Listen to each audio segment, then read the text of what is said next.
evening, everybody. Welcome to CG's most irresistible review show with your irresistible host, the monotone well-read. Thank you everyone for being here, and it's great to have you. So tonight we're going to have a discussion about Deus Vult. It's John Delarose release. It's his latest project. He's already crowdfunding a new one.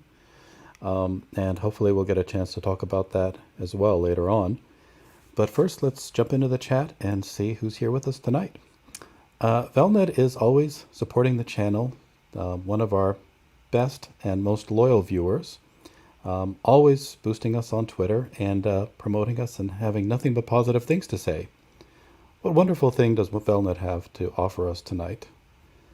They say, put this on mute and go watch Malin's godlike closeout on EVS's channel. Thank you, Velnet. We also have Robert Shepard. He says, hail Velnet, bow. Yes, this is apparently the Velnet show tonight. He is clearly the star. And he also says, hail F off well read. Well, hail right back to you, Robert Shepard. We also have another cheerleader of the show here with us tonight, Jabba the Coach, saying, we hate well read, we hate well read. Red spelled R-E-D. Taking a mild offense to that, Jabba. Kind of hurts. And then he also points out that they are the mods against well read. So clearly he's letting us know that the mods are revolting against the channel. And being revolting is a criteria to be a mod on the channel. So congratulations, Jabba. You've passed. Wilberforce Wooster says, we will take Jerusalem. Yes. And promptly lose it. So there you go. Who else do we have with us here? Altercation says, congrats, well read, on being awarded most awful show in CG for 2021. Well, thank you. It's quite an honor. I'm not letting it go to my head. Looking forward to 2022. Can't let up. Have to make sure we keep the standards low here and never disappoint. James Hayes says, hello, well-read, Shine, any guest co-hosts, and everyone hanging around chat. I hope that you're doing good and feeling well today. Yes, we are, James Hayes, and thank you very much for stopping by and joining us tonight. Who else do we have? We have Krigaloo Bunsen saying, let's hope the prestige doesn't go to his head. And he also points out that I might actually improve. Well, let's not get ahead of ourselves here, okay? One thing at a time. There's still a lot more years left in this show to look forward to. Who else do we have? Oh, chat jumped. It's quite a lot of people. Jack Stafford here. Ahoy, Risey Rangers. Yes. Maybe Risey will stop in today. You never know. We can only hope. We have Dark Gift. What's up, peeps? I certainly hope you're feeling better, Dark Gift. I'm sorry to hear that things are still difficult for you right now, health-wise, but I'm sure you'll be on the mend in no time and joining us again for a future review. Matthew Fowler is here. I haven't seen you in quite a while. Welcome. It's great to have you. He says, yo, Dark Gift. Doodle Squatch, a new viewer, says, hi, Comicskate. Hello back, Doodle Squatch. Thank you for joining us. Who else do we have? Oh, Earthmind, also someone we haven't seen for a while, so thank you very much, Earthmind, for being here tonight. It's great to have you. And without missing a beat, John Delarose is here to promote his latest campaign, Cosmic Warrior, that has a limited edition High Comicskate t-shirts. That's pretty cool. I might grab one of those as part of the campaign back now. Awesome, John. Hopefully you'll be able to jump in a little bit later after the review. Well, we've said hello to everyone in the chat, so I think with that, we will bring on our guest reviewers tonight. We have, as always, Sunshine. Yes. And please welcome our guest tonight, Krigaloo Bunsen. Hello. Shalom. Hello, and shalom to you, too. So, are both of you really excited, stoked beyond belief to review Deus Vult tonight? I want my money back. Oh, wow. How awful. No. You are You are not supposed to spoil the review before we've had a chance to, to discuss it. Well, I think with that said, maybe let's go on a slight tangent for a minute. Well, first let's address Jabba here. He says, "Hello, well-trained bumlicker," and he's referring to Dark Gift, I guess, for saying thank you. Jabba, you're not being very nice today. Kind of hurting some feelings. So before we get into the review, let's maybe look at the comments from the last stream. Quickly address some questions and some thoughts in there. That was the review that we did for Magic Cop 1 and 2. Both fairly decent projects. I think people had favorable opinions on them. Wilberforce Wooster asks, but the real question was never asked, is the 80s workout chick Dark Gift's type? Yeah, that was a missed opportunity there, certainly. So. But we assume so, because what isn't Dark Gift's type? Well, he's in chat. Maybe he can answer us now. Yes, Dark Gift. I mean, if we ask you your type, I'm sure you'll be able to type quite a bit. Maybe we should ask you what isn't your type. That'll give us a more succinct answer. Testify says he had to keep it real, as he always does. So, thumbs up and heart to that. Elazmat has something complimentary to say. He says, catch the well-read reviews show, 1 hour of thought-provoking comic book analysis of CG and indie books, followed by 5 hours of comic book nerds shouting their desire to murder each other. Required listening for the whole family. It's very accurate. I don't deny any of that. Vic says, Streamline show was awesome. I recommend giving guests like Dark Gift a set time like 20 to 30 minutes. Liam Gravy is good just when you sense he's getting burned out. Let him go. And we did. Maybe we'll go into some additional comments here. Wilberforce Wooster translates. He says, less Dark Gift. We'll give that a thumbs down, Wilbur. That's not nice. And Vic says, nah, because they got burnt out. That's right. And Wilbur says, so no more 6-hour streams. But what will the masses listen to during their workday? Exactly. That's who we do this for, the people. Dark Gift has answered. He says any chick from the 80s is his type. So you were correct. Of course. Yeah, 80s was a good year for chicks. So certainly a fine bouquet there. James Hayes says, forgive Jabba, he hasn't been the same since Roseanne Barr remarried and Rosetta ditched him for Risey. He'll be back to normal in a month or so. Are you already escaping from the show, Kriegaloo? No, I'm still here. We heard hooligans. We heard an engine accelerate. We figured you jumped on your bike and Zoomed away. Got the hell out of here while you still could. Oh, Jack Stafford is making the thankless task of trying to get people to join this stream. Drop the link a half dozen times in Ethan. Hopefully people will check in. Awesome. Thank you, Jack. That's amazing. Really appreciate that you did that. Yeah, we're up to 20 viewers. So with that, let's maybe get into discussing the book. So I will bring up the campaign, and tonight we're going to be talking about Deus Vult by John De La Rose. So the description is, a knight finds demonic treachery in his quest for the Holy Grail in this epic fantasy graphic novel. Yeah, that's what happens. Yeah. I suppose, but can you really couple demonic and treachery together? I mean, you kind of already know what you're in for there. Yeah, it's a bit redundant. Well, what if there's daemonic treachery? Well, that would be more interesting. But that's not what's here. Yeah, but so it's clarifying what type of treachery it is.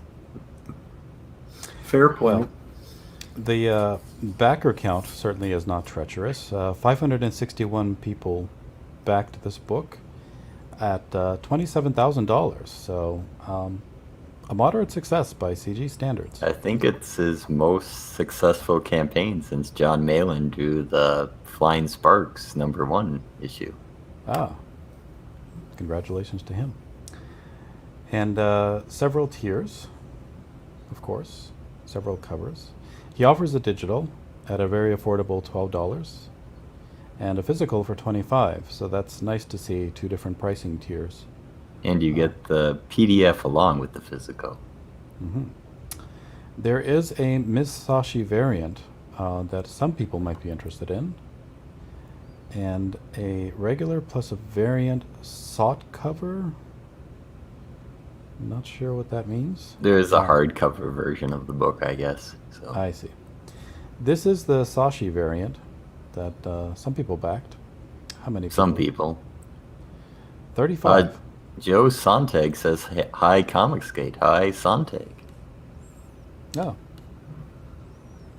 That's Hello, a nice Joe. avatar he has there. It's interesting looking. Yeah, very nice. Absolutely. And let's see. Oops. I lost my place. Place you'll in have to- what? You'll have to give me a moment. There we go. The tab where the campaign was.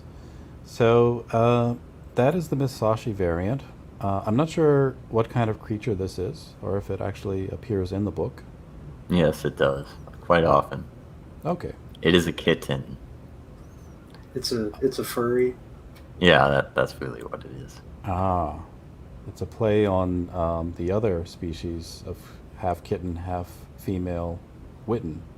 And notice she's not sucking her thumb. She's pulling her tongue out and grabbing onto it. So Yeah, I did notice that actually. She is licking the crevice created between her forefinger and her thumb. Very telling. Moving on, there is a variant poster and t-shirt tier. And of course, a complete library of all of JDA's work in digital form. Very interesting. If JDA joins us, I would like to go through his catalog. There's some interesting works here that I wanted to ask him some questions about. So, oh, and of course his complete comic library, that's going to be not digital, but hardcover. Well, with that, it's a 66-page story, and both of you, I presume, had a chance to go through every single page, not just the first 12, so you're here to offer complete opinions. I read 13. I went the extra mile. Well, you're still qualified to review it on this show.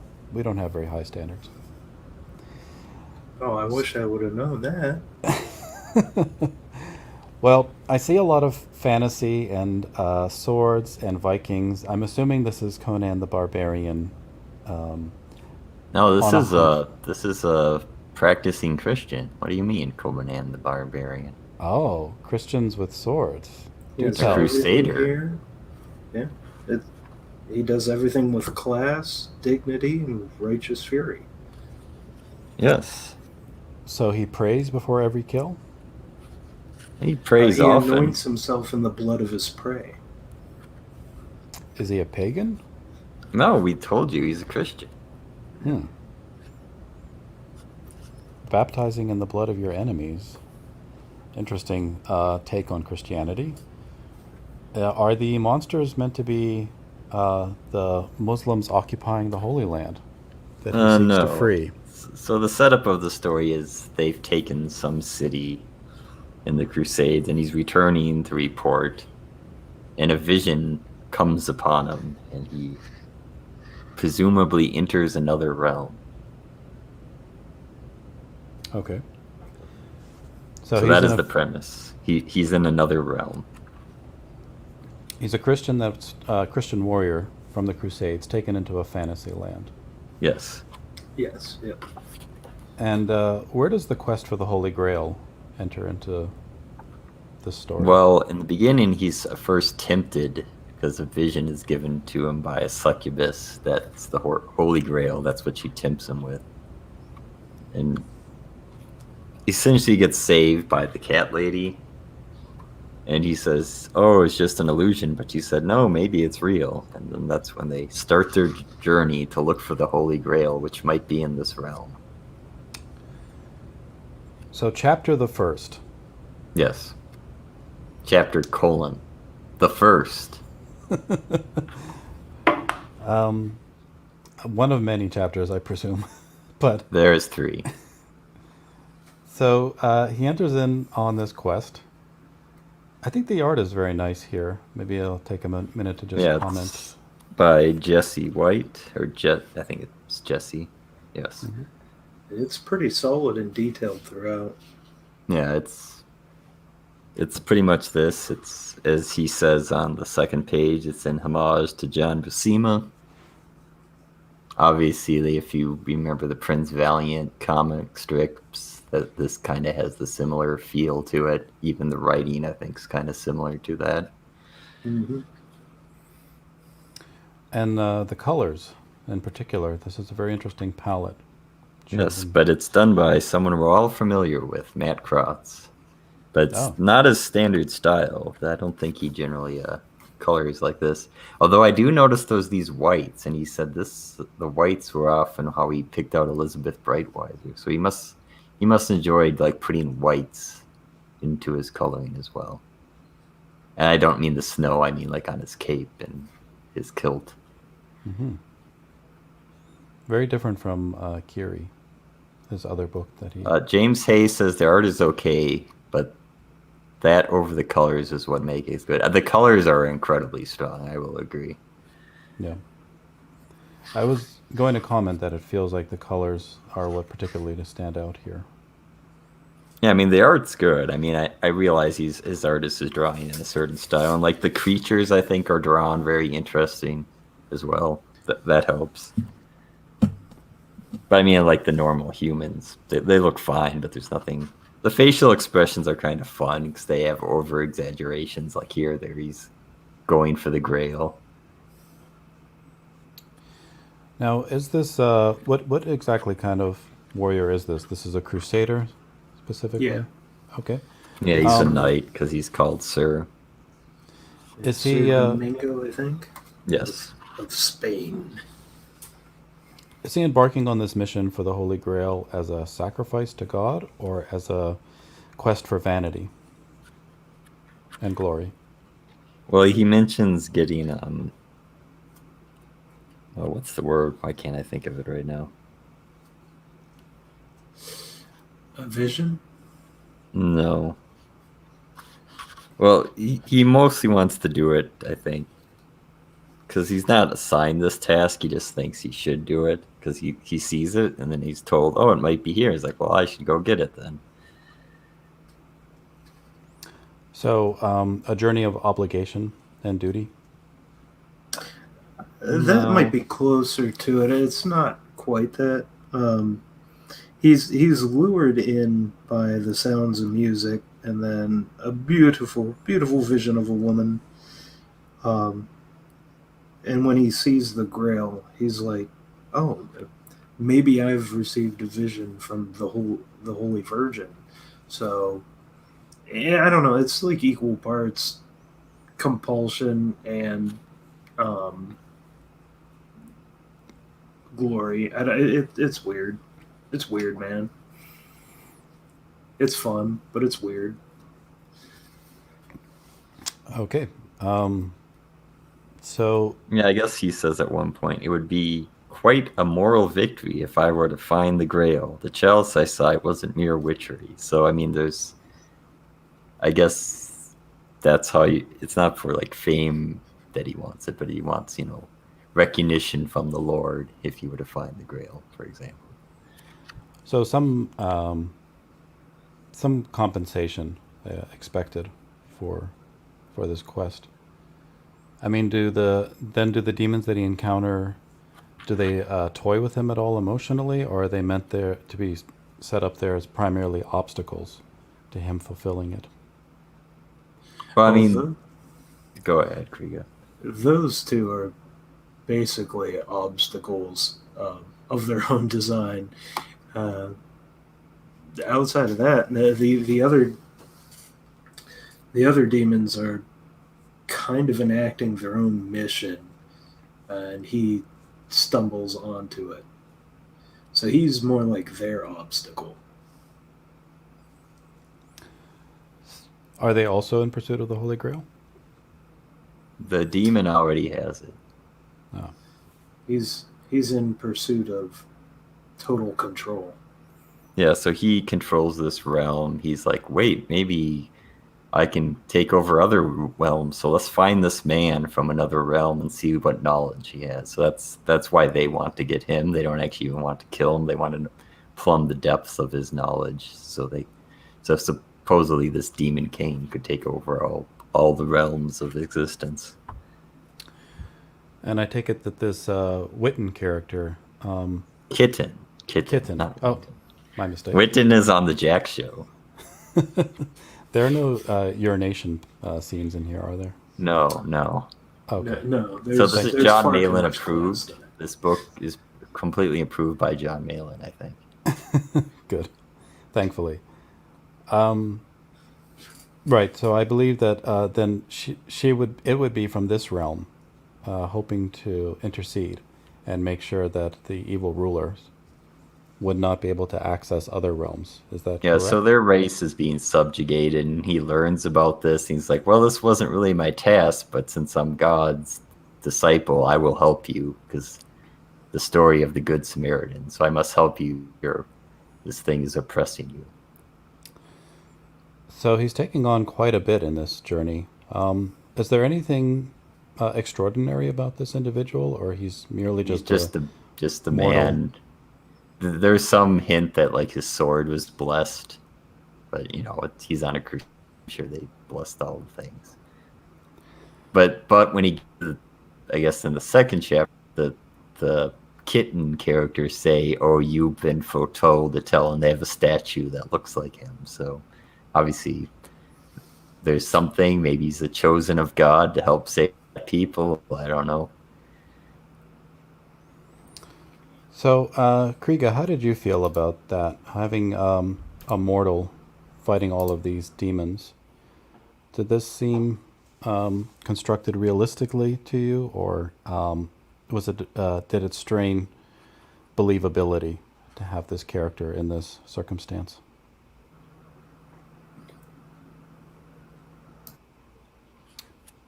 He has are you- nothing to say to you. Yeah. No, I lost connection for a second there. Sorry, what was the question? How did you feel about having an ordinary man in this demon world fighting these very daunting challengers? Does it seem believable that he would be up to this task, or did you feel like it strained believability somewhat to have him? I'll have to answer that in parts. How I felt about there being a normal man in general as our center of focus. Loved it, especially since he isn't like the Hollywood portrayal of the regular human, where he's boring. This guy has personality. He's clearly conditioned by the mores of his time. Sometimes humorously so. So that was always a treat. Did I think it was believable him tackling these creatures and the demons like that? No, but I was alright with it. It was clearly a fantasy setup, so it was alright. I'm a fan of Berserk, and that's, I guess, in what you would call the prison for that, he's not all that normal, but the main character in that is just a dude, so I'm cool with it. I'm not a big fan of superhero types. It's not my style.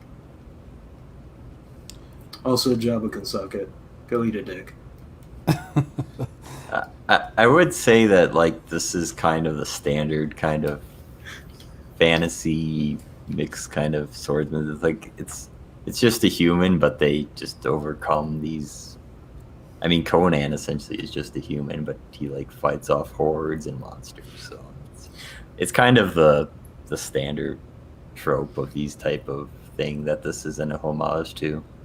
Perhaps, but at least it wasn't like the farmer or fisher boy from the village. Yeah, I mean, star. he's Like, a warrior, so Yeah, I mean, exactly. it's not like he knows how to fight. It's fight quite often. Yes, James Hay, he does hit on the kitten girl. It's kind of weird. You got a problem with that, James? You don't like a guy who's into pussy? Well, and how did you feel about the characters that he interacts with in this world? Did they have their own distinct personalities, or did they feel like just there for supporting roles and not necessarily standing out on their own? Well, the Minya, the cat girl, has her own personality, and she's always kind of like his foil because she's like happier and not serious. Obviously, he's pretty serious. There was, Most of the other characters are just kind of like villagers. But I think what really has interesting personality are all the monsters and demons he fights. It's not really the individual monsters, but the races kind of have their own speaking pattern, which I found enjoyable, especially the ugly frogmen. yes. Yeah. They might. Those might have been my favorite in the whole story. This is like a troll type thing. I don't know how else to describe it. I guess just a demon.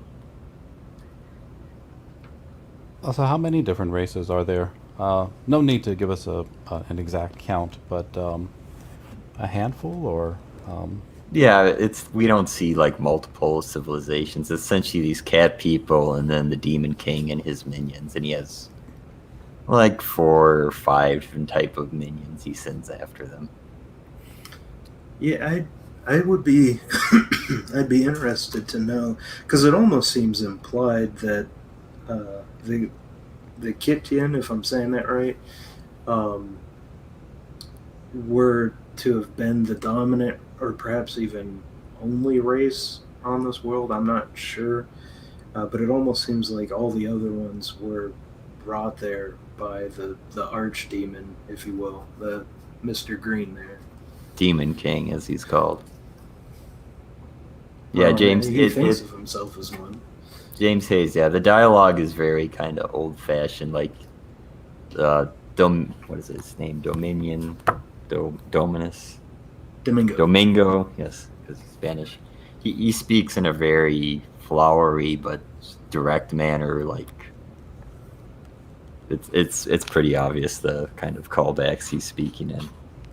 Very almost theatrical, perhaps. Yes, yeah. Like if you're watching a play, this would be like the guy that would boom out his bass voice in every scene. and is the dialogue written effectively for that style? Oh, I would say so.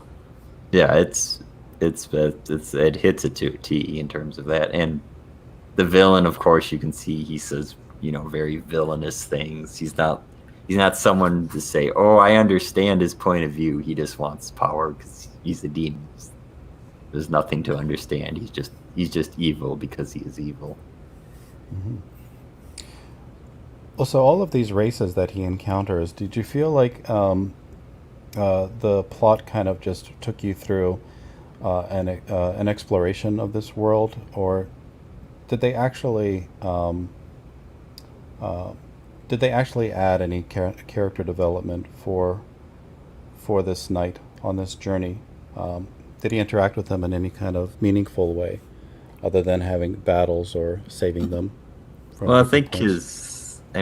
he doesn't really change his personality, but there's a relationship that develops between him and Minya, a romantic one, I guess. But he kind of maybe mellows out a little bit. So the character doesn't have very much of an arc, it sounds like. No, not really. It's kind of like maybe the Trials of Hercules. It's just various set pieces of battles he goes through and trials he must overcome. Yeah, he's already right. He's just, he just got to fight his way through it. So how is the action in the story. Is that at least done in a manner that's exciting and makes you feel that there is some higher stakes here, since he is a man fighting all of these monsters? That's a good question. I never personally felt worried for his safety, um, mainly because of his type of character. But I, I don't know. It was a lot of fun. This one, um, the artists clearly put a lot of effort into it, but this seemed like it was more um, not a serious effort for its own sake, just for people to have fun. So Sunshine mentioned Hercules before.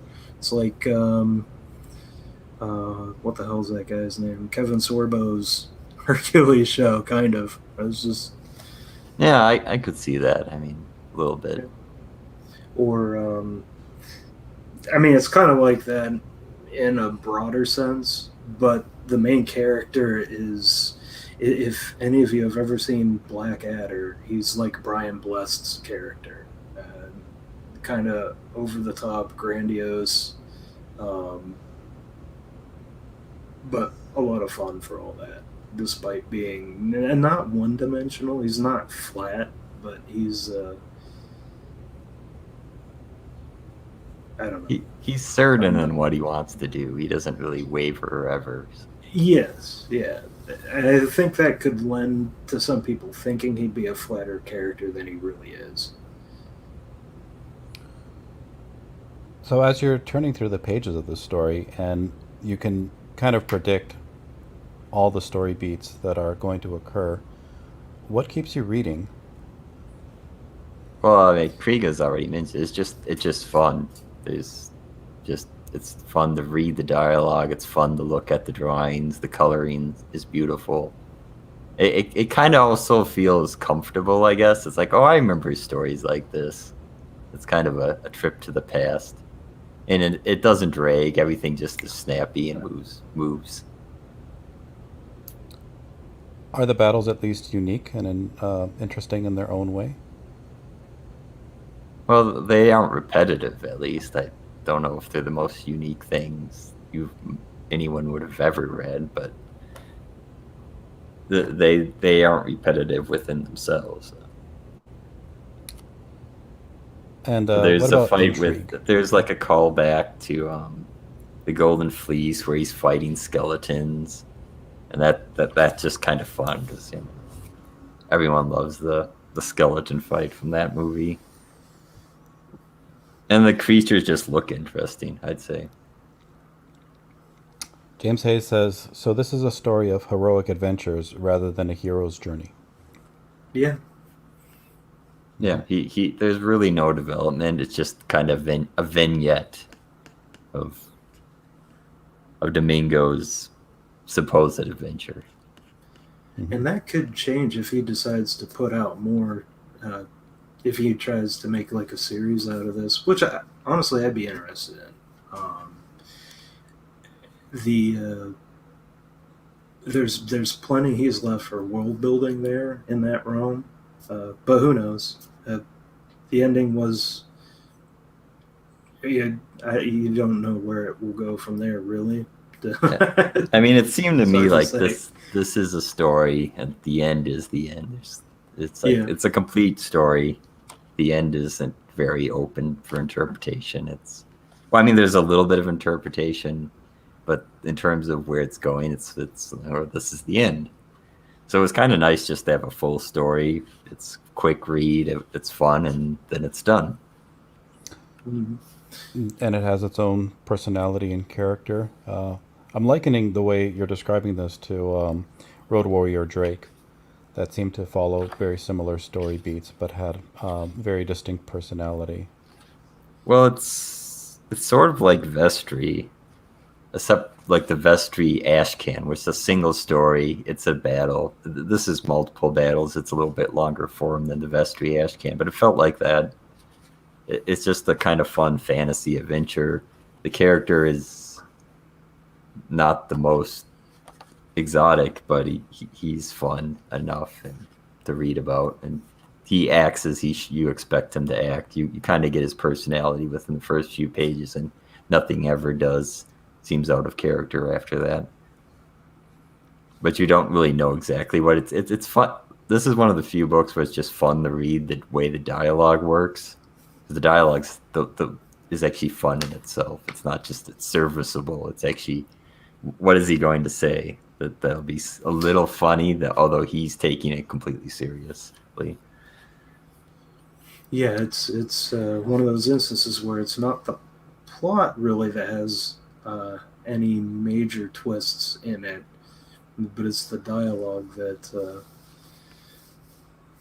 will bring any surprises to it. So, yeah, I will say, maybe pacing wise, I think the first chapter landed best for me. Yeah, that's true. I think the first is the best. I will say I didn't like the kitten that much. I was like, I thought they're just one character. It's like, oh, we got a whole race of these things? Okay. Okay. So what about intrigue? You mentioned there aren't that many surprises, but does it set up any mystery in the story?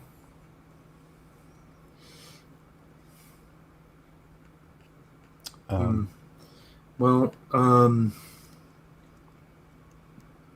maybe in a technical sense, I wasn't really surprised or felt like I was led down like some red herring path for mystery or intrigue or anything like that. It was basically what was all involved in the plot. So he just ends up in this place, and they want to. They don't really want to be slaves anymore, which is effectively is what they are, and the demon dude is trying to control everything. There's no like Game of Thrones level subterfuge and whatnot happening there. I don't even recall any like backstabbing characters among the Kityan. Like you usually have that token guy that's like, yeah, I'm not getting what I want from here. Maybe the bad guy will give me the power and the women and wealth I want or something like that, and then they do something totally pathetic to ruin the good guys. There's nothing like that ever happens. I want to continue this conversation, but let's put a pin in James Hayes' question because I can answer that, but we'll get to it later. There is like some standard tempting. He steals away Lady Mina and he tempts her as like, I can make you a queen if you like demoralize your people and things like that. So she's tempted, but it's not like she's ever close to falling for his temptation. She just denies him every time. So, but I mean, it does kind of play with that. He's the devil tempting people to follow his ways, and he'll give them rich rewards if they turn away from God, sort of thing.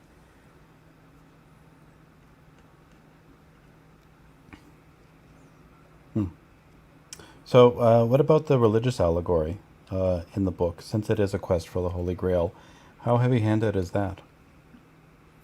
I I don't know. mean, if you really hate religion, maybe you wouldn't like it, but it's more of just he'll mention God as he is a crusader. That's about it. It doesn't really go into depths of theology or anything like that.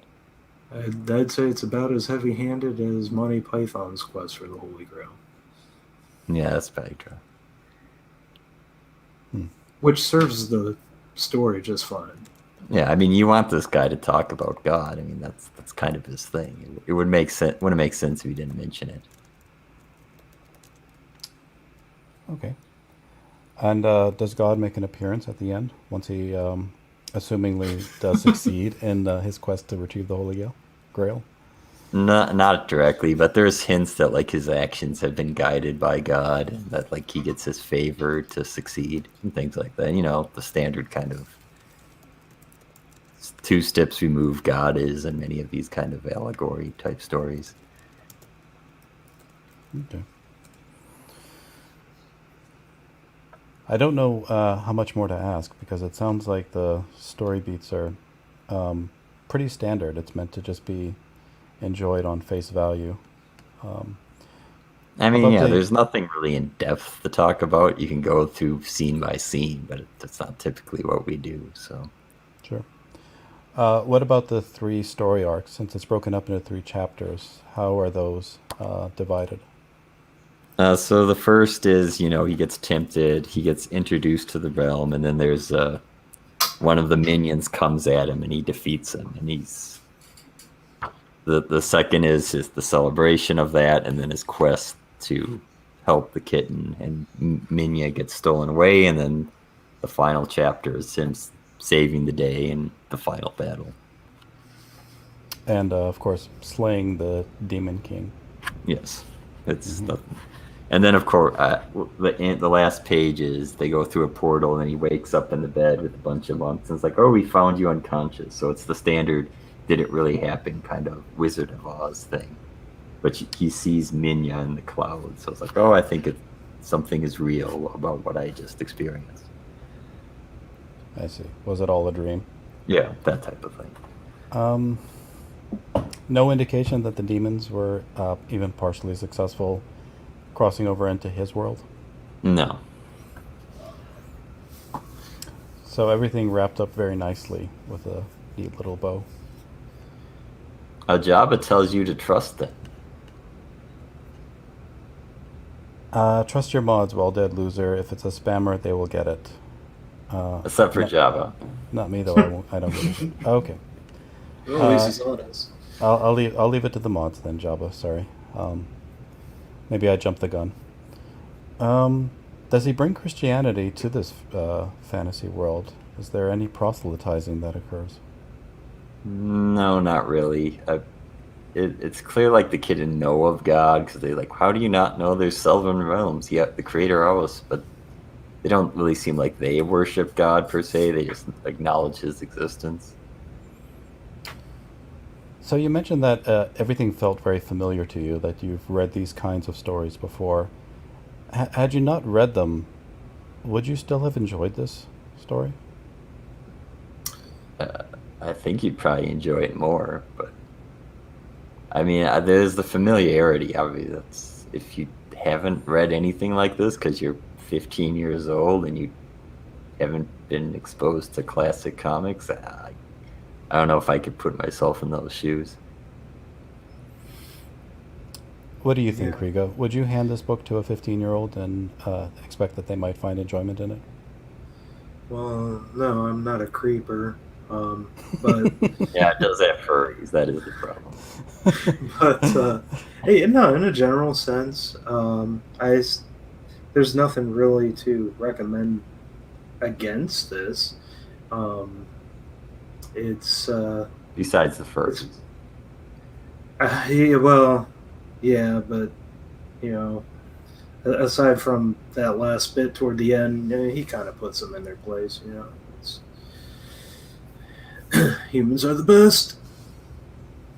That's true. Yeah, no, this is perfectly fine. This wouldn't be like a niche recommendation, like Impossible Stars or something like that. And Did you hear that, somebody? Did you hear that word? It was said. This is an objectively competent work from start to finish in pretty much every area. So I guess let's try to put the focus on something a little less concrete. Then, what exactly made this fun for each of you? Since we've exhausted, I think, any details about the story itself and its progression, can you put into words exactly why you enjoyed all of these adventures that he was on? I already mentioned it briefly, but yeah, it's the dialogue. Everything everyone says is enjoyable to read. Just the way the creatures talk, the way the Demon King talks, the way Domingo talks. Minya is not bad, but it's not. She's actually kind of more of the everyman in this story. So she just says logical things, although she's a little playful. too, I guess. So and then it's just everything looks beautiful, and the way things are drawn just is interesting to look at. Yeah, I would say that the not just to double down on everything Sunshine said, but I think what drew me into it was too much these days. If you depict we're not even talking about if you agree with this any said character's point of view, but if you depict a character like this, where he clearly is so confident in his convictions that he has no problem just blurting out like God is great and women have their place and that kind of thing. It's just funny to me. So I enjoy that. But if these days, if you do that kind of thing, you risk people. They can't separate reality from fiction, so you just get endless harassment for having people like that, and they equate their beliefs to yours because they're fucking dumb. But that's really why I enjoyed this, because they clearly, even with as serious as they took their craft, they were clearly having a lot of fun. So Sunshine's story in service of dialogue, or having fun in the creative process, as Kriega indicates? I mean, I think I acknowledge what Kriega says is true. I don't know if that registered as much with me. I was just enjoying kind of how the characters are just unique little vignettes in themselves, and the art. I don't oppose the strong views. I've probably experienced it more through the dialogue than really thinking about it on the level he did, but he is correct. You'd equate it to maybe actors chewing up the scenery. Yeah, that's a good way to put it. Yeah. Okay. Interesting. So very good characterization, I take it. Yeah, even though they're not one-dimensional, but they are pretty simple characters. There's not a lot of character development going on in this. These are the characters. How will they react in these situations? And let's not make them repeat themselves over and over again. Give them interesting dialogue every time they say something. If something's boring, cut it out. Just move to the next scene. So nothing. You never feel like you're wasting your time through this. Mm-hmm. Because Kriega knows I hate anything that's written about traveling, and technically this is a traveling comic, but it didn't feel that way. Yeah. Yeah, it was all quickly paced through those, and stuff was happening. No one was moping on their journey about how terrible their lot is. Oh, I have a rock in my shoe. Yeah, a rock in the shoe. No water to drink. Oh, look at that scenery. Let's do some cooking. Stupid token. I blame him. He caused all of this. Well, any other thoughts before we move on to discussion about production quality? We could touch on James Hayes' question. Okay. So he wants to compare to Micah's 3 nights, 4 days. So this is interesting because the very basic premise is the same. It's a Crusaders, in this case, returning home. But it's completely different. It's very dark. It takes a very dark view of the Crusades. Like, all of them are jaded. They come back to their village and it's overrun by demons, but because probably the church or a church member did something bad and it caused some woman to become a witch. So it's almost the reverse of this. It kind of has a negative view of Christianity, but it also has very solid dialogue. It's not quite as fun to read, but it's pretty solid. The art is been sometimes more interesting than this, and sometimes it fails. It's Preston Acevedo. He can draw really well, but sometimes he's not consistent. And the coloring was pretty good. It doesn't stand out to me, so I assume I would add a first remembrance, say it's not quite as good as this. but it's decent. So that's would be my quick comparison to 3 Nights, 4 Days. I was actually surprised this was better than 3 Nights, 4 Days, because when I read 3 Nights, 4 Days, I was like, this is a solid work that Micah put out. So John just kind of edges it out just a little bit, though. It would have been nice to have done a comparison stream for those two. Yeah, but I'm the only one that read it, so that's my quick overview, remembering what I read a month ago. So. Mm-hmm. All right. Kriga, any final thoughts before we talk production quality? No, I say we move on. I don't really have anything more to add. Okay. So, production quality. What do you two have to say? It's competent. There's kind of like a cardstock cover, but the pages aren't bad, but they're not typical comic pages. It's almost like I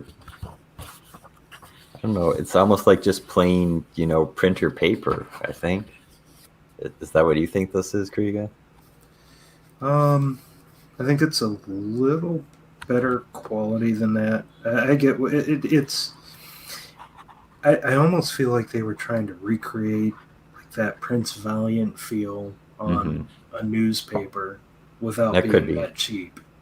Yeah, I mean, it's not like it looks bad. It's just, when you get it, it's really thick, and you think it's going to be heavy, but it's light because the paper is pretty light.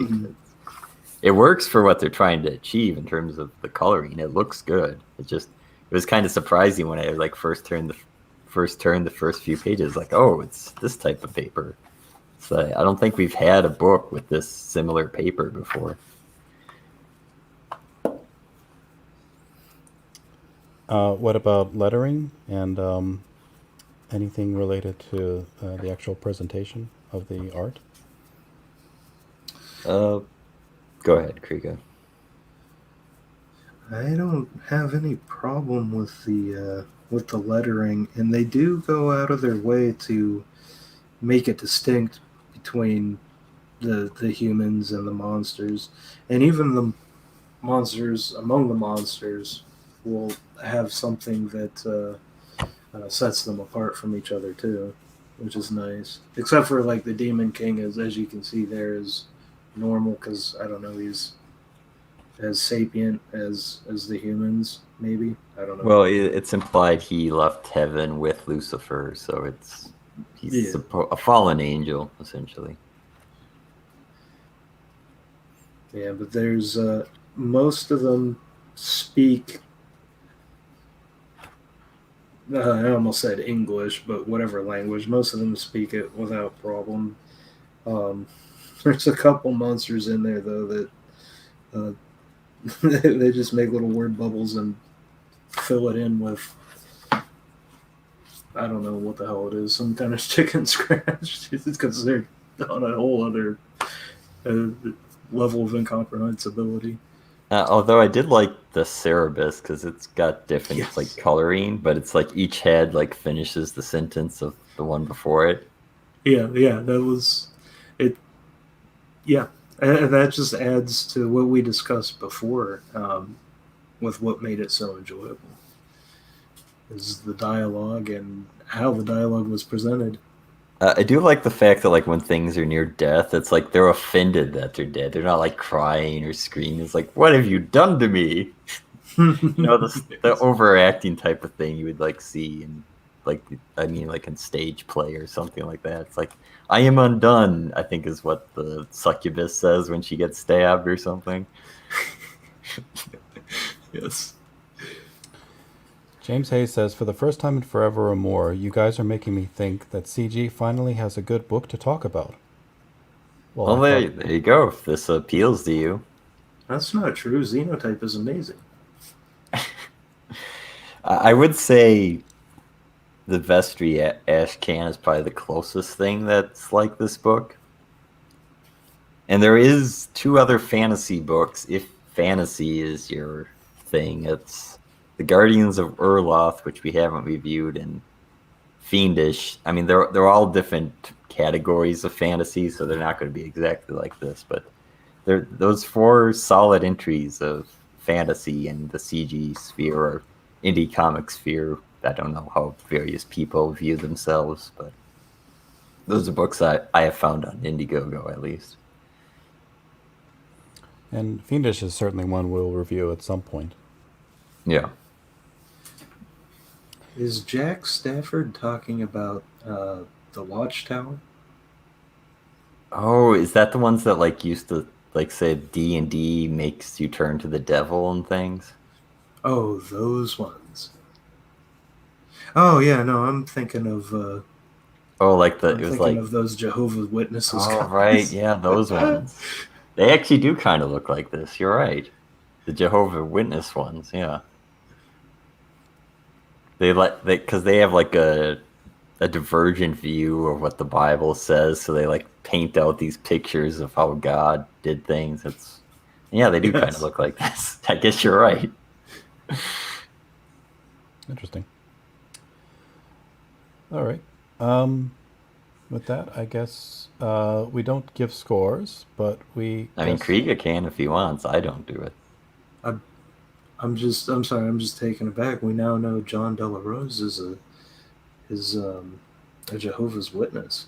He's trying to push his propaganda onto us. Wait a minute. So you're saying there's a separate sect that believes in 7 realms of reality, and we've just been propagandized to that in this book. I didn't Maybe think it's about a- that. Yeah, maybe it's a literal interpretation of those Seventh-day Adventists. Oh, and so angels actually look like furries. Oh, Yes. you almost got us, JDA. You almost got us. Modeled after Sashi, apparently.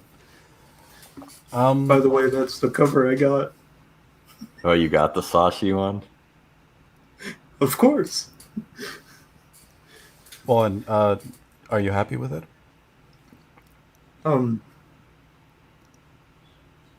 It's a cover. I don't know. Okay. I'm sorry, Velnet. We just mean the actual mythical creature, not a book. Okay, so I guess no scores necessarily, but do you regret your purchase? Would you gladly have purchased it again? And would you look forward to any further stories in this series? The only thing I regret is I didn't get the hardcover, because that sounds interesting. Though if it was $200, I don't know if I'd want it. But I would like to kind of see some of this in like a higher quality. I mean, it's fine as it is, but I am curious what the hardcover is like. Yeah. Do you- Yeah. I don't have the hardcover, obviously, because I have the furry cover. But yeah, this is a solid choice all around. I'm glad I got it. And if Sunshine had mentioned earlier that that had it been, or not had it been, that it was a solid ending to it. Not really all that ambiguous, but there's enough there. If he wanted to, he could make something more, and I'd be all for it. Okay, so you would gladly read more stories in this world. Would Oh, you? yeah. Would you want more stories, or just if they were available, you'd be willing to purchase them?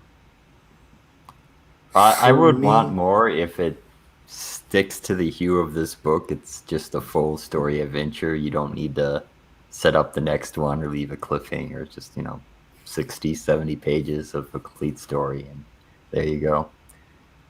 Yes. Yeah, I don't need something that continues to string you along like Lost. If you have something you want to make like an arc over a few issues for or something, fine, whatever. But I don't want something that just continues to string me along. Like Prince If they- Valiant. Yeah, yeah. If they can maintain this, Don't literally make Prince Valiant. No. if they can maintain this level of quality going forward, I'm totally for it. Yeah, definitely. You may want to mention, I don't know if that is actually true, it may be available on Kickstarter if you're still interested. I don't know.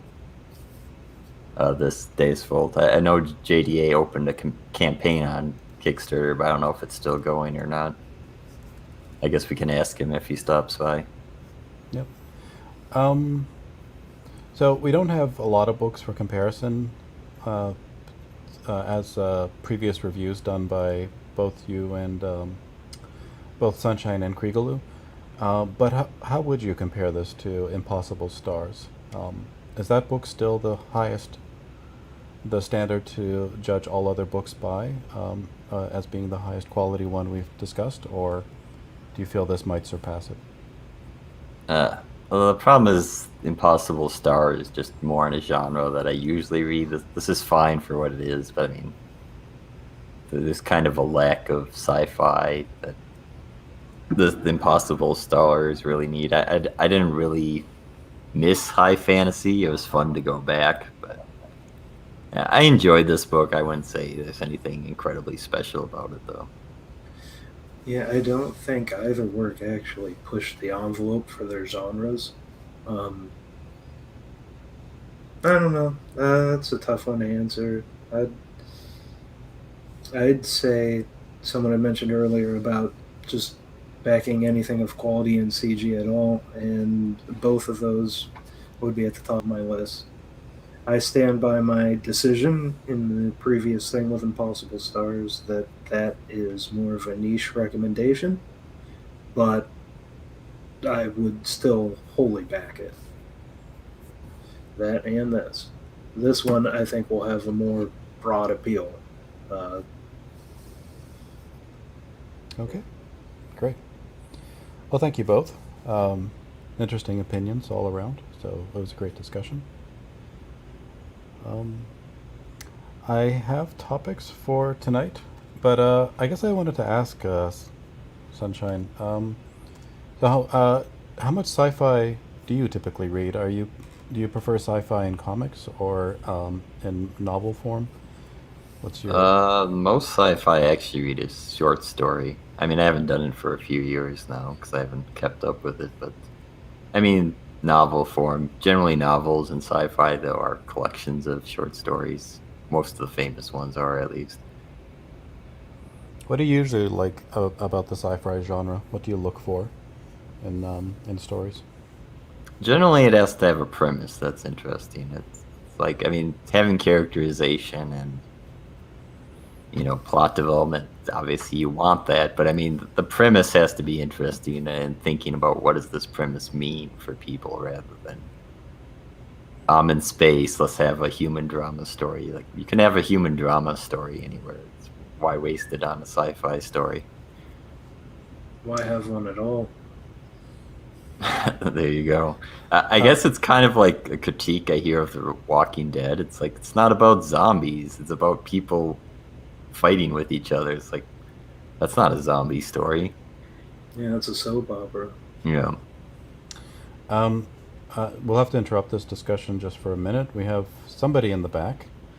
I don't think it's John, but we'll take a chance. And when I bring you in, JDA, please speak right away, or I will have to remove you and assume that you're a peen. So, welcome, JDA. Everybody always tells me I'm a dick, so it works. Oh, So, it is JDA. Yeah, I'm in my Hey. car. I'm in my car. I'm picking up my dog. I got my dog neutered today. The poor guy. So Mhm. I've only got a few minutes. I'll be back once I get home and my setup and all that. So sorry about the connection and all that. But No worries. thank you for the review. Appreciate it, guys. So yeah. Yeah. No problem. Thank you for writing a decent comic book. I try to do that. So I always tell people, like, it is important to actually have a writer who's like competent at writing on the books, and you can kind of tell, I would say, a lot of comics kind of skips on that level. And when you merge really good art and really good writing, it just that's what creates the comic story. You can have all the like Image 90s, like Gen 13 Witchblade stuff that looks really pretty and kind of lacks on the story department all you want, but the combo is awesome. And like, I knew, like, the minute we got this lettered and I saw that first chapter done, I'm like, oh, we hit this one out of the park. So I was pretty happy. Well, I mean, there's a reason that generally comics are written and drawn by two different people. It's a rare Right. thing to be a great writer and a great artist at the same time. True. So I don't know. I hope we can up our game and continue to keep making better comics every single time. And I hope that you know, people see this as something to compete with and try to up their game too. What do you set out as your goal, John, when you're writing a comic? What do you emphasize first as you start to lay out the script? Do you think of a plot and try to have an outline there of how a story should be structured? Do you think of characters first and how they should be represented in the story?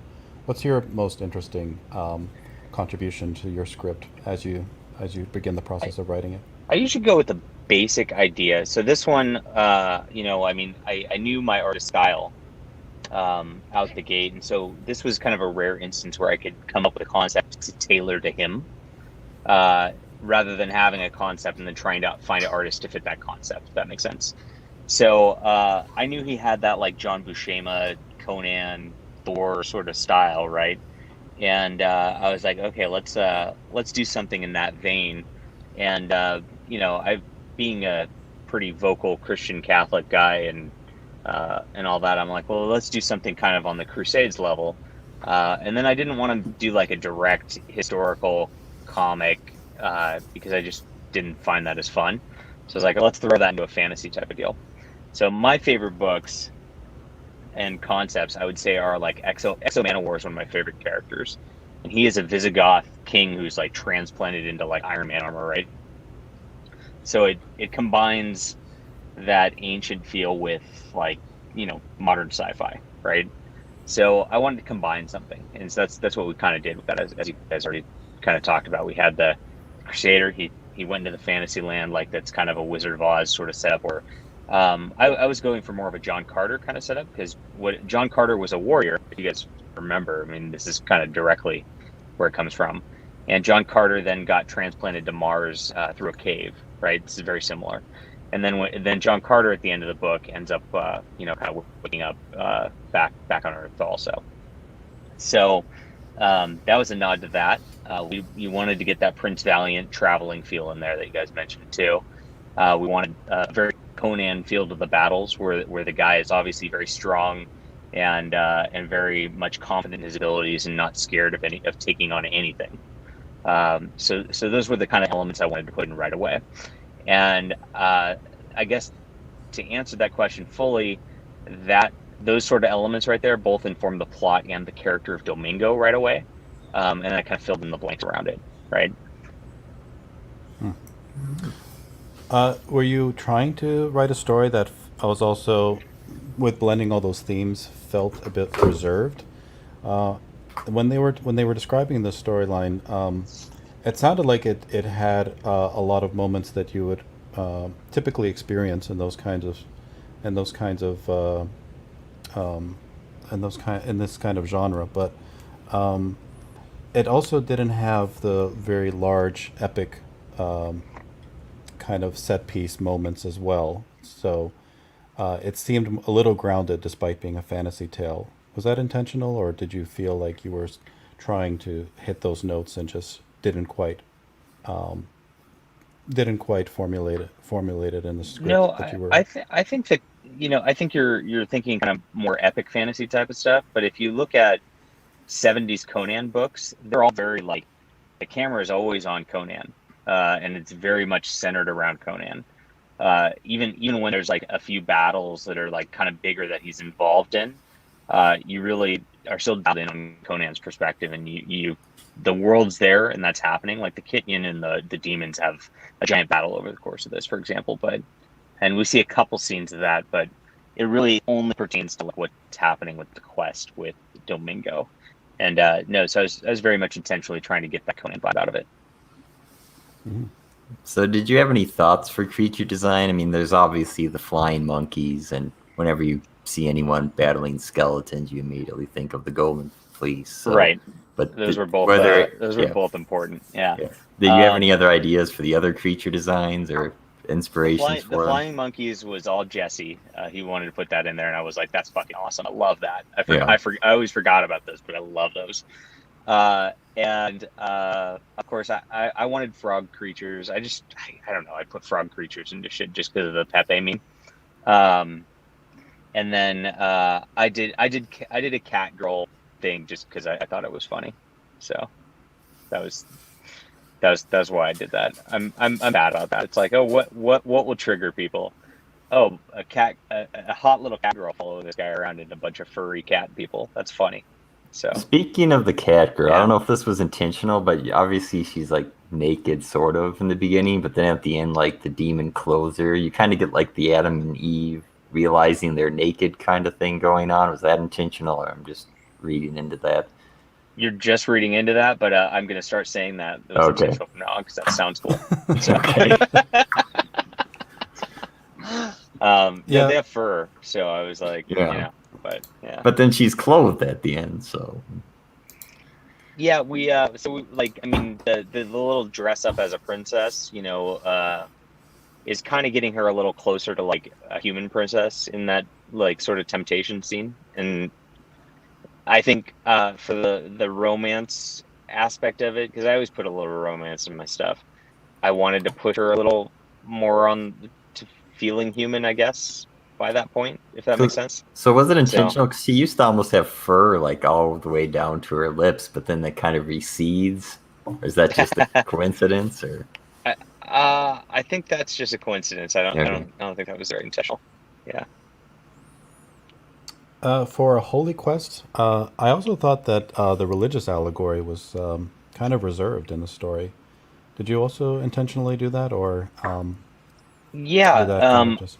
I wanted to very much like, I mean, when I read one of the first Comicsgate comics I got was Mike Miller's Lone Star.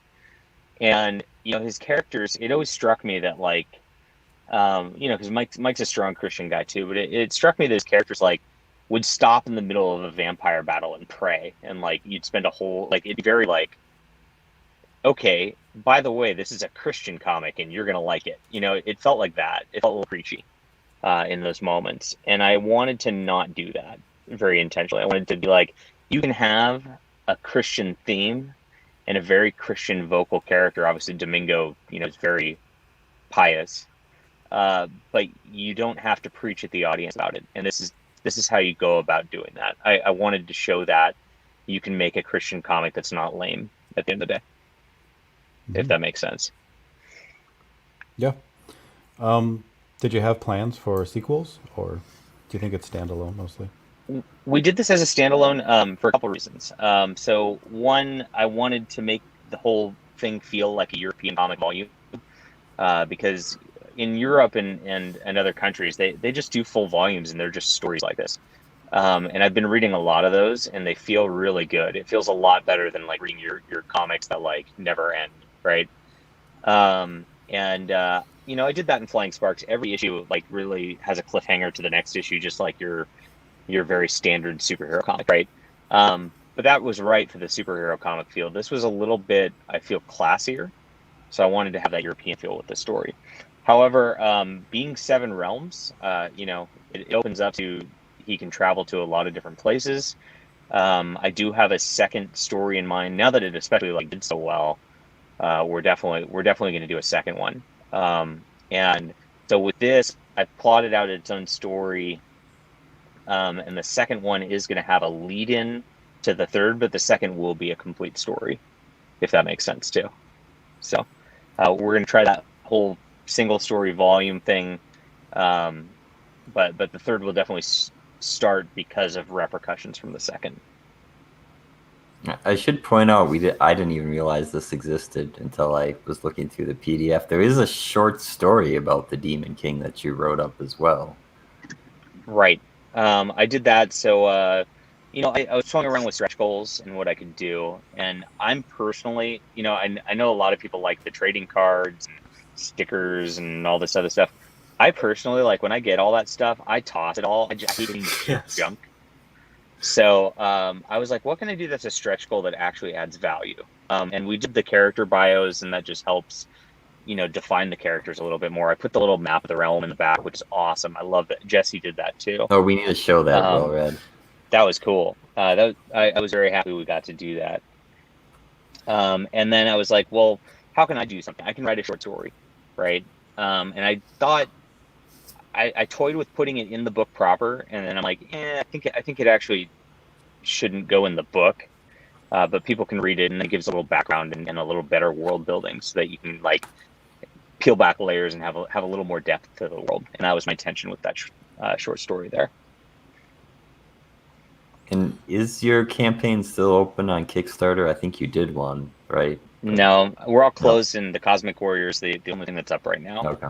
So, So if just people totally want focusing on the this- Cosmic Warrior. If people want this book, they'll have to wait for something else. Huh? Yeah, next year I'll come out with volume 2. So, Cosmic Warrior, I gotta say, it's more of a superhero sword and sorcery thing. It's set in the present day, and he's transported to a sci-fi world.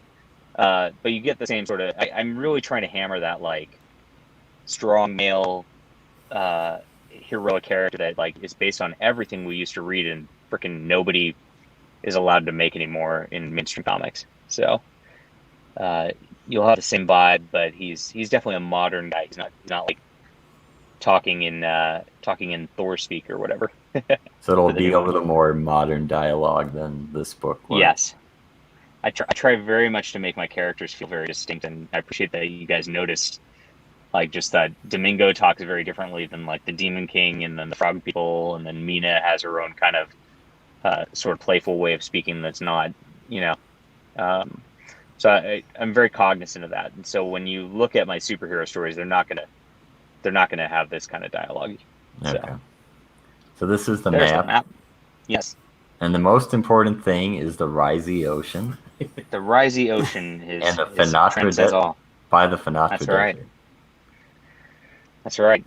And Finatra Desert made it in there purely because Finatra was on my stream while I was kind of brainstorming how the map would look. And I laid it out like in MS Paint, like in a bad foot, because I can't draw at all. But I laid out everything, and then Jesse made it pretty. So, yeah. I put a couple spots in there that are different towns and cities or whatever that were not actually in the comic too.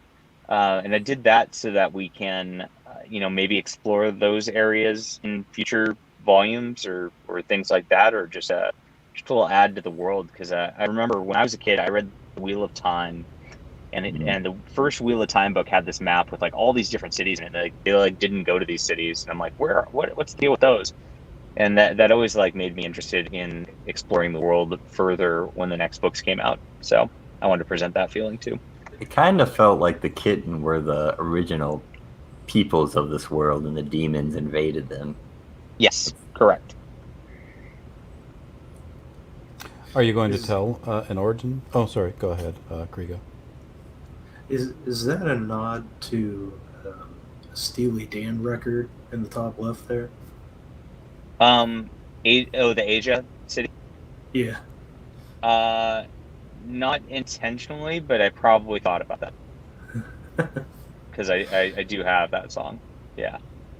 For that album rather, but yeah. I probably lifted it from that. So. Nice. Sunshine and I were discussing this earlier too when we were looking at the map.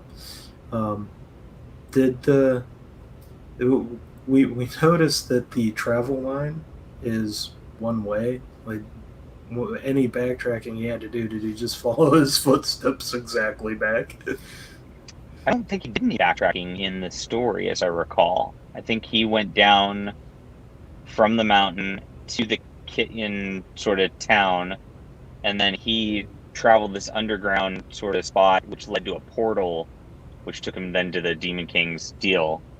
Oh, I thought it was actually in the mines. I thought that's what you were hinting at. Did he go in the Maybe mine?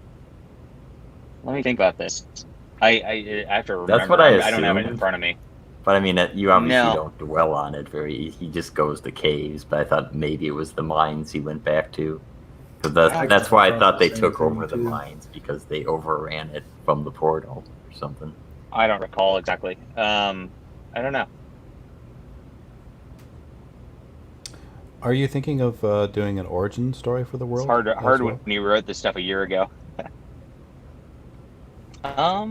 Origin story for the world. So there was obviously one point where the Demon King showed up and took things over. You know, I mean, if this keeps being super successful and we keep needing to make more stories, you know, eventually that'd be something we'd look at maybe doing. It just, you know, I mean, it depends. We'll keep doing this as long as it makes sense to tell new stories in that regard, and as long as it, you know, keeps making money like this. So I don't know. After the third volume, I kind of have planned. It's going to be hard to go back and do a fourth volume that's an after that, if that makes sense. So a prequel would kind of make sense as a fourth if we need to keep it going. I just want to cut in and say Joppa makes a good point about what the Rise of the Ocean should have been called. The Rye Sea. Oh, that's good. That is good. Java has good ideas. You'll have to save that for the second edition. Apparently they're playing Cool. Xanadu Yeah. on EVS's stream. No idea what that is. That's a movie, Nice. isn't it? What about so do you think all the future stories will So revolve what around? I hope. What's that? Sorry, you go ahead. I lost you. You go ahead. Oh, I Maybe. was just gonna try to plug the Cosmic Warrior real quick. I just want to say, like, you know, I'm trying to just like show people the quality of writing, and just be like, trust me, I'm gonna do a cool science fiction or fantasy story. You know, just go for the ride. And the Cosmic Warrior actually like won an award for best comic, so I'm pretty happy about that also. And if you just like the vibe, and if you like the fast-paced action, definitely go back to that. That's what I got going right now, and that's what we're trying to push. So I appreciate everybody's coming back and keeping this going. That'll be our because this is kind of already had a release with Cosmic Warrior before. This is the collected edition of the whole graphic novel. You know, this is a little harder of a sell than a new comic, right? But I'm hoping the people who came in from Deus will check it out, and will continue to just kind of be with us. So I've got several different comics coming out over the next few months, and you know, being a non-artist means, you know, I can't sell original art, can't sell sketches and things like that. So what I tried to do is just create more stories. And so my goal is to really like try to bring you like 3-4 quality graphic novels a year. And Deus Vult is in the pipeline to like at least do one a year from here on out, I'm thinking, at least for the next couple of years. And then I've got another sci-fi story which I'm going to announce after the Cosmic Warrior closes, which is going to be kind of my more sci-fi property world. And this is like your 80s superhero, you know, that's exploring planets. So we're trying to just really recapture when culture was really great in the 60s, 70s, and 80s, before kind of everything kind of became a dark train wreck. So thanks, guys. I would point out this has a hardcover if you really want it. It does. Yeah, I 5 love people doing the have claimed that hardcovers. already, so Yeah. Well, that's the question. What was the paper that you used for Deus Vult? Because it's kind of like printer paper, but a little different. I mean, I realize the It's, style you're going for, but Yeah, it's the paper that my novels are printed on, actually. So I looked up that, and where I got the idea to do this is if you look at like Fantagraphics books, they do a lot of prints of like Prince Valiant and things like that.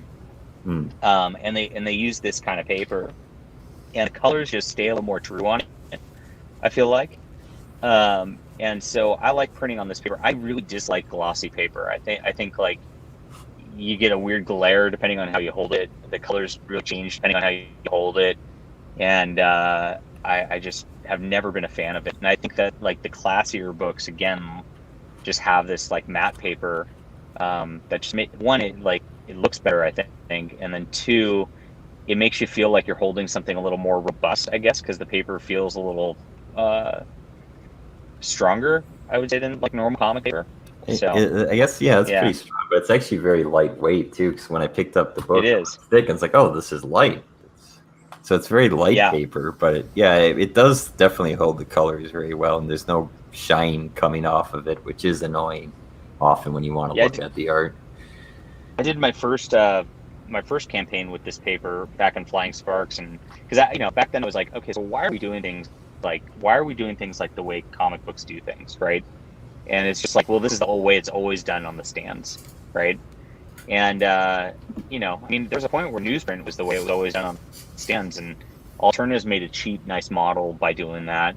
I think the colors bleed a little too much on newsprint, so I wouldn't go with that I personally. mean, newsprint was because it was disposable. I mean, it's fun, but I don't know if it's a good idea for something you really want to look It's at. not. I don't think so.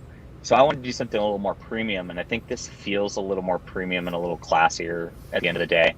And my books are also not standard comic size for American comics. They're 7x10, which is closer, again, to those like European album sizes. Again, like the comic printing model was just done because that's how every comic is printed, and so it became a standardized deal across the industry. But I think that like adding a little width actually works a little bit better for stories. And this is kind of closer to how the comics looked in the Silver Age too. Yeah, they were a little bigger back in the day. You can see the art and have luxury margins at the same time, so it's win-win. Correct. Yes, right. So it's weird because like a lot of people just don't mention that, but we really experimented with a lot of different things that nobody else is really doing. Yeah, it is pretty unique. I mentioned there's some other fantasies in the indie comics sphere, but in terms of the quality, it's kind of its own thing. There's nothing really else like it in terms of the actual production. Thanks.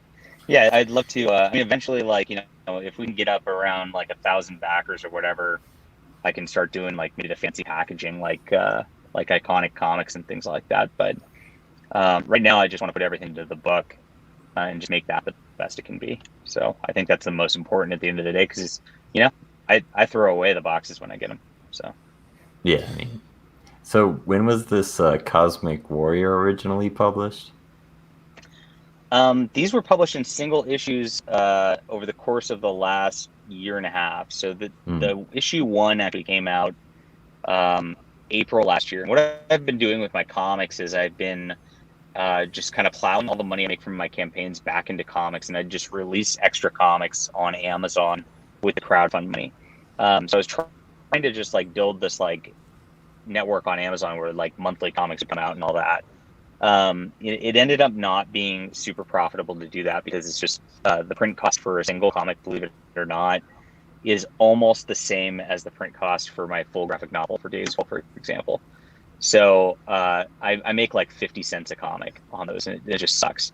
So once I had like this full story done, I was like, okay, well my next comic's not ready yet, so I can put this up as a graphic novel, full 66 pages. It's a complete story, just like Days of Old. It ends, and then people can enjoy this, and I can get this out while people are waiting for the next one. So that was our thought here. We have some cool looking aliens in this one. I'm just trying to do different things that like are a little bit visually unique that people will remember, I hope. Yeah, the frogmen were definitely memorable because they're not really like anything else that I could immediately assign to. So in Deus Vult, not in this one, obviously. Yeah, my little Cyclops red man with the 4 teeth. is that kind of almost looks like Namor, the way his haircut. Yeah, he does. He definitely position does in that look. Yeah. Yeah. Cool. You said you don't sell any original art. Do you own the pages though for these comics? So for Deus Vult, we sold them. Jesse, our artist, had the original pages, and he basically he just got all the profits off of those directly. For this, no, I don't have any of the original pages of it. The artist is from Brazil, so I just don't really have the luxury of being able to do that. So Yeah, it's interesting because the artist again can make money off that a lot, but writers don't have that option. So it's a Yeah, no catch one. 22 there for I trying to mean, get more unless you're profitability. really famous, someone might want your like notes on your story maybe someday, but generally Probably not. you don't produce anything that people would have of value except for the final Right. product. Exactly. Yeah, And John. I got the artist for Downcast to do cover for this graphic novel too. So I really like Downcast a lot. Skip. I wanted to ask you questions that branch out, but I don't know if you're going to have to go at some I point. do. I actually have to. I'm like, they're closing down. I gotta pick up my dog, and I'll be back. I can hop on my computer in about 20 minutes. So Okay, maybe 30. cool. Okay, cool. Sounds good. All right. I'll see you guys in a sec. All right. Thanks, JD. Yeah. James Hayes agrees that looks like Submariner. Yeah, Submariner. Yeah. Submariner. Yeah. Cool. Well, I guess until JDA returns, we can do topics. One thing I'd like to mention is that tonight is Godlike's closeout. So, as Velnet has been very generously been pointing out to us from the chat, EVS is streaming the closeout stream for Godlike right now. So, if people wanted to back that, tonight's their last opportunity to do so. Yeah, I would point out, if you don't know this, John Malin never goes in demand. So when this closes, it closes. He may make a variant cover at some point, so maybe he'll get a second chance, but that's not guaranteed. Right. And it looks like he's going to hit 250,000, which I believe when Edwin was saying, "Oh, it's doing poorly," it's like, "Oh, I think it'll make about 240." So looks like I predicted correctly. Mm-hmm. And he still has 3 hours left, so it could go higher. Yeah, I guess Graveyard Shift 3 was 266. So I don't know if it'll quite hit that, but looks like it'll get close. Well, not bad for first issue of a new property. Yeah, I think the backers are the same as Graveyard Shift 2. So that was the second issue, and he's already matched those backers. So several. Sorry. I would say like it's obvious that he gets more money per backer. So again, the argument that people just paying $10 to back again and again doesn't seem correct. Maybe people did that in the early days, like 2018, but I think a lot of these creators figure that people want to spend X amount of money on me, so they just give them tier options. So if you want to spend $75, there you go. If you want to spend 200, I imagine there's an option, and if you want to spend 25, I assume there's an option too. Right. Yeah, he does have several tiers here.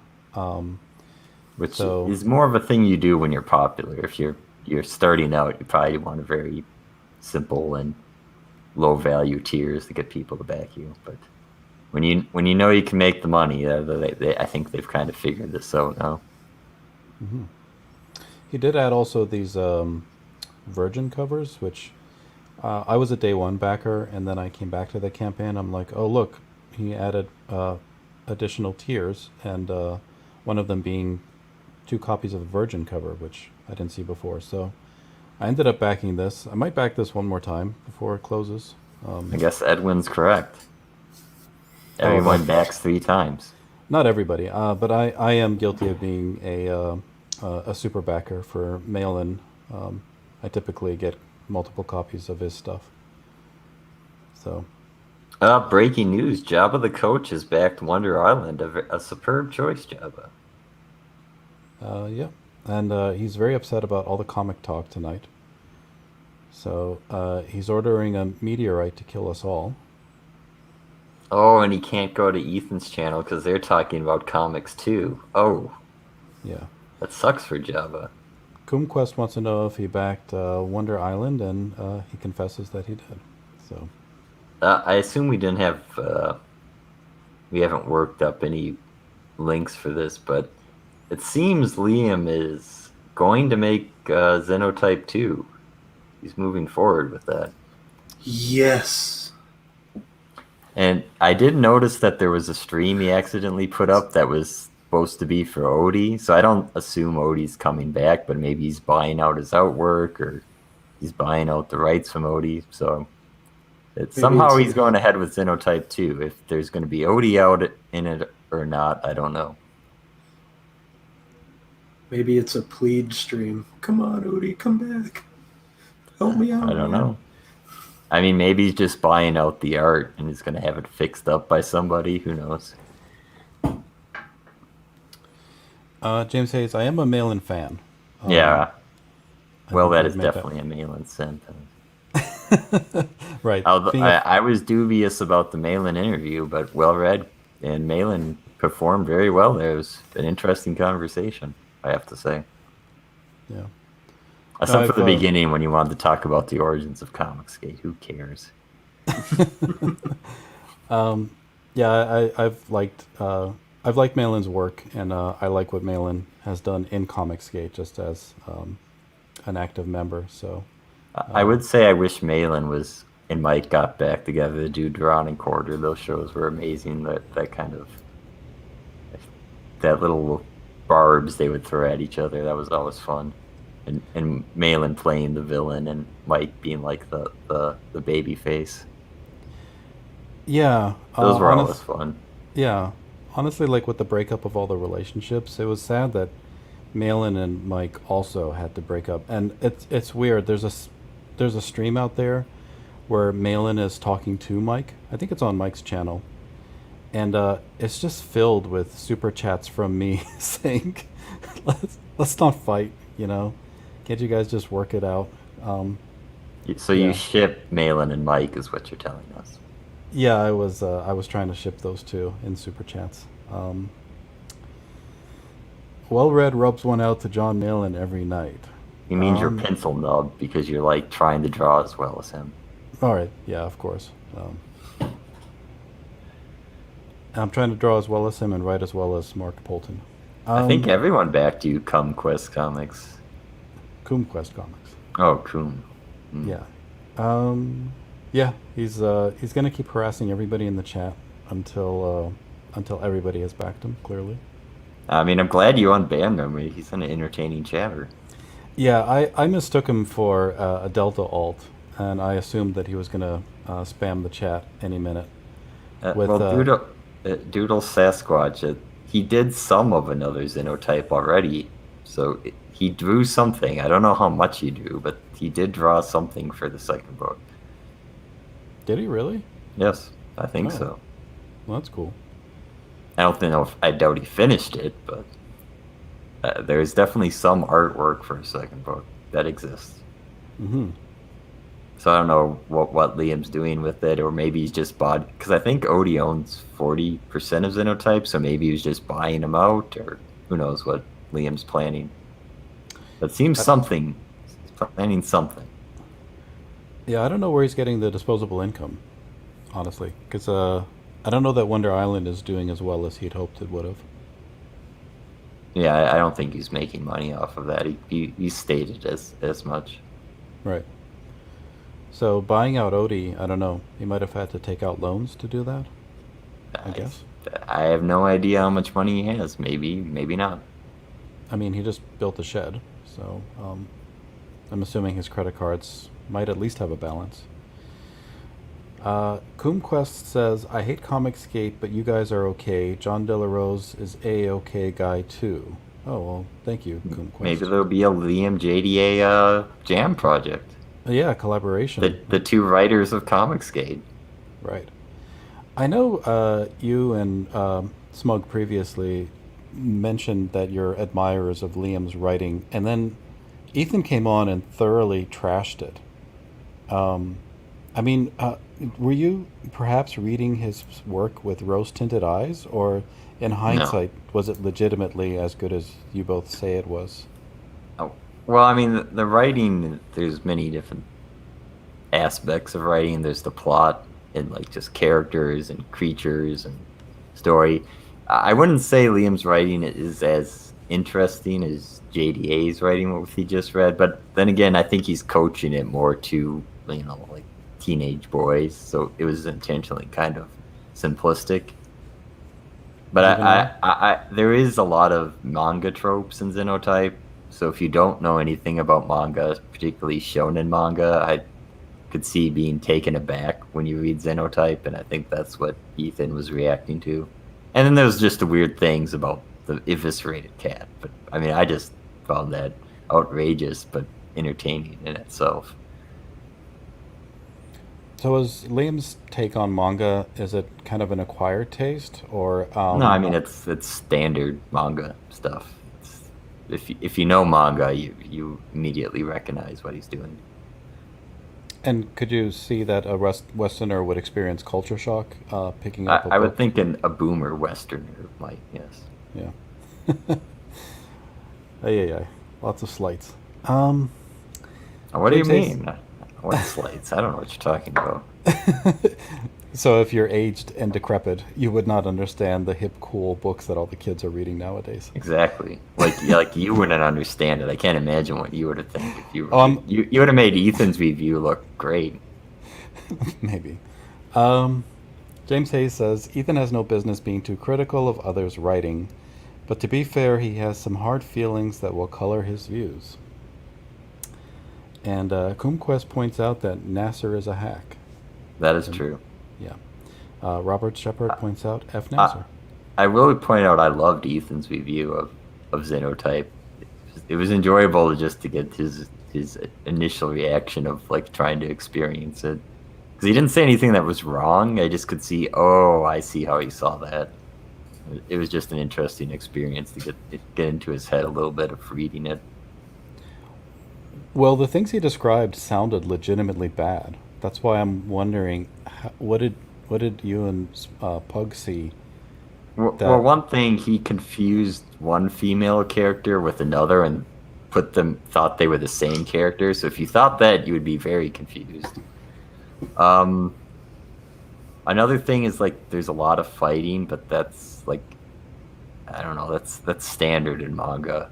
It's like the classic example is Dragon Ball Z, where they spend an entire episode powering up and nothing else happens. So like they actually have multiple fists thrown every few pages. That's actually speedy for a manga. So. It sounds juvenile, but maybe if Yeah, I that's- mean it's definitely coached to like teenage boys. No, it's a fantastic read. You got to pick up a copy, all right? See, Krieg is trolling you now because he likes it, but he knows you would hate it. Everything I've heard sounds like I would hate it. So when people tell me, "Oh, it's great," and he's an accomplished writer, I'm just thinking, based on what? Because I haven't seen anything that would suggest Krieg, that yet. tell the people what you like about Xenotype because you weren't on that review, but I know you read it. So. Oh my god. I love the treatment of women and you know it The misogyny. oh my god, it's so it I mean let's just say, you know, it's easy to understand why Ethan had trouble confusing the women. I mean, aren't all women the same? They're just our house furniture, you know. And that if you don't have the colored version, it's kind of easy to mix them up a bit. I mean, that's You know, technically Odie's fault. I guess I thought he was just playing into To playing the into trope that Lions Den. everyone looks the same, especially the women. Yes, and the characters' treatment of him, especially the Chad guy. I forget his name now. Yeah, the muscle But guy. he's like completely dismissive of the women. Like, come on, man, you're in my way. I'm trying to read books here, you know. Smacks them when they get hysterical. There's, of course, the famous gratuitous depiction of violence against animals, but it's a cat, so I'm fine with it. But no, it's Oh, don't forget about the one kid's like, let's make fun of this girl. Her boyfriend was just eviscerated last night. Yes, yes. Uh, The, the, that was the odd. That was the thing that was definitely odd. Just like what? if it were anyone else in anything else, you would think that was to set you up for um, how degraded that world is. Like watching Soylent Green or something. Or where like women are definitely a 1984. commodity there. It's like let's go watch a hanging or whatever it is in that book. Yeah. But no, it's just kind of incongruent behavior. It's a lot of fun to read. I want the second one because it's like it'll be like a series of the greatest B movies. Is it set in dystopia, or because I thought it was just a high school setting? It's dystopia, but the humans don't realize they're cattle. That's what it is. They're conditioned to think it's normal, but it's aliens are using them for resources, essentially. If you're into reading novels, I think maybe the closest approximation might be shoot, I don't remember I think it's called the Demon Cycle. It's a series of I think like 5 books. I was a fan of the first couple, but then it went downhill. But anyway, these demons prey on humans and eventually even cultivate some of their own to breed like almost mindless cattle and eat. And that's what that is really, is they let the humans kind of do their own thing for the most part, but they use them as hosts for their own lives. Because it's the best book ever made. We should review it at least once a month, I think. Jabba, we're not reviewing it, we're praising it. There's a difference. Yeah. We're extolling its virtues. It's already been reviewed and found the best book in comics. Now we're just praising it again because why wouldn't you? Yeah, I'm not praising it. I'm confounded by the praise that it gets, but I mean that's because you like 499. It makes sense. that's right. I mean, not even Ethan likes 499. You could tell. No, he said it was a very good book, actually. So, Nasser is doing a fine job of being stopped from all the eating he has been doing. Give it 5 more years. So, Nasser on a diet, I guess. Wait, someone's stopping him from eating? How? Yeah, well, Soy Rage might have him on a diet because he likes him to be more slender. Nasser is the only guy, quote, in CG, unquote, that gets more heat than well-read. I don't know about that. So, Well, you said in CG, so you can't count Liam. right. I don't know that Nasser is in CG. I mean, the audience wouldn't tell you that he is. Nasser Well, might. Nasser says he's in CG, and Ethan accepts him at least. So Nasser might think so. I don't know that any of the audience does, or no, they agrees with don't. that. Yeah. I mean, sketch therapy won't let him back in. So Right. Me, I get heat, but I don't get heat from CG. I get heat from people outside of CG. So no, you get heat from CG. I don't know what you're talking about. You I also do. get heat from your friends. Okay, I'm getting heat from all directions, I guess. I mean, we can go like write a super chat in Ethan's chat. It's like, what do you think of well-read chat? And I'm sure they're all just shit on you. So Well, I mean, you're welcome to try. I I'm don't not know. spending money for that. I don't know that I've seen. I already know the answer. It's like you need to be shown it. Yeah, well, apparently I do, because whenever I send super chats, I see people commenting how they like the show. I doubt you've ever seen that. Right. I think you're delusional. Yeah, I'm reading things in the chat that aren't there, just like I did with 499. Jack Stafford says Nasser is not in CG. Okay, maybe you're correct. Yeah, see, that's exactly what I'm saying. Determined Sheepy is tired of this conversation. Okay, highlight James Hayes. Don't be a CG simp. Well read. Okay, sorry. I'm not sure you can trust what Ethan says when it comes to recommending his friends' books. Heck, he even backed Dame Gang, a giant butt fetish book.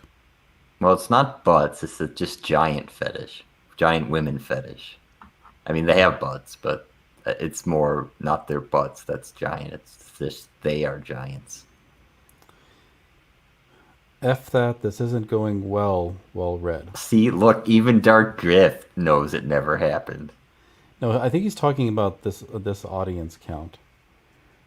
Oh, that could be true as well. Yeah, no. I mean, maybe when Ethan's on it hit 50, but yeah, 20 is where it always has been. Yeah. Well, I think a couple of times when there were fights. it Yeah, might who have been cares? 50. That's drama streaming. It's pointless. Yeah, that doesn't sustain itself. Things that never happened for 1,000. All right, fine. Everybody hates me. We'll just go with that narrative. Whatever. I still don't know who and where and what and why, but okay. I do have topics. Speaking of reasons to hate me. So maybe I'll lead with my strongest one, since I've brought everything down with Xenotype and who gets more hate in CG conversation. So the new Boba Fett show is coming pretty soon, and we have a teaser poster. At least it has less women in it now. At least one less woman. Right. Well, Gina Carano will certainly be missed. No, they do have a woman. Remember when they did the closing scene? There was that other. She wasn't a bounty hunter, was she? But she The was only like a. thing I remember about a closing scene is Luke Skywalker. I don't know what you're talking about. There was an after credits scene. No, And I that's- didn't watch that. Yeah, that's where they set up the next season of Mandalorian to be all about Boba Fett. Who cares? I care. Boba Fett's a great character. He doesn't even fly Slave 1 anymore, so who cares? Yeah, that's true. Plus, I don't like it that he's fat now. Like, that really takes me out of the character. That makes it more believable. He's Ugh. like Al Bundy. Yeah, that's exactly. Like, we needed That an makes Al it Bundy. better. Um, He's gonna talk about the old days when he killed 4 Jedi in a single night. I don't know. He's gonna sell women's shoes, I guess, now. Yeah, it's Yeah. perfect. I'm liking this show even more now. Oh my goodness. You've convinced me. If it doesn't have Ed O'Neill in it, it doesn't count. He's fat. Doesn't matter. They're both fat. No, but Ed O'Neill is funny. This Well, guy who's playing Boba Fett isn't. well, I mean, it is Star Wars. They could just have Ed O'Neill voiceover for him. Well, and then there would never be a true replacement for Peggy. So Yeah, But that's yes. true. this is the next. Peggy got eaten by the Sarlacc. But you could probably get a Marcy replacement. They're a dime a dozen in Hollywood. Yeah, they are. Thin, androgynous Lesbians. lesbians who think that they're savants. Although the character wasn't a lesbian, just the actress. The character was borderline, Oh, but it's coming pretty soon, December 29. So just a few months away. I means won't they're- watch it. Filming now. I'm gonna watch a few episodes, definitely. Are you not a fan of Star Wars? I was when I was a kid. It's come a long way since then. Yeah, it was trash since then, yes. Not all of The prequels are horrible. They're as bad as The Last Jedi. Anyone who says differently has got rose-colored glasses on. They're bad, but in a different way, right? Like, I And wouldn't being say, incompetent filmmaking, yes. and storytelling, yeah. Whereas The Last Jedi is just a bad story. But I think the characters are interesting in the prequels. Anakin, No. Anakin has a The very good diner arc. guy, Dexter Jetster, or whatever his name was, that guy was interesting. No, but Anakin himself, he had a very good arc. Mace Windu, that Samuel L. Jackson really enjoyed just being a boring guy. That was great casting. Great casting there. Samuel L. Jackson is known for being very calm and not saying much. Yeah, that's true. That was a huge miscast. I agree with that. I mean, the real solution is you change the character and let him be Samuel L. Jackson. I mean, Liam Neeson. Java is correct. We highlight that comment. Anakin was a whiny beach. Like father, like son. Okay. Yes. I'm having a lot of trouble getting any point across tonight, clearly. I'm just wrong about everything. Just tonight? Let's bring on JDA to help me. John, save me. Everybody's Oh my ganging up on me. God! Give me the link. Save the stream. What's going on, people? Hello, Comicsgate. Hi, Comicsgate. Whatever you want to say, Comicsgate. What's going on tonight? We had a lot of fun all day.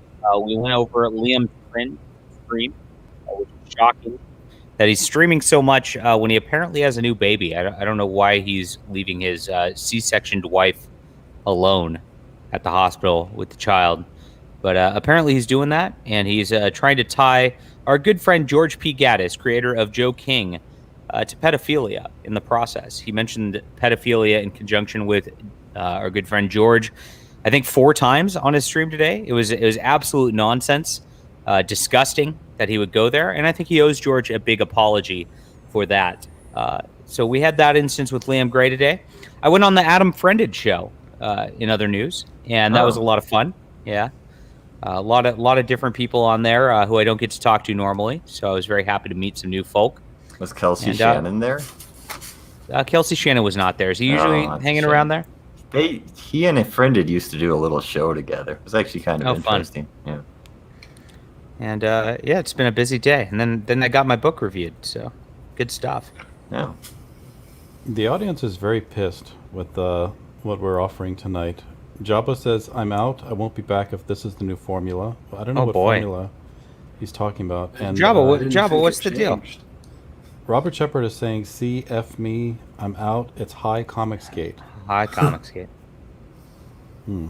There you go. Jabba is right. All right. Less Comicsgate on the Comicsgate channel. What's the issue? I don't know. I don't know either. Okay. Well-Red wanted to talk about Star Wars. That's the issue. Star Wars. The SJWs ruined my Star Wars. The Last Jedi is the worst movie of all time. Subscribe to Geeks and Gamers now. I just wanted to talk about the new Boba Fett show. I mean, I think it looks good. And I was saying they should have Boba Fett be like Al Bundy. He's gotten fat. He talks about the glory days. Thought it'd be great. Pretty funny. Yeah. I don't know.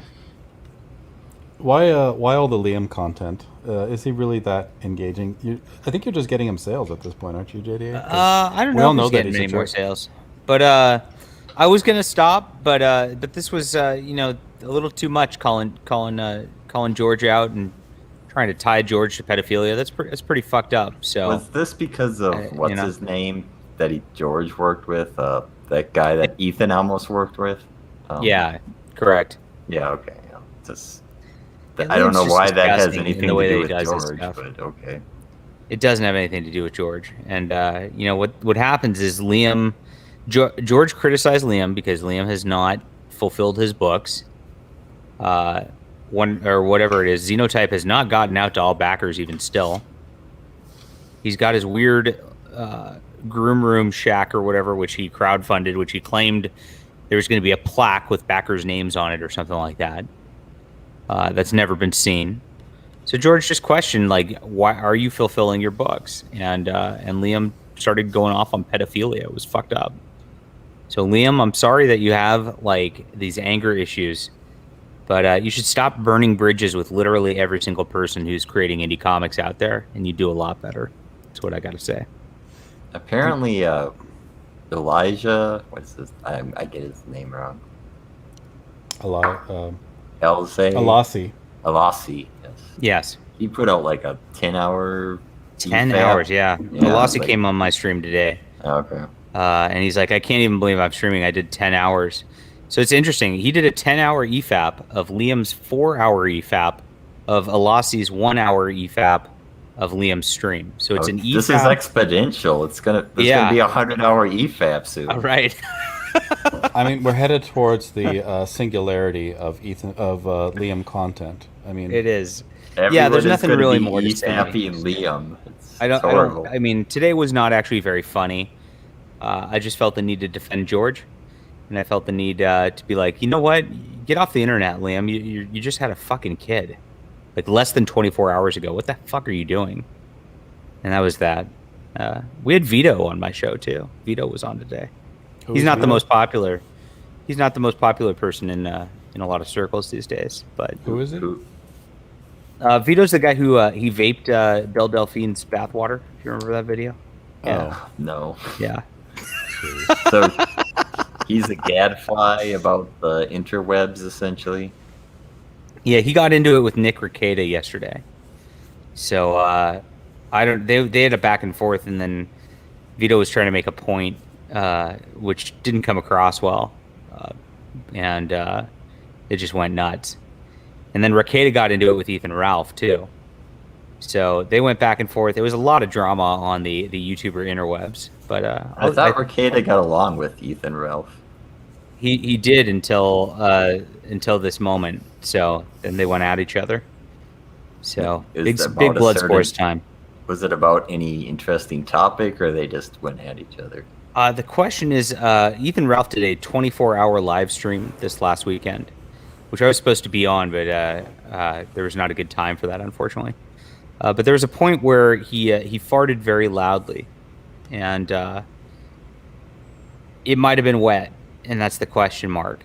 And Nick was going over that, and Nick was claiming that he dropped a bomb in his pants, and Ethan Ralph didn't like that, so they went back and forth. Wow. This is the is internet. like the stupidest thing I've ever heard. It is that stupid. Yes, it's amazing.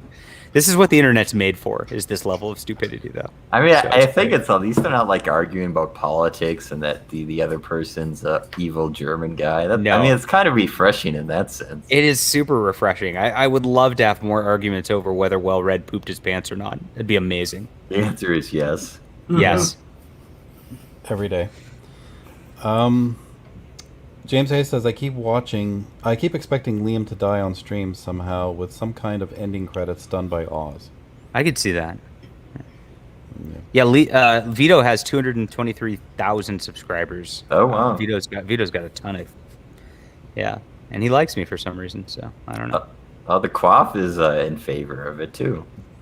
Fart videos are the best. We did have the Liam wife fart video. That's pretty good. We've had that. On the Trash Compactor show, they had that whole like fart song. If you remember that, they used to play that all the time. I hated that thing. I hated that thing too. How valuable would a fart video of Ethan be? It's got to exist. I mean, he's streamed for how many hours? I mean, there has to be a point where he's just let one out. If I played it right now, would I get canceled from CG? Yes. Maybe. Do you have it? I'm neither confirming nor denying. Interesting. Mm-hmm. Maybe Yeah, you you should don't just have give to it to take it JDA in secret, and then it's not your fault. Yeah, I'll let JDA take all the risk. I don't want to get in trouble. Jesus Christ. I've already been in trouble. I don't want to deal with that. Yeah, I wanted to detour into like some of these older topics because I never researched you before JDA, but I looked into you a little bit for. Shit! You're for the stalking stream. JDA? Well, I don't stalk JDA, but JDA was going to be the guest, and so because as a proper host that does an interview, I looked up a little bit of like information on him. Mostly like first I looked at his backlog of like works that he's done, and I know that you've written some novels and you have a number of campaigns. That was something I wanted to ask you about, like jumping back and forth between writing novels and then doing comic books, and which you prefer and why you choose to do both. Sure. But then I also I did just like a search on Kiwi Farms for your name. Oh, exciting. And, like, some stuff from like April 2020 came up. What did I do in April 2020? Was it bad? I think you had a fight with who's the guy from Alterna Comics? Peter Peter Samedi. Yeah. That was actually not my fight. That was like Captain Cummings. It was right? Captain Cummings' fight, but Cummings was kind of my co-host on my stream at the time, and so we were talking, and he brought up some interesting points about just like what was going on. It was kind of, there's some like weird stuff revolving like the swatting, and he was, Edwin's swatting? yeah, no, Smeddy's swatting. They both had one. Oh, okay. And Samedi was being a little cagey about it on Twitter, and so I was like, well, I've done journalism before. I've worked for the Federalist for a while. I know how to do this. So you can actually research police records pretty easily to get into this stuff. So I was like, you know what? I'll look into this and verify whether it's real or not, because everything's been taken down. Everything was silent about it. Cummings kind of went at him on Twitter. I mean, he kept prodding at him. I didn't do that. But because I was associated with Cummings, I got kind of some rap for that, and it was kind of annoying. But I just went and I requested the police records, which is just under the Freedom of Information Act. You can just request that. And I just waited, and I said, I made a video and I said, you know what? I don't know what happened. I don't have any evidence one way or the other. I'll find out about it. But the way kind of tribal politics works is you can't ask the wrong questions, right? And so that was a wrong question. How dare you ever look into St. Peter or whatever? And I'm like, well, I'm just trying to verify this one way or the other. I mean, because it's just of interest for Comicsgate, I think. And I just waited, and it turned out that there was a police record, and he was swatted. So I reported that. So that was it. But a lot of people jumped on me really hard about that, and it was mainly because, again, Cummings just went nuts on the guy, and eventually went nuts on me too. So I didn't predict he was going to do that. I was just looking into it from a journalistic standpoint, and I never had ill will towards Peter or anything like that. So this is the thing they're talking about on the farms all the way back in April of 2020. I did want to ask you about this Robotoad campaign too, but basically it says here you're responding saying that they're no friend to indie comics because they removed your post about Robotoad from their message board.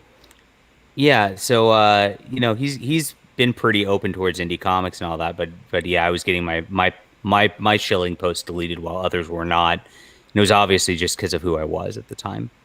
So I was like, you know what, if you're gonna pretend to be like an open forum for that sort of thing, don't block people just because you have a disagreement with them. So okay, he unfollowed you. Correct. Right. And then here's Dong's interpretation of the John Delarose dialectic. Oh, Dongs. He says, John antagonistically demands person adjacent in pre-existing conflict takes his side or helps him. Person loses patience and tells John to fuck off and go away. John declares person his enemy. John antagonistically demands person adjacent in pre-existing conflict takes his side or helps him. Person loses patience and tells John to fuck off and go away. John declares person his enemy, and so on. Yeah, I mean, if somebody's going to be rude to me, I tend to not like that. I mean, that's fair. That's how anybody reacts, I would think. Yeah, I mean, Peter took to Facebook and started swearing about me, and I'm just like, okay. I tried to message him and be like, hey, like, I'm just looking into this. Like, it's just a journalism thing. It's not personal. But I got the swearing in response, and then got my Robotoad deleted. So I was sad about that. Doodle Squatch is excited about Robotoad, yeah. I thought it was a pretty cute book, so I enjoyed making Robotoad. Was it intentionally parody, or was it satire? What were you going for with that book? I was just thinking, how would I make a robot frog book, right? And what would I do in that instance? And so that was that. The title's obviously parody. And I was just, and I thought of a simple concept. I was reading a lot of like old Ditko monster stories and things like that at the time. And so I just developed a story about a robot that went haywire, and then its creator had to kind of take it down in order to save his girlfriend. So very simple, fun one shot, and I thought we did a good job with that. Was it meant to get Ethan's attention, or were you not thinking of that at the time? I actually asked Ethan's permission to do it in DM first. I'm like, hey, I don't want to like cause big problems.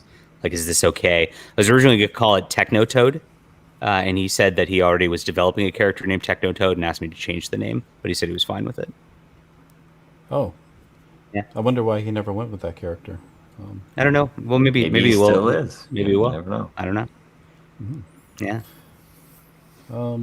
Okay, so I'll bring up your catalog here as soon as I can find it. It's in one of these tabs. Oh, there we go. Right, so you've been doing quite a lot of work, actually. So it started I think with... this is my 11th or 12th campaign at this point. So, yeah, Yep. something like that. There's the John Malin cover. Yeah. The glory days of Comicsgate. That was the summer of love where everybody was getting together before nobody fought with each other. And honestly, that's the best sort of thing. I always tell everybody these days, even with like the mini fights going on now, like I'm just like, you know what? If we all kind of just hung together and just paid attention and chilled and just had fun together, we just double our audiences. There's no reason to fight.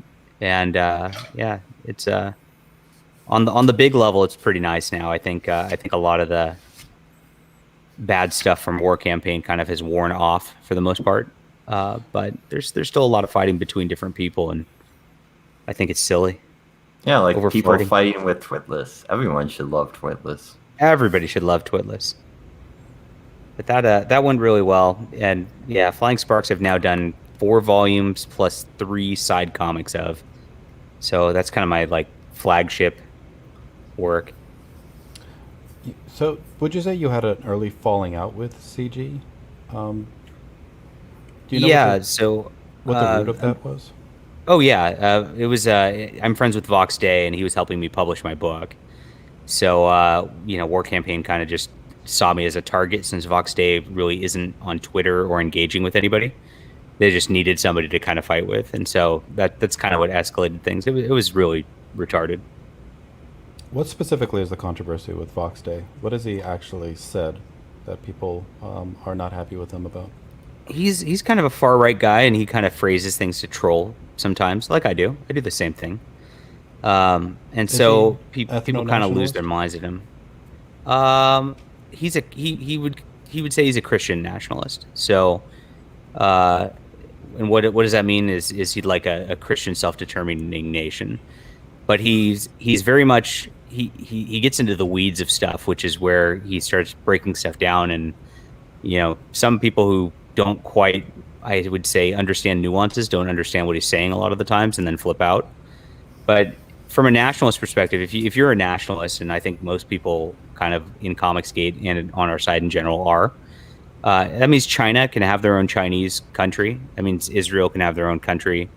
That means Japan can have their own country. That's all a fine thing. And it's all about self-determination and not imposing your will on other people. And break that down however nations break down. You can break that down by religion, by ethnicity, by mutual goals. It just depends on how a nation's formed, how that exists. But nationalism is an intrinsically like more stable and better environment for a long-term society than, say, globalism is the thought. And that's how you break it down. So I think Sketch Therapy always levies the accusation that he's against race mixing. Is there any merit to that? He is part Native American and part white, so Sketch Therapy is a fucking idiot. Okay. Yeah. Because I think David Duke. I don't know if you know who that is, but I do.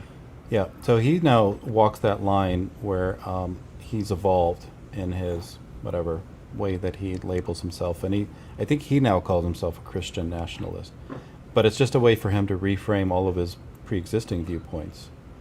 I don't know what David Duke's viewpoints are. I don't really pay attention to him, but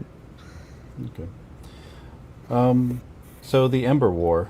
This is your follow-up to Flying Sparks. yes. How did you feel about this campaign in light of how Flying Sparks did? Well, this was after like I kind of got piled on. So this did I thought with Flying Sparks and my being kind of not in Comicsgate's good graces, being able to grab 432 backers was pretty good. Now this is an adaptation of a sci-fi novel, and so it's by Richard Fox, and so it's kind of got its own audience, and it's a lot of fun. And we're actually talking about doing the sequel to that. So I'm sort of drafting the way that lays out for the future book. So we might be getting to that soon. So you were happy with this work, just disappointed Oh, yeah. a bit of the support that it received. Yeah, I mean, so we had great art. We had the same artist as Flying Sparks. We have a great sci-fi novel, which has proven it's won awards. It's sold, I think, 120,000 copies of the novel version of this. So it's a good story all the way around. We have a Graham Nolan cover art here. So you think, if it's about the comics and people are interested in it for the sake of good comics and good fun, they should have been in on this. But there were some team play elements there, unfortunately, which was a part of things. Mm-hmm. Yeah, I think Mike Miller also mentions that his follow-ups didn't do as well once he was out of the good graces. Oh, big time. Yeah, his have crashed like pretty badly, unfortunately, and it's kind of sad. Mike's a good artist. Yeah. Is this a sequel to Flying Sparks? This is volume 3, and I think it's the follow-up campaign because I moved to Kickstarter at that point. So I had all my campaigns on Kickstarter, and I did an Indiegogo sort of like second chance one with this one. So, yeah. Okay, so that's why the backers are so Yeah. much lower. So the original campaign I think did 16,000, so 20-something thousand overall. Yeah. Right. I'll probably skip up to the Napalm Brothers. What is this? What is this book? So there's this guy's 6th Scale Combat, and he asked me to publish his book for him, and it's just his book. I didn't write it, didn't edit it, nothing for it. I just put it up just because he needed somebody to put it up for him, I guess. And that was that. So he then did not like that Ethan and I made up and became friends again. So he kind of lost it after that point. He's been going at me ever since.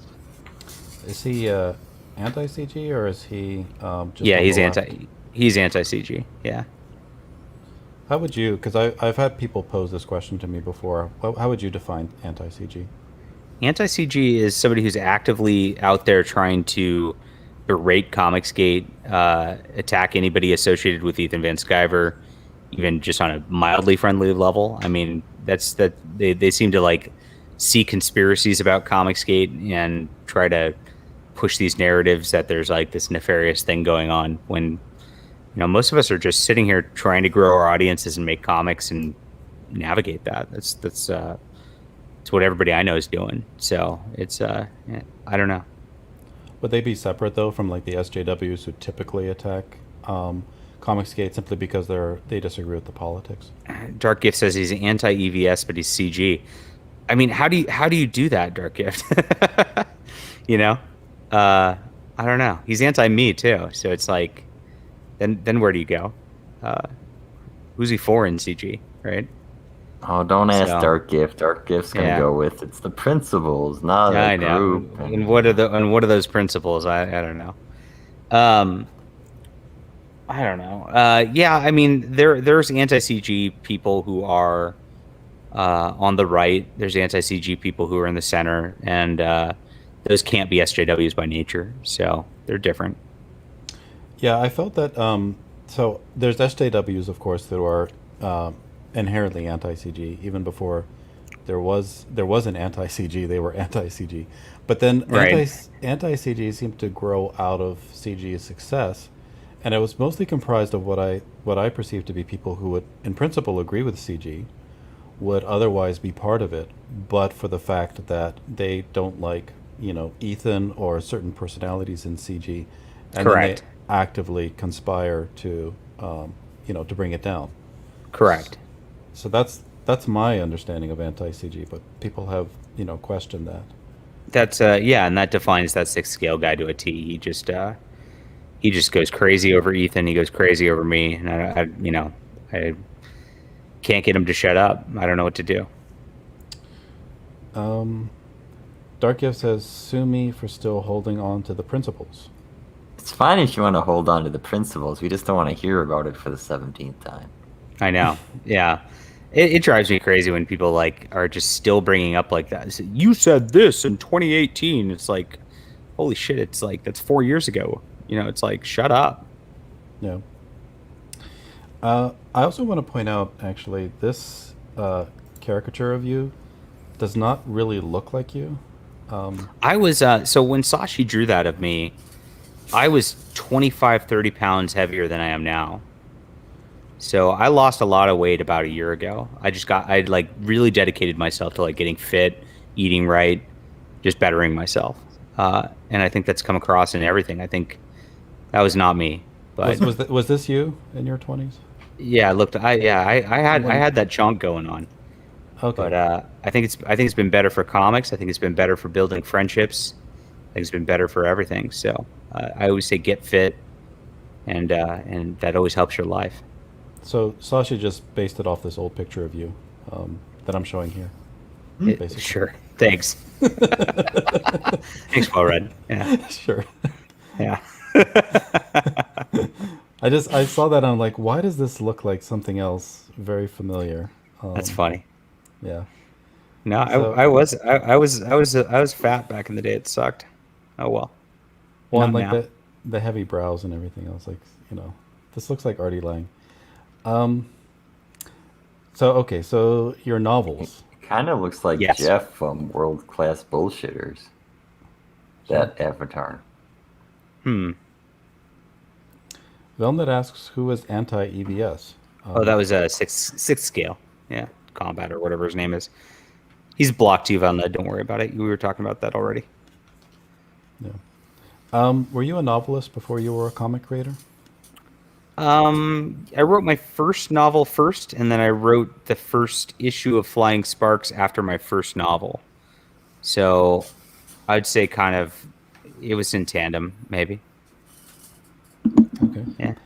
Did you always intend to do both? I started doing comics, and then I found I was not making money in comics, and so I kind of dropped it for a while. And I was like, you know what? I'm just going to focus on novels because I can write these. I only have to pay for like art for a cover, not a big deal, and or a publisher will do it for me in some instances, and that's an easier way to just like make money. And I found that I was making a lot more money off novels than comics, and then comics kind of became viable with Comicsgate. Thank God for Comicsgate. So now it's been a nice supplement to all the income, and so I try to do 50-50, but comics are so much easier and faster to write, and I have so many ideas. I go a million miles a second. I've got like 7 graphic novels in the works right now, and then a couple more ideas on top of that. And novels take a really long time to flesh out an idea. I mean, it might take me a full quarter to write a novel. So since that's slower, I like writing comics a little bit better. But I try to cater to both audiences, both the book readers and the comic readers. So that's also sort of what Nasser does. I mean, I'm not saying it's at the same quality as you, but I guess that's the other person I can think of that does novels and comics at the same time. Yeah, Nasser comes to me for advice a lot, so It's probably a good Yeah, idea. he's been, he's really been upping his game. I've been very, very impressed with how Nasser's progressed, big time. Yeah, I guess I won't get into my NASA rant, but anyway. Nasser is amazing, well read. Just have to accept it. Don't get me started. Just don't be surprised if you end up with a knife in your back, JDA. That's all I'm gonna say. Okay, so Did but you which- review Secret Comics Presents? I think you put a video I up did. for that. I really loved it. I thought it was great. Yeah. I definitely like the art. James Robinson is awesome. Love it. Yeah, I'm also glad it was in black and white. It's like, this. I mean, I'm sure I thought colors it was, could make it better, but I thought story wise, I thought that fit the genre very well, and they were very quick stories, right? So, I thought he did a good job with that. There's nothing like, I wasn't sitting there going, this dialogue sucks. There's nothing bad about it. I thought it was good all the way around. I thought the one that was written in rhyme, he had things where like those settings, like, no, you got to keep this all in rhyme. But I think that was a little failure in the dialogue. But other than that, I thought it was cute. So, So which one do you feel more predisposed to? Writing in novel form or writing in comic form? Which one is more natural for you? well, it just depends on the day. I'll be honest. So some days I really just want to crank out words on novel form. Some days I just want to get a story done, and I'm excited about it. So it's back and forth. I've been writing a romance novel lately, and I thought it was a great idea, like at first, and now I'm just like, I'm in that point where it's in the middle of the novel, and I'm like, oh man, this isn't even going to sell because my whole audience just wants pew pew spaceships. But I'm still going through with it. I want to do different things and not write the same book over and over again. And that's the wrong way to go about things from a commercial standpoint, but it's more fulfilling artistically. is that the book you have a pen name for? The romance Yeah, novel? I'm gonna have a pen name for that. Is it gonna be a woman's name? Yeah, absolutely. Yeah. You gotta So be we're a gonna woman's see. name for a romance We're gonna novel. see. I'm gonna see if people who don't know me can find it, and we'll find it that way and enjoy it. So I've got a lot of Easter eggs. Like there's like the Stars Entwined novel you've got up right now. The entire book kind of revolves around this, and I won't spoil how it does, but I want my people who are my avid readers to get something out of reading it, even though it's a romance novel, if that makes sense. So, yeah, I read the first two of these, cool. and I didn't really like them as much as I liked this book. Actually, I didn't like them at all. Yeah, that's all right. No, that's all right. But I was curious though, because Red kind of asked us already about your strengths and preferences with novels versus comics. But how do you rate your novels against other novels? Like, how might you sell us on, say, a different property of your works aside from the Stars Entwined? I would say it depends on the book.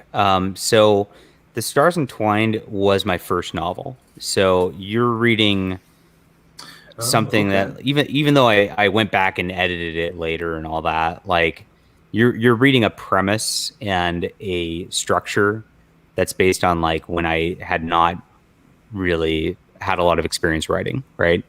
And I think I'm surprised that you didn't like the second one also, because most people, when they get through to the second one, they go, "Oh God, this is action packed, and this is what I'm looking for." So I would say, like, just because of the premise might be in a spot where I was not as tight of a writer, that might be where you're at. And I think you might want to try the book Justified, because that is more in line with the pacing of like Deus Vult, if that makes sense. Okay, yeah. The second, I haven't read. I see there's three now. I haven't read the third one. The second one was a little bit better, but I just kind of took them as like sort of two halves. You know what I mean? Like, it's definitely like a continuing story, right? Yeah. So I set it up that way because that's how series sell pretty well. And the third one really pays it all off, right? So that's you are reading, and that's an issue I have with Flying Sparks too. Is I'm 4 volumes into it, but I have not paid off everything yet. That is still going. You haven't had that like here's the finish line, and it's hard to. I don't know. It's hard to parse a story out when you haven't seen the finish line. I think. And it's always just like it's always like a trust me, I'm going to stick the landing, right? And you don't know that because it's not out yet, right? So I think that's kind of where it's at. but now it's landed. The third book's landed. So, but I still think Justified matches more, like my comic level of writing now, than like say the Stars Entwined did. How would you pitch Justified to us? What's the premise? What's the themes explored here? It's Crusaders in space, so it's got very similar themes to Deus Vult, but it's like a sci-fi world.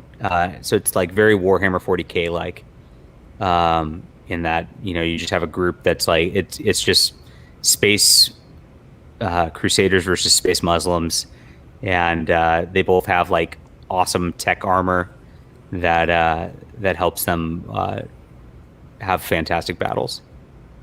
So. Are there any of them that find the tech armor to be blasphemous?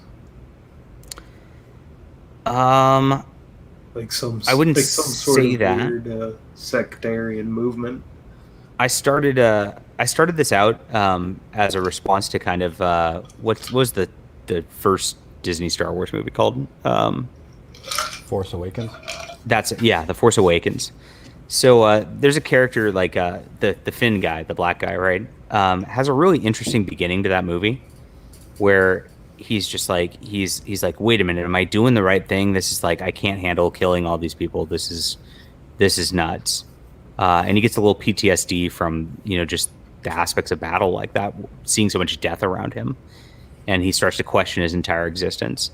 Well, that's a great starting point. And if they really followed that character and really had him develop from that point and do something interesting for the next 3 movies, that could have been a great trilogy.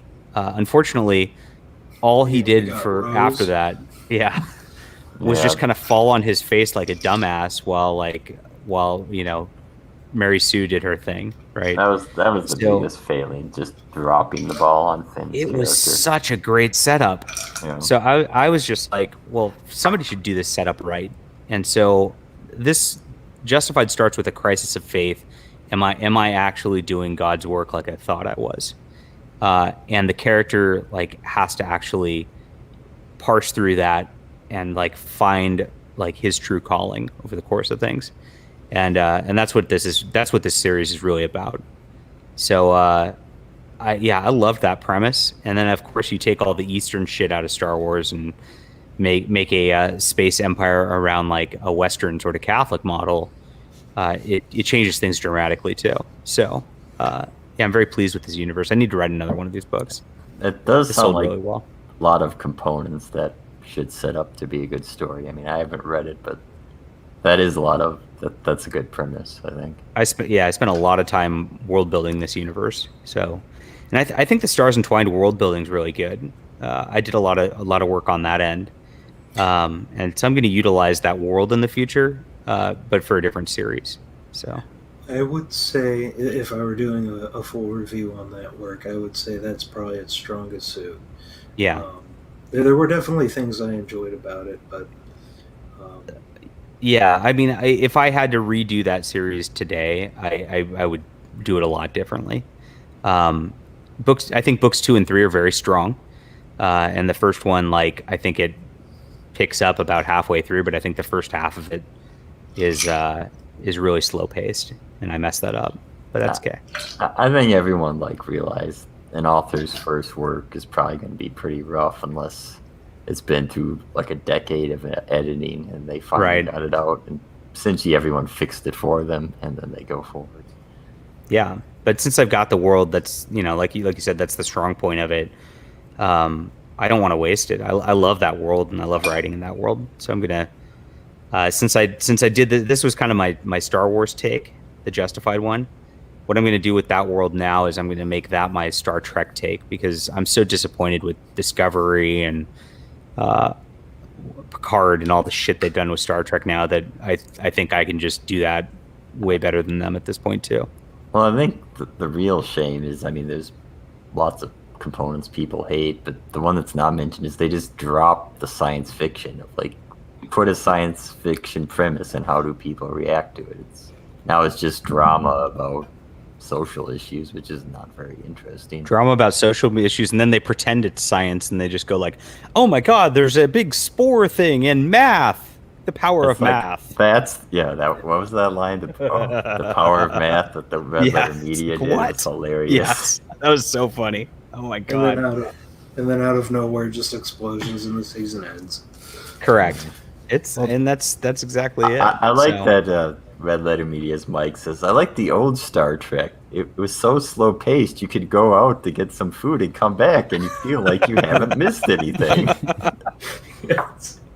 It really was. But what I do miss is that adventure of the week sort of thing, where it's Yeah. like, they go to the So- planet, they get the cool scenario, they do the scenario, they learn something and then they move on. And so that's what I want to do with. I'm going to create a book series like that, where I just Twitless has it. Twitless, they come do in that. here and say that line for That's us. it. Now You that's could do the it. power of science. I think Yeah. Twitless could say it the best, though. I need his reading. Yeah, denying that gender isn't a spectrum is anti-science. So, Oh my god. yeah, definitely. So that's won't my fit plans into with the that. Star Trek. I can't believe you could say that without getting mouth cancer. How do you set a theological conflict in space? That premise confuses me. So, for Justified, are they traveling in space, or are they relegated to alien planets? They is it are, like Dune.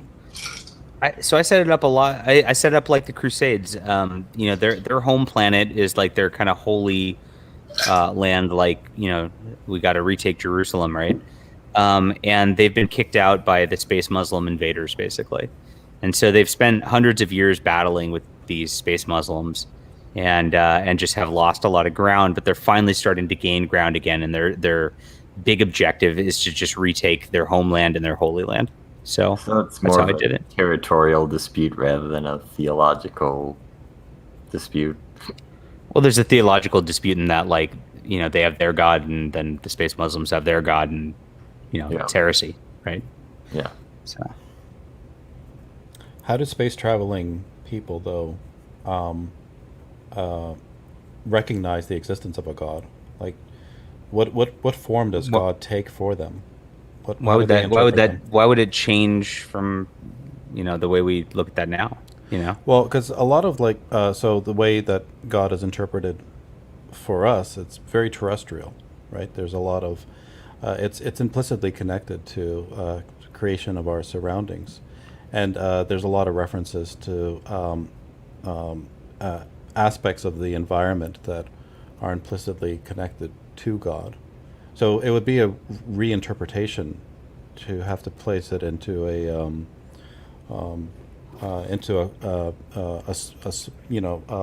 solar system type setting, or a galaxy type setting, where you would have to try to redefine the state of what God is. I don't think so. I mean, if God made the planet, God can make the galaxy. I mean, if God is infinite, then that's not a bigger task, right? Okay. Because one over infinite, right, is just infinite, right? 2 over infinite is still infinite, so it wouldn't matter either way, is what I'd say. Well, if that makes sense. Well, so let's put it this way. Basically, God, as we understand it right now, is connected to the people of the earth. And for example, Sure. Adam and Eve were populating the earth. There's no explicit statement about aliens in the Bible. And now you're traveling to other planets, and you're going, well, wait a minute. We had this thousands, or I guess tens of thousands year old interpretation of God that we're following, but we're on these other planets. Why was that lacking from our fundamental text? Do they have to have some new prophet to come and reinterpret that for them? For this universe, I don't have to deal with that, because it's not the same. I made it an allegory, not direct, right? So I have a whole setup of how, like, that world's version of Christ came and sacrificed himself for them, etc. Right? But that's actually a question I've wanted to explore in a more hard science fiction setting, where it's kind of maybe not so distant future, maybe 100, 200 years from now, us going out to the stars and kind of uncovering that, like what do aliens mean theologically? And it's been something I've wanted to write about and think about in depth for a long time, and I don't have a good answer for that. There's a couple ways you can think about it. Is one, perhaps they're kind of similar in the way that they're quote man. Otherwise, they would have to be one of two other things, which would be animals, right? Without souls, or they would be demonic in nature, right? So those are the three potential options to be able to explore there, and I think that's very interesting. Okay. That's what you come to well-read reviews, theological discussions. That's right. I don't know. It is a very interesting question, and yeah, this is the type of stuff that keeps me up at night. I'm thinking about. Yeah. Right, because it just seems like space travel is as an advancement of a society that that surpasses a lot of the establishing core beliefs of that society, and how those can evolve and transcend so that they can keep up with that evolving state. There has to be a point of reinterpretation somewhere, and who's the authority to do that? That's why in Star Trek I don't think they have a lot of faith-based perspectives. It depends in Star Trek. So I mean, Gene Roddenberry was a little bitchy atheist by the time he got into like the 80s. So he actually intentionally told them not to put that in there. Although and if something similar to Star Trek is Babylon 5, which has right, religion. correct. Babylon 5 has very religious Minbari. The Narn Even have their own humans very have religions, yeah. and the humans have all of our religions, and they're still intact at that point. And actually, a bunch of like monks and friars and all that actually are pretty integral to like helping with Babylon 5, because Babylon 5's got a lot of World War II allegory to it. And the Catholic Church actually did a lot of work smuggling Jews out of Germany and the like, which a lot of people don't talk about, but that happened. And so that was allegorically put into an episode of Babylon 5 also. And then there's like something in the future where essentially they have religious society preserving information, kind of like the Correct. Catholic Church did. Yeah. Yeah. So I don't think it's in conflict inherently. Yeah, So, Villeneuve makes a point about it too with C.S. Lewis's works. Yeah. Where not only is the Christian set up throughout the whole universe, really, but Merlin is our savior in the end days. So Yeah. at least that's what I got from reading that Hideous Strength. And the creatures in that, on Mars and on Venus, they like acknowledge God exists, and like they're kind of understand that. They understand that their place is different than humans, and they're just very like matter of fact about it. And that's what I tried to put into Deus Vult. How the Kitnian just kind of are like, oh yeah, the creator exists, and these are the realms, right? They were very just matter of fact about that existing. Yeah, they don't exactly worship him, but they acknowledge, God Right. exists. Yeah. So in essence, they have different levels of free will on that level than we do. Like the angels, for example, will just know God exists. There's no question mark there. So it's a different level of agency, and that's what I was trying to communicate with that. And I think that's what C.S. Lewis's aliens had also.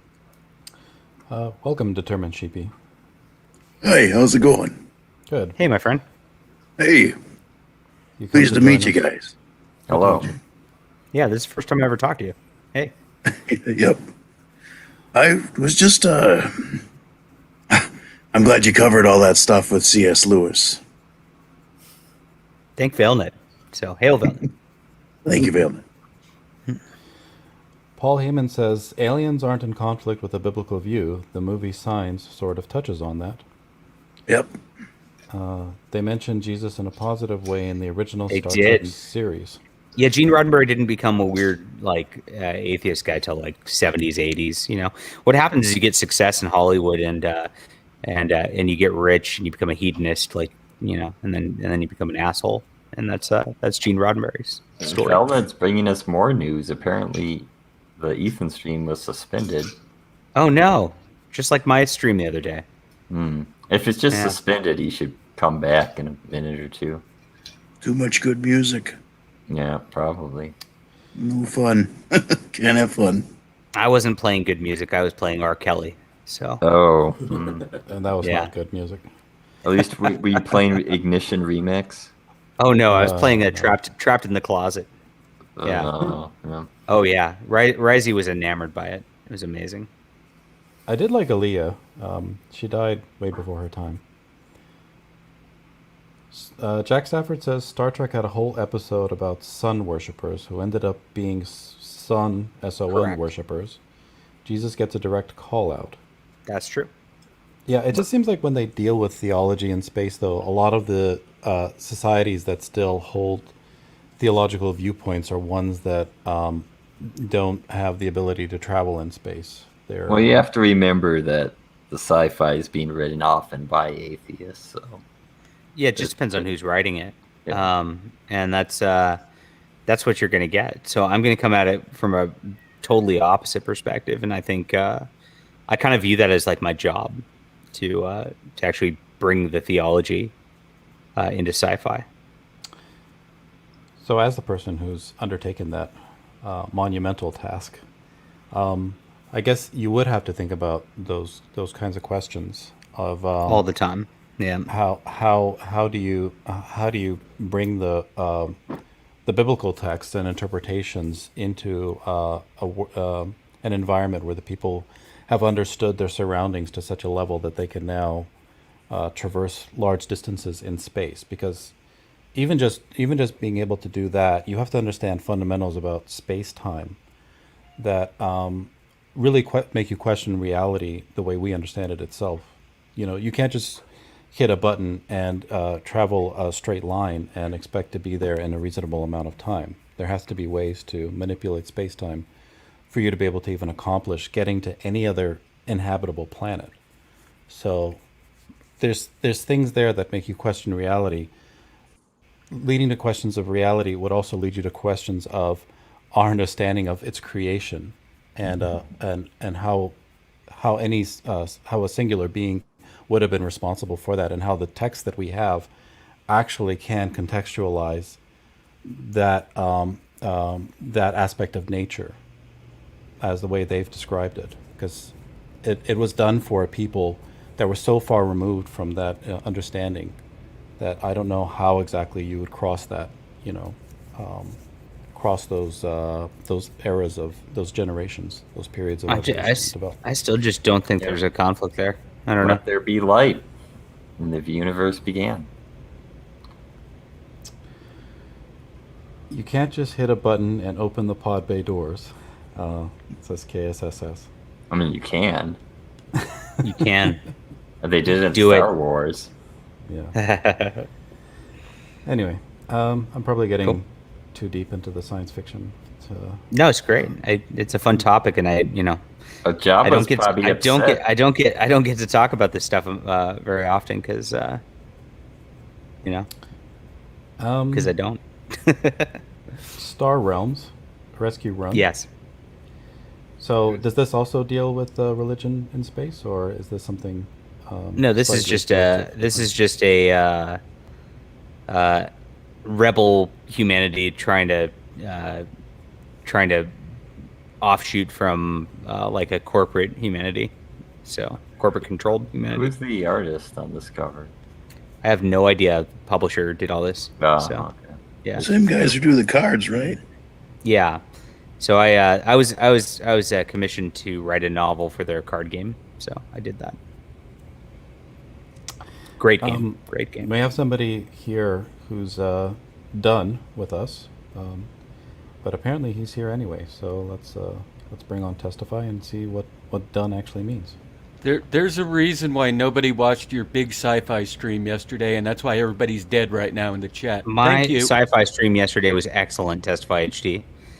I had what- legendary science fiction author David Weber on, and he just dropped a ton of good wisdom about writing and stories, science fiction, and I just beautiful Heck streams. yes.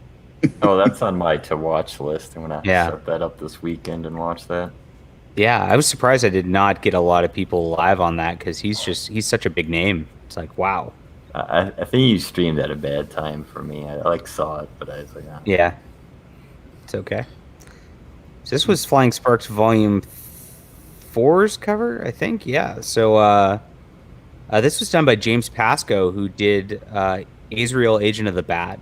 If you guys remember that series back in the day. So I actually met him at a convention. We had a lot of fun at the convention together, and I said, you know what, I'm going to hire you to do my next cover. So, good guy. The Quaff is praising Warhammer 40K's travel. Yeah, it's true. It's fun. Yeah. Warhammer 40K really hits those religious themes hard. I mean, they Yeah. put a really dark spin on it, but Like you can't Yeah. question that religion exists because it's the gods just go out and It's kill real. you. So that's right. It sounded like you were saying that writing novels is more profitable than writing comics. So Yes. do you write novels then to support your comics? No, Creation? both are profitable. I've not lost money on a project since 2017, and I was experimenting with like short fiction and stuff like that back then, just on Amazon for algorithm stuff, and that was the last time I lost money on a project. So everything I've done is profitable at this point. There's no supporting one way or another. Yeah. So you're not following the Nasser business model of like make comics to support being a novelist, because No. being a novelist doesn't make money for him. you're trying to critique Nasser's writing. Well read. Is that what that No, was? that's what he said on his streams, and I'm asking if Nasser- JDA. Nasser had some issues early on with writing to market, and you got to write series. People want to read series, so I will say that's the the deal. I only read the first one, but it was definitely competent. The 100 Days, the Halloween, the first one he wrote it's pretty standard setup, but it definitely wasn't bad writing. He's gotten a lot better, better. People love this topic of theology in space. Maybe you should make an episode about it. Jack Stafford says, and at the end of Black Hole, some go towards the light and some go to Hades. Disney's Black Hole had a pretty scary there you go. hellscape. And then Paul Heyman says Event Horizon is another one that deals with theology in space. Yeah, I mean Disney made Dark Crystal, right? That's true. They used to Right. make interesting things. Yeah. They used to. Nasser's a fucking idiot. Next. I God, don't think testify. anyone was questioning that. Jack Stafford says Nasser has said he has never made a profit on any of his novels. That's too bad. I hope he does. Or is a tough crowd. Yeah. Well, that's our chat. So. Yeah, the chat hates well read, as you all should. Yeah, and they sometimes unleash that hate into other directions as well. Yeah, So, but there's no one else Here's that the Cosmic Warrior. So Yeah, the Cosmic Warrior's already moved, like I think 350 copies before this. So yeah, it's just gravy now. But I'm very happy, and I definitely recommend this, the collected edition, because I'm kind of opposed to single issues nowadays. So this Clockwork Dancer if I recall, like this is kind of aimed at girls, what is this about?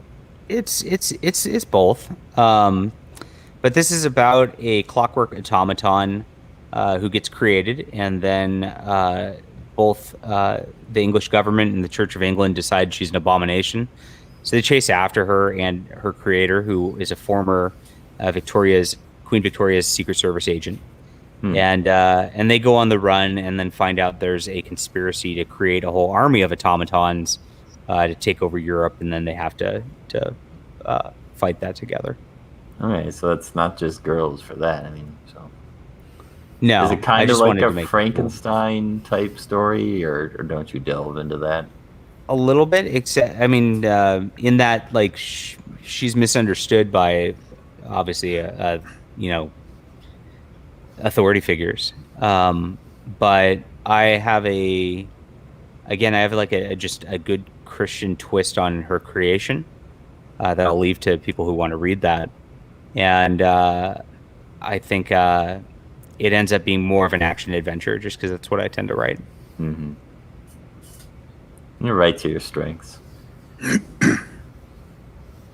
Are you? I guess you're a big fan then of a lot of action adventure series. What are some of your favorites that you draw the most inspiration from? My favorite comic of all time is Spider Girl from the 90s. And it's a continuation of the Spider-Man deal where Peter Parker and MJ had a child and are adults. And as it should be. Fuck you, Joe Quesada. This is my real continuity. It was an alternate timeline, but I view it as the real Marvel continuity. And so she grew up, and then she inherited the powers, and then he kind of trains her in the powers. And I thought that was it's really fun. Is that Mayday? What's her name? Mayday, yeah. And that was drawn by this artist right here, who is Ron Friends, and written by Tom DeFalco, who's my favorite comic writer. And Tom DeFalco just writes very snappy comics, which are very action-packed. He's very good with the characters, like, being defined. The pacing's very fast, and he's very good about having a full story in a single issue and then setting up that teaser for the next issue. And so I really modeled a lot of my comic writing, especially in the superhero vein, based on his work. So I like that a lot. What are some of my other favorites? I'm big into like Terry Moore's Rachel Rising. I don't know if that I've maybe some of his way he does dialogue influences me, but he's got a very different tone than I do. Chuck Dixon's a big influence on me. His Batman stuff from the 90s. That's a pretty big one. And I don't know. Yeah, it's probably DeFalco and Dixon. I'm as I'm getting more into like Conan and pushing those sorts of things, I'm getting back into the 60s and 70s stuff. And as of the last couple of years, I've been really studying Steve Ditko and everything he did with his like objectivist morality stuff quite a bit. And so I would say that made me more comfortable with I'd say making moral statements with comics and things like that, and actually doing the Christian comics and Christian theology stuff in a lot of way. Yeah, Dixon's Robin was awesome. Night, Kriga. Thank you for reviewing the book with us, Kriga. So yeah, have a good night. Hello, Testify HD. What you doing? Hey, share my screen. What? You have, why are you killing Twitless? You have excellent mouse control there, Testify. Do you play a lot of Battlefield? Twitless and well read. Oh, so you're sharing a bed. That's a bed, right? Yeah. That's our pillow. That's where we yeah. have pillow talk to That's cute. discuss. Is it crocheted? D. It's B. You want B. B. Yeah. That's a or is bed. it O-E-O?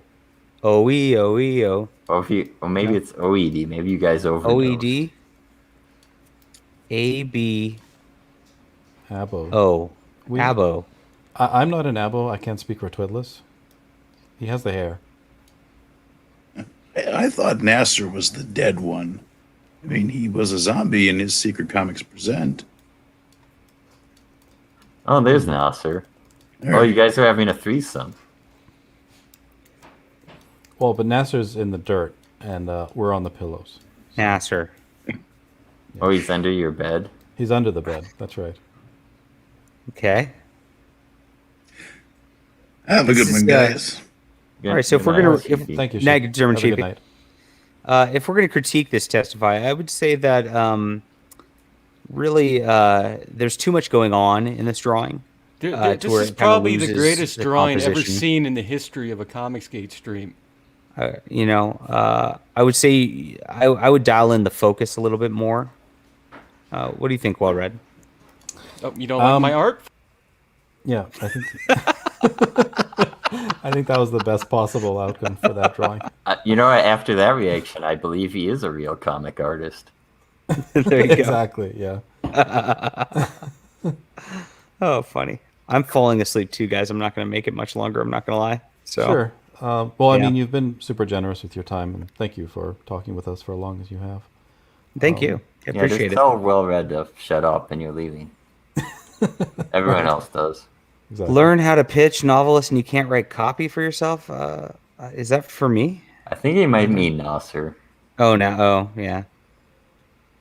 I write my copy, and I have a very formulaic way of writing my copy. That's proven. But he can clarify. So Tom DeFalco, big inspiration, and this is the Yeah. artist from Spider-Girl. From Spider-Girl. That's right. So he did my cover for this, and this is actually a Golden Age character called Dynamite Thor, and he appeared in like 3 issues of Blue Beetle or some shit like that in like 1951, and totally public domain. Nobody knows who actually drew it or whatnot, and just a wacky character. He literally just throws sticks of dynamite at people, and then chucks sticks of dynamite behind him to propel himself into the air, and that's how he flies too. So very kind of Golden Age kind of yeah. power. They're just always goofy and It's just super goofy, and I always thought it was freaking hilarious. And the minute I read that, I just thought, oh, well, this is funny with like suicide bombers. So I just pit him against suicide bombers who are going to blow themselves up, and he's just like, okay, blow yourself up. I'm not going to blow up. So yeah, I what I did is actually restored the old comics with a colorist. So I got a nice clean version of those, which I put out online. And then I wrote my own 2-issue story with this character, but I made him in modern times. And what I did to do that, I actually drew this inspiration from Chuck Dixon's Airboy, if you guys remember that from the 80s. Airboy was, again, a Golden Age thing, and Chuck rebooted it. And what he did was make Airboy the son of the original Airboy. Well, now that I'm kind of looking at like 2020 versus 1950 or whatever, I made it the grandson of the original Dynamite Thor. And so he just inherited the powers, and I started from there. So that was a lot of fun. I thought we did a really good job of it, and it had a really funny story that was amusing. And I wish it did a little bit better, because I'd love to do, like, I envisioned at the time, I'm like, I'm going to do a whole line where I just like resurrect as many goofy Golden Age characters as I can.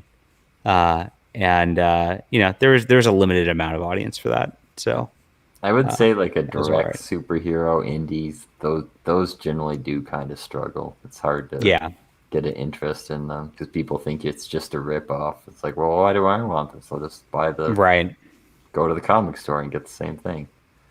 Yeah.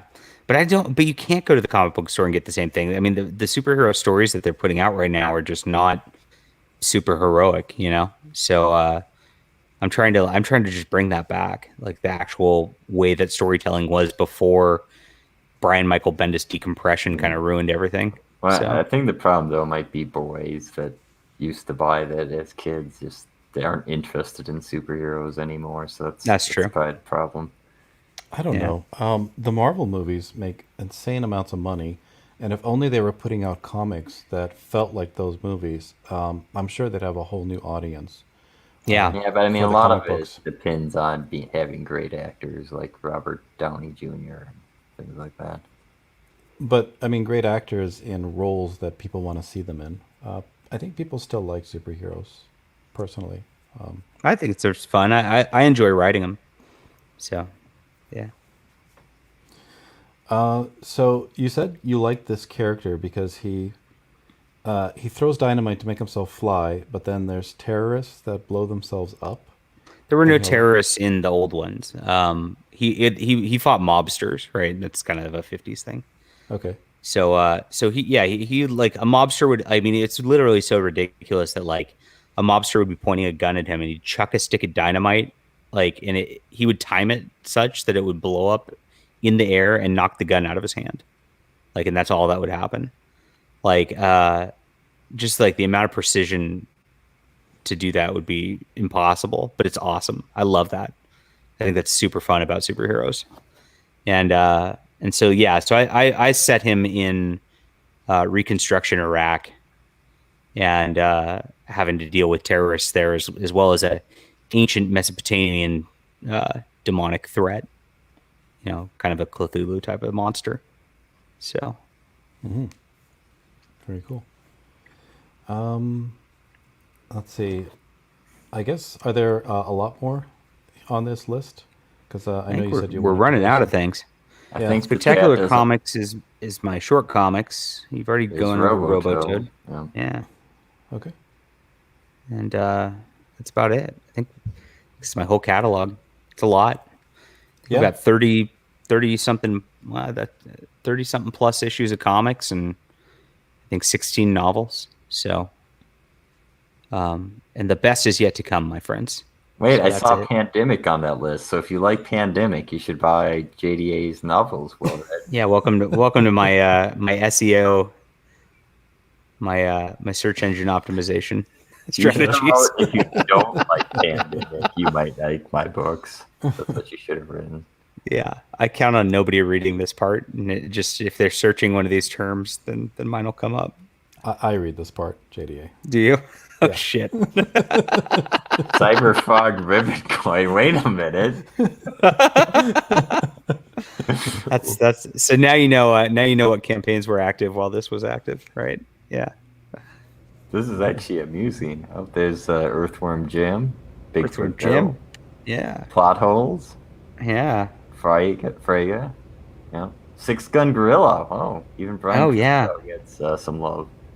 I actually got the 4 issues of that. I like that one. Yeah, that was good. We have an idea of maybe pairing that up against another book. This Possibly. person may have been in the chat already. Can neither confirm nor deny. Yes. Well, before you go, JDA, maybe we'll Yes. leave you with a song, just to Uh-oh. lift everybody's spirits. Are we lifting everybody's voice and singing? Oh no, I don't do the Oh. Black Oh. National Anthem. That's Okay. a UN Testify thing. I can't listen to that thing. Don't have the patience. I'd much rather listen to the Christmas blowjob song. Wait a minute. Hold on. Velnet has a comment that JDA might want to address. Sure. JDA is he EVS was asking me this? JDA, are you actually a Mexican or are you some other type of Puerto Rican? Is this EVS asked me this? Why would EVS ask me? He can Yeah, ask me see- directly. Is he stream sniping us? Velnet, why is he talking about JDA while we're reviewing his book? I don't know. That's strange. Yeah. Well, I mean, do you Is he want to talking about me? I'm gonna. Did you want to I'm not Mexican or Puerto Rican. You're Hispanic, though. Yes. Doesn't Hispanic mean you can speak Spanish, though? Isn't that No. the literal definition? No, actually, it just means you are of descent of Spanish Empire in origin from the long time ago. Oh, Valned just added my name. I was not a part of that. So Oh, No, maybe he was asking sketch therapy. he asked Phil, the Diaz brothers. okay. Oh, okay. All right. Spanish descent, but okay. So there's a Yes. there's a difference between people who descend from people from Spain and people from Latin America who are the descendants of the Spanish, but also the Mayans, I believe. It depends, but all of it is categorized as Hispanic. Isn't that mestizo, though? Yeah. But much of Latin America is that way, is it not? That's the way I understood it. Anyway. It depends. I mean, like Cuba is not that way, right? And Cuba is just mostly, like, almost directly from Spain. But but for the most part, it just depends. I mean, just, I don't know. I think But that's KS the legal is correct. definition. Yeah, I'm a descendant of IBM. My ancient Hey, people. can you say before I go? Can you say I'm sorry, Dave? I'm afraid I can't do that. I'm sorry, Dave. I'm afraid I can't do that. Yeah, there you go. Perfect. That was perfect reading. Yes. I couldn't tell the difference. Yeah, I've been practicing because I know that's a beam. All right. Christmas blowjob song. Oh Here we go. God. This is gonna Good be night. horrible. Now it's the time of year to spread the love and cheer. Maxing out the credit cards, regrets in the new year. I've How close is this to the JDA household? Not to get too personal, JDA. It's exact. Exactly. got the solution that can fix it all, my dear. So let me be quite clear.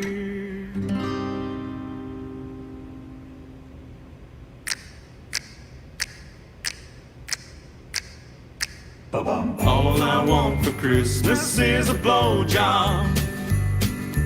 That's the kind of gift you give for free. I disavow and don't want to be associated with All this I podcast. want for Christmas is a Good job, JDA. Are any of these techniques successful? He left. You- Oh, I He see. left. Good job. Okay. Well, we lost JDA during his outro song. How unfortunate. This is why you can't get guests, Willred. Apparently, because I played the Christmas blowjob song at inappropriate times. Well, we It's should. not even Christmas season. Yeah, but it's it's festive, and it's about blowjobs. Two things that any of us can get into and understand. Well, not you. blowjob. No, we don't need to listen to this now. We're done with this. We got it. Okay. Well, We got it. I assume that this is the face that JDA makes. Whenever, That's the face the entire audience is making right now. Okay. We'll save the Christmas blowjob song for another stream. Yeah, when you stream by yourself, you can play it to the 5 people watching your music stream.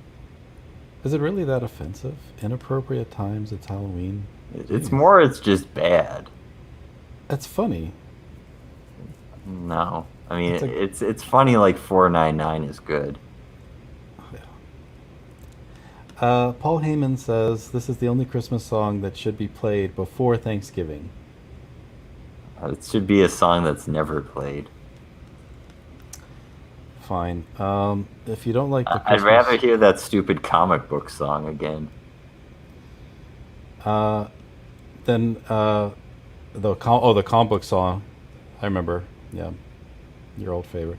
Fine. If you don't like the Christmas blowjob song, then how about just the regular blowjob song? No, Yes. no. Here, the regular blowjob song by Garfunkel and Oates.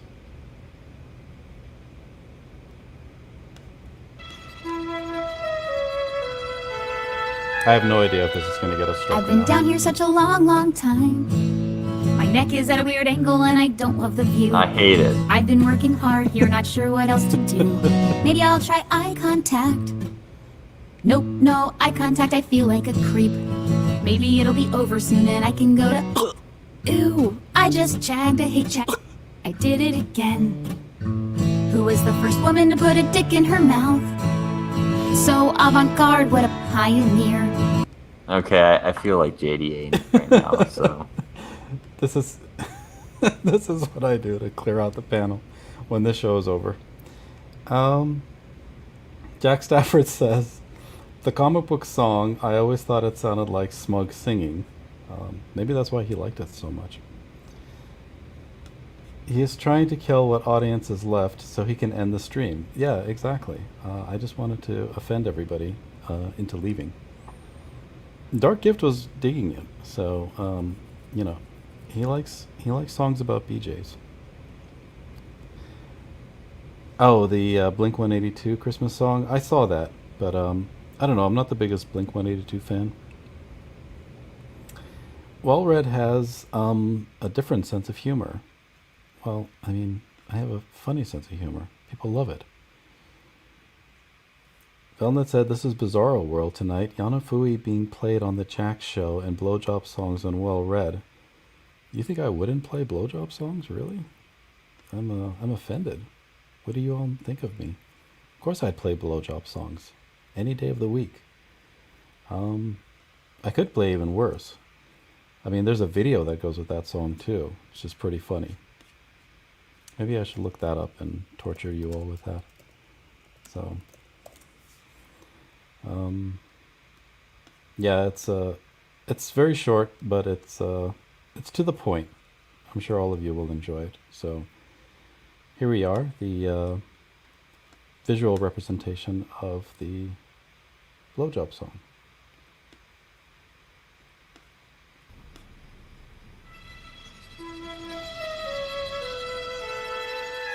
There's a happy man. I've been down here for a minute or two. My neck is at a weird angle and I don't love the view. Maybe I'll try eye contact.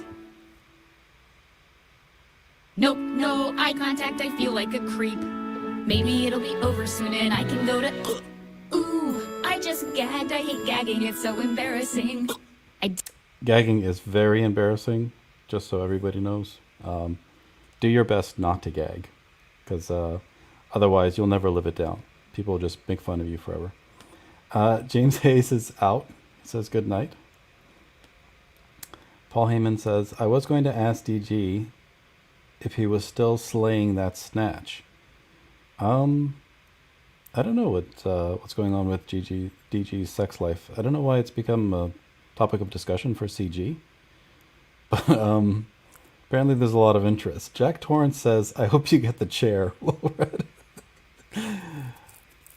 The show's already over. Terrible. You guys are so unsettled. Oh, I should release Valium into the chat. People have to just relax, you know. Kind of like these girls. You just relax. You let it happen. There won't be any embarrassing gagging. You're not insecure. Just, you know, let things progress naturally. Did it again. I want to make you feel good, and stopping now would feel kind of wrong. And see, I just want to make you all feel good, and stopping right now, it just would feel wrong. I want to make you feel good, but only if it doesn't take too long. Oh my god, There. There's the musical stylings of two girls having an awkward moment with their loved ones. Flight of the Conchords greater than Garfunkel and Oates. See, I never heard of Garfunkel and Oates, so when I discovered that, I thought I should share it with everybody because it seemed pretty funny. And Jack Stafford says he likes Flight of the Conchords so much.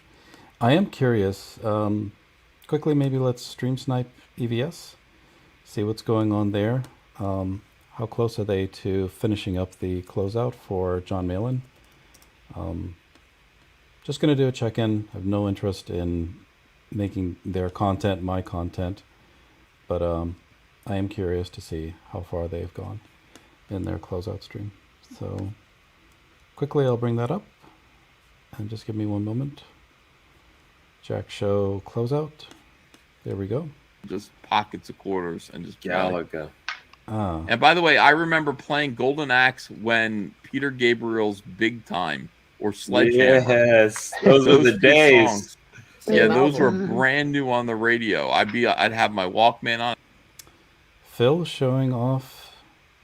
Oh, an arcade warehouse. That's interesting. Yeah, I'm assuming that all of those are collector's pieces at this point. There's no way they're being still used anywhere, I don't think. But well, so they're not talking about John Malin. I was curious to see how far his campaign had gone. I'll quickly bring that up, and we can quickly do a check on if Godlike has passed 150 or not. I certainly hope it has. That'd be amazing for John Malin if that had happened. So, quickly share. Godlike. Oh yeah, awesome. 254,000 and 2,757 backers. So, great job, John Malin. That's really cool. So, congrats to him. Still 2 hours left. Well, with that, I don't think I had too much else. I will show JDA's campaign one more time. Cosmic Warrior, he's crowdfunding this for only a short period of time, so people should get on it quickly if they'd like to pick up a copy. We had a lengthy discussion with him tonight. You saw how prolific his work is and what kind of perspective that he writes from, what his strengths are in his writing, and the kind of artists that John is predisposed to working with. So definitely a certain visual style. If you're into it and enjoy it, you should take a look at his work because it seems to be fairly consistent. So some of these pieces are very nice, and people should definitely consider backing it. This is interesting. You get a trade paperback and a High Comicsgate T-shirt. I might have to drop the $50 just for this T-shirt. That's pretty cool. I really like that actually. So I think people should maybe consider getting that because that would be an awesome thing to wear if Comicsgate ever gets together for a convention. You got the official John Delarose High Comicsgate T-shirt to wear at the convention. So cool. Anybody can check that out. We still have 12 people here, but I think I'm out of topics. I had one more, but maybe we'll save it for the next stream. Next stream is possibly on Sunday. We'll see if we get to do a review that would also have one of the CG Kings coming on to sit and talk with us for a little bit afterwards. So I'm working on putting that together. We'll see if it works out. We'll also have a special stream coming up that discusses Narwhal's interactivity essay. I think that's going to be a bit longer. I have several people already planned for that. And yeah, we'll see if that all comes together. That'll probably be early next week. Which king, KSSS asked? I can't disclose it until it's confirmed, particularly if it doesn't work out. So it'll be a surprise, but it is one of the kings. And hopefully everything converges and that goes well, because I think that would be a really interesting stream. I think the interviews that we have here typically go fairly well. We get to cover a lot of topics. And so it's always nice to have people that have been working in comics for quite some time come and sit down with us, because there's always a lot to discuss. And we try to go in as much depth as possible whenever we're interviewing with people. So hopefully that happens soon. And I think it would be a really good stream if it did. There should be a lot of car crashes during the interactivity stream. I haven't figured out yet what kind of format I want to do for that stream just yet. Because it's an essay, it's going to be unusual trying to discuss it. So I have to give it some consideration. It's about 80 pages, so it's not clear yet exactly how I'm going to structure that, particularly if it's going to be coordinated by a larger panel. There's going to be currently 3 creators participating, all of them giving their viewpoints, and hopefully Narwhal will be able to join afterwards and further that discussion, answer any questions. So we're just starting planning that stream, and I'm hoping it'll come together early next week, but we'll see. It's something a little bit different, so I'm not exactly sure how exactly it'll all work out just yet. Still something that's being coordinated, by all of us. I did have this article. Maybe I'll drag things out just a little bit. And I'll show this from Bounding into Comics. So apparently the Blu-ray sales for the Snyder Cut were very strong. And it was top of the list of top 100 Blu-rays sold, and outselling the number 2 seller by a ratio of 5-1. And it's suggesting that there's rumors about the Snyderverse being revived. I don't know that I care so much about that personally. I don't think the Snyderverse offered very much, which is a big criticism that I have about it. It's dull, frankly, and I'm surprised that it gets the attention that it does and the fan following that it does. But I didn't know if people found this interesting or not, that it could possibly be getting revived. I'm personally much more interested in the Matt Reeves representation of Batman than I ever was the Ben Affleck representation of Batman. I couldn't care less about Batfleck, but at least the Matt Reeves film seems interesting and seems to further that narrative a little bit more than Batfleck ever did. Batfleck felt like a regression for the Bat character, and I'm not a really big fan of anything that Zack Snyder did. Henry Cavill's Superman was okay-ish, but it definitely wasn't anywhere in the top Superman that I've seen represented. I even liked, of course, everybody loves the Reeves Superman, but I even like Brandon Routh. I thought he was a good successor for the Reeves Superman. It's just the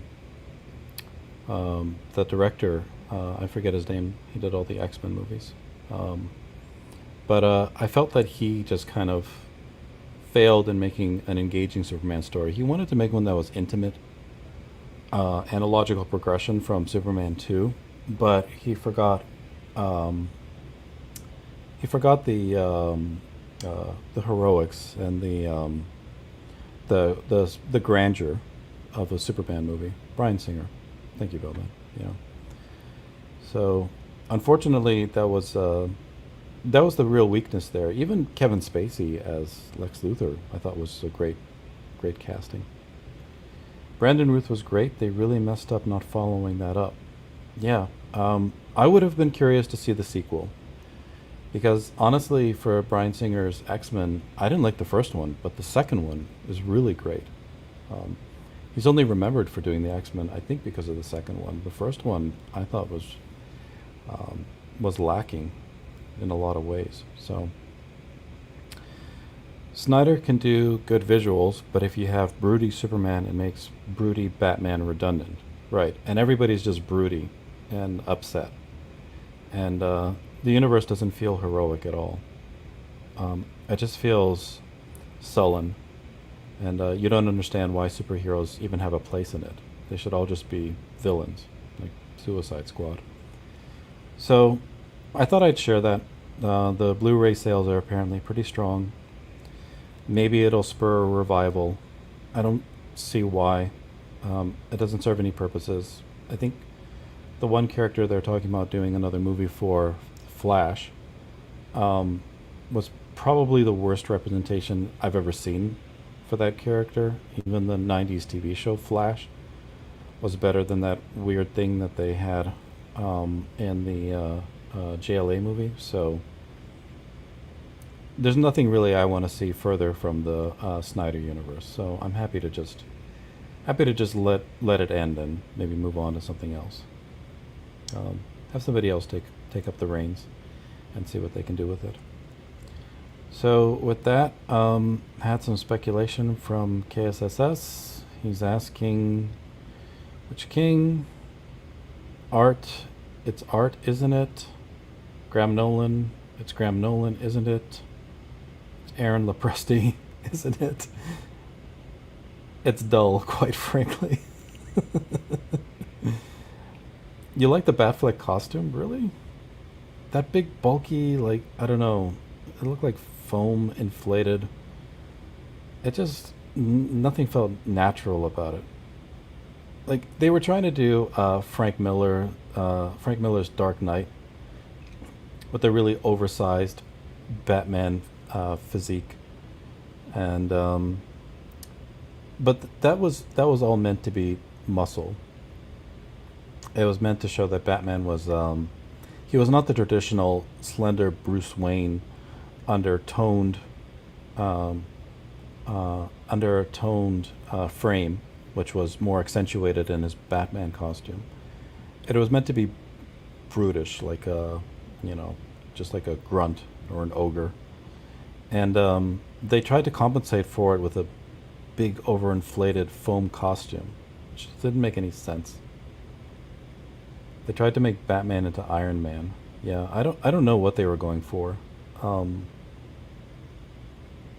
the Batfleck movies. I just think they just failed on so many levels. Like the Batmobile probably was one of the worst offenses. I mean, it was almost as bad as the Joel Schumacher Batmobile in the two movies that he did. Nothing practical about it, nothing functional. Just meant to be garish and gross and just a big set piece with actually no real purpose. So Batfleck was so puffy and swollen and drunk, it just looked bloated. Yeah, I agree with that. The only good thing about the Flash in that movie was when he saved those people from the rocks. I don't remember that scene. I remember some girl having a car accident. She was flipping over, and he ran out to catch her as he was applying for a job at a pet store, I think. Yeah.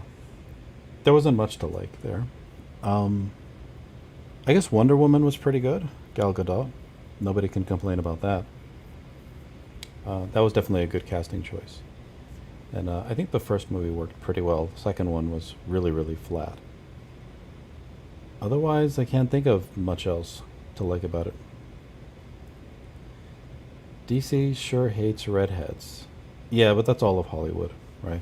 You gotta cancel out the gingers. So, although the gingers do cause a lot of trouble. So, I mean, the redhead from Aquaman, whatever, that woman that took a dump in Johnny Depp's bed, that Tug likes making videos on about all the time. So I mean, she's problematic, to coin an SJW phrase. And then of course you've got Liam, everybody's least favorite, Ginger, needs to be canceled. Ginger is not a redhead; it's orange like Liam. Well, I mean, okay, maybe you got me there. I thought that having a reddish hair and reddish features. Oh, she's blonde. Okay. Well, just never mind anything I have to say then. Clearly I don't know my gingers as well as I should. Are people colorblind? No, only me. Apparently. Auburn is not ginger. Jeez. Okay, I made a mistake, guys. Chat's gonna crucify me, as if I don't get it enough already. Now I mislabel the gingers. They need to be ginger-sided, right? So, yeah. Well, fine. There's at least one ginger that needs to be replaced. What would happen if we replaced Liam with a minority character? Like, Liam should be black, right? We're tired of abuse from that ginger. You're doing well read. Jack Torrance, if you're telling me that, I should be concerned, probably. I should probably just end the stream abruptly and not say another word. And the viewers are going down, of course, too. So, yeah, if Liam was recast as a black character, oh, he would be the worst one, though. Like, he would espouse, critical race theory and be a perpetual victim. Oh my goodness. If Liam had legit victim points, victim credit to spend because he was a minority, could you imagine how awful it would be to listen to him? No wonder they recast gingers. Like, they just make everything about gingers worse with the recasting. Endless victim cred. Testify? Mm-hmm. Mm-hmm. Hold, please.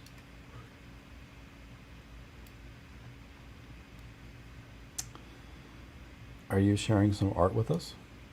Yes. Are we going to discuss the lines in this art? No. No. This is some form of Cyrillic, right? Some ancient language lost to time. This is a plane. Oh, yeah, I guess right. Bernie Mac's nephew, Jordan, for Liam's replacement. Yeah, awesome. Ray Fisher as Liam. I don't know. It's got to be somebody fat, though, right? Fat and short. I mean, those are essential criteria for a recasting of Liam. FF Well Red, are you off Twitter for a while? Did I miss something? I don't think so. I mean, I've been on Twitter. I just haven't been tweeting. Do you see the beauty in this artwork? So that's like a toenail. That's you flying into the side of a fucking mountain. Ah. See? Well, 'Cause clearly you see it's stated mountain, and you're a plane. I'll give you one more wing just to add on. There you go. So, how does this picture make you feel, Testify? It makes me actually happy. Oh. What does the Yes. mountain symbolize for Does it you? look like a finger? I don't know because I can't draw. It's a toe, clearly. Yeah, it's a toe or a finger. It could be a dildo too. Who knows? It's the same thing. Dildos don't have nails on them, Testify. No, they called it the French tickler. French tickler. Oh, well, that's true. Google it. So, what does the mountain symbolize to you here? The stream. The stream? Yes. Okay, so, the well-read toe is flying into the stream. Yes. And what do you think will happen once the well-read toe hits the stream?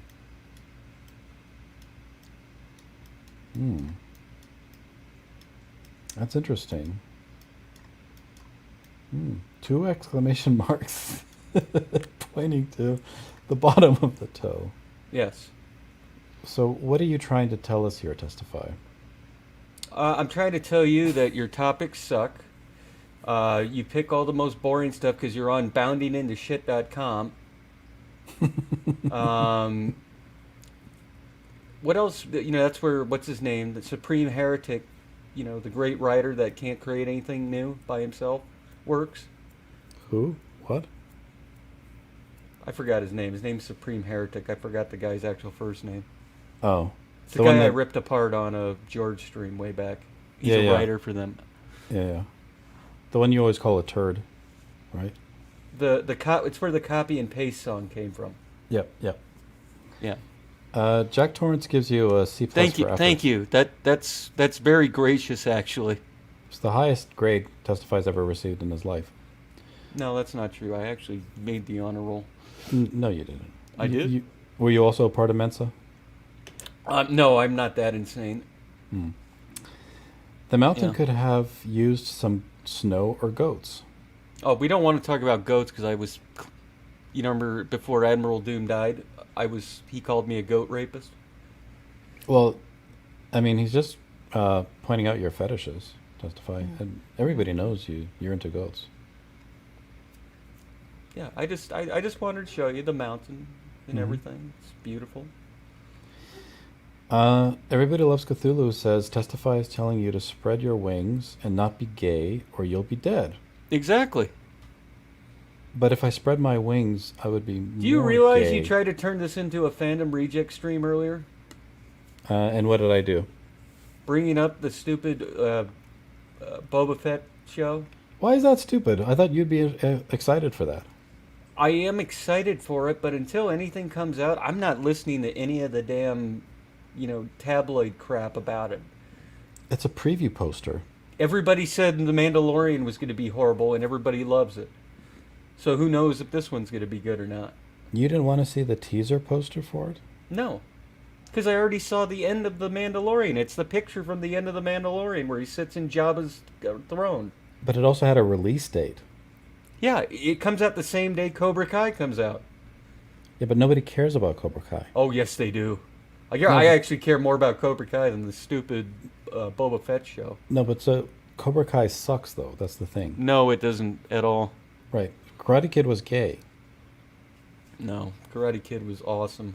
Mr. Miyagi was grooming him. Oh, will you stop? No, he wasn't. You can watch Boba Fett on Disney Yes. Plus for only $7.99 a month. You should sign up today. I highly recommend it. Yeah, I have no idea why you're a fan of Cobra Kai. Because I love the Karate Kid, and if you actually watch the Cobra Kai, all the shows, there isn't really a bad episode in any of them. It's really good. Well, what are they all about? I mean, fighting and It's about karate class? teenagers that need guidance and teaching them how to take their energy and put it into something. Well, to you that's that, but it's a great show. Boba Fett was man-spreading. He's canceled. He's canceled, dead. Well, if he keeps getting fatter, then he will be. Yeah, I mentioned that before. Honestly, if you listen to what Wooster Sunshine, whatever the hell you want to call him, said, it actually makes it more real. It would be what he would look like later on in the timeline. Yeah, but like lying in bed, retired, not running around with armor on. Well, he got stuck in a Sarlacc pit. Give the guy a break. Yeah, I mean, why isn't the guy in traction for like the rest of his life? I don't know. What is he doing still going on adventures and shooting off little rockets from his back hole? I don't know. Well, I just that's- pre-ordered my copy of Battlefield 2042. but you'll be the only one playing it. No, I won't be. Because I don't think anyone else plays that game. Well, I'm going to be playing it next week when the beta goes live. By yourself? I don't care if I'm by myself. It looks badass. Are the bots any good in that game? You don't usually play against bots. There's plenty of people that are going to play this game. Oh, you'll be playing against plenty of bots. No, they don't have bots in Battlefield. They don't have bots in Battlefield. No.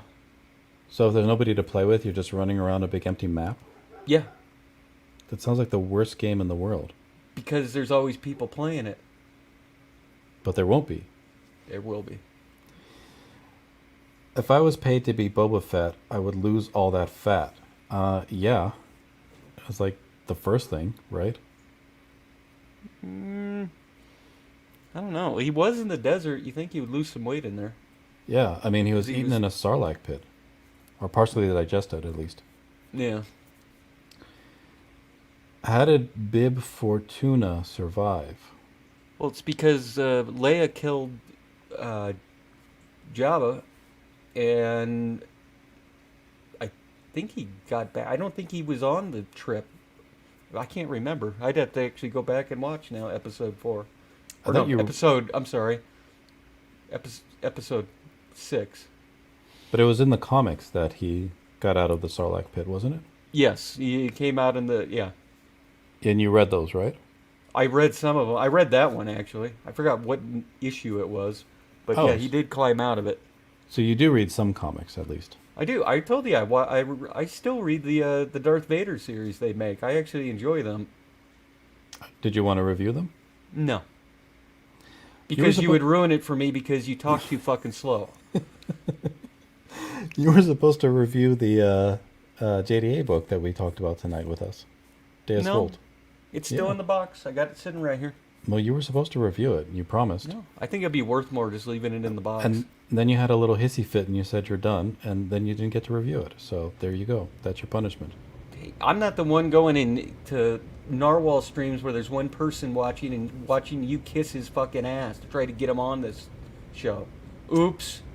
Me telling him that we're planning to review his book, his essay is kissing his ass. Yes.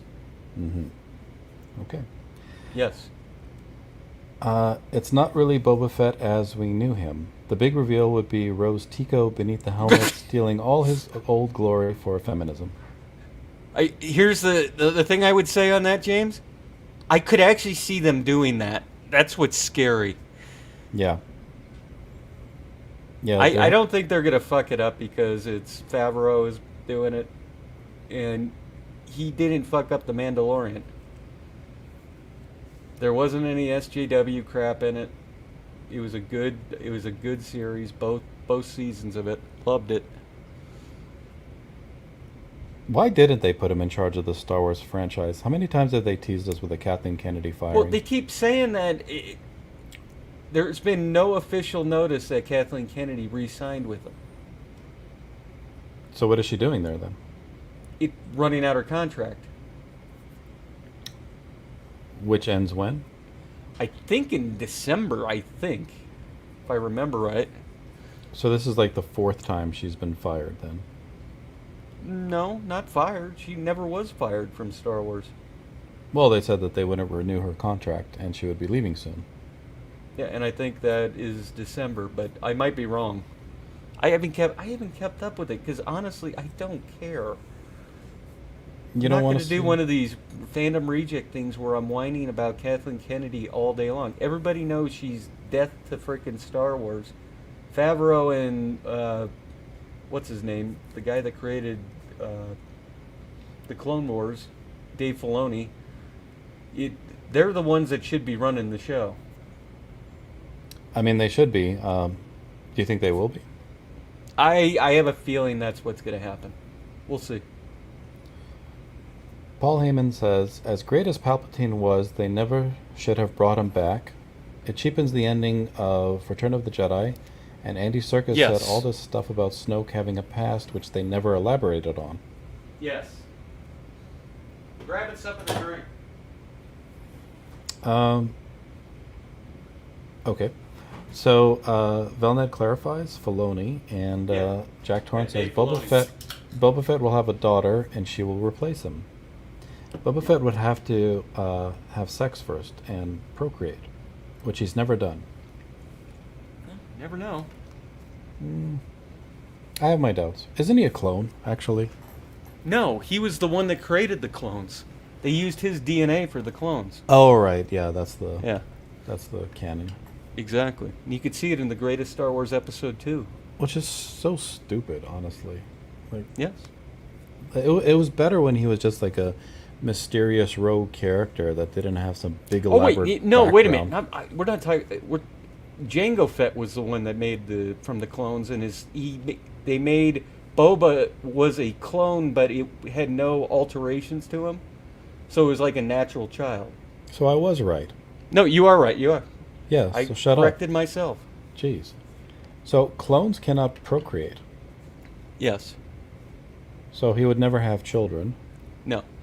There we go. Jango Fett was the one they used the DNA for, right? Yeah, I got it. I get it mixed up because Jango and Boba is in it, but he's in it as a kid. See, stop trying to make me look dumb when I'm actually smart. I don't think you are because you decided you thought it'd be a good idea to have well-read and Snagglepuss talk about Star Wars earlier. They hate fucking Star Wars now. Who is Snagglepuss? Kriegaloo. Okay. I don't know. I just came up with Snagglepuss. I like that word. Haven't used it in a while.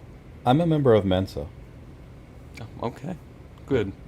Well, you and Liam can hang out together. Why don't you go lick Liam's butt see if you can get him on here. Well, I'm not part of New Anti-CG, so I'm not going to be doing that.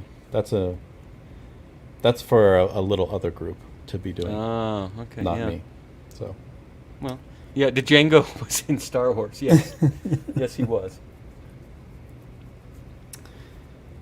Plus, the same actor played Django then and Boba now. Is that true? I thought he was a different actor. No, that's the reason why he's so fat is because they got the same actor. Well, the guy's older now, man. Give him a break. He was still badass in The Mandalorian. You know, if Stallone can drop the weight at his age, if, you know, No, that's called steroids, Well Read.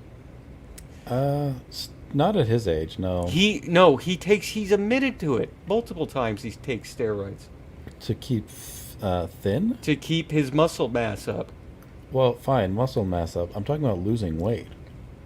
Well, that's just a natural thing over time. When you get older, you lose weight. But like with Stallone, he keeps weight on because he lifts and he takes roids still.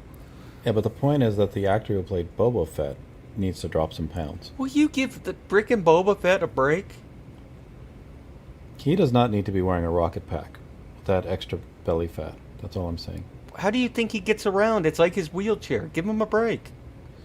KSSS disagrees with my entire theory. He says clones can't procreate. Where did you get that from? I've why never would- seen a baby of a clone ever, so I'm just guessing they. What's That's what's true. the use of having them procreate? I mean, they're meant to fight and then Well, die. that's the thing is they're accelerated to grow, so that's why the clones only last like when they're 30 years old, they're 70 something really. Yeah, they don't run off and have families once they're And done fighting. they actually show that, and I think it's Rebels or that other one they did. I didn't watch those. I couldn't stand that cartooniness in that Rebels one. Rey is the baby of a clone of the Emperor. That's a good point. No, Isn't we want he- to find out who the mother was. They never He's a- said she was a clone. Right, but isn't Palpatine like a unique kind of clone? He's not one of those bred for fighting clones. No, he was a Sith Lord. Well, not in the last Star Wars movie they made. He was a clone of one. No, Yeah. no. The Palpatine that was in the last Star Wars movie, whatever they called it. Do you but see how bad that movie is? I can't even tell you yes or no because I'm not sure. He was. They even showed him in jars. And that's how they explained him being No, still alive. what was in the jars was freaking the. Clones of what's it called? Palpatine. No, those weren't the clones of Palpatine. It was the thing that they killed him off in the second one. What the hell was that character's name? Palpatine. No. Oh, the second one. That's Are you what ta- was in the clone thing.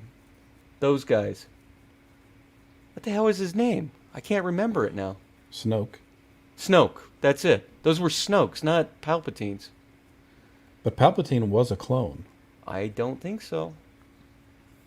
Jeez, the chat is really, really bad. Yeah, see, I can get them to engage with me. Do you notice how there's an actual pulse to this now? They're engaging with me. They called me an idiot for calling the wrong people gingers. Oh, okay. I've seen more interaction now with the chat than your entire time with you and JDA on here. Jack Doran says the Emperor is a closet homosexual. That's canon. Sure. Yeah, but who's his boyfriend? I mean, I I don't know. don't remember that part. Darth Maul. No, he was grooming Vader. I don't know.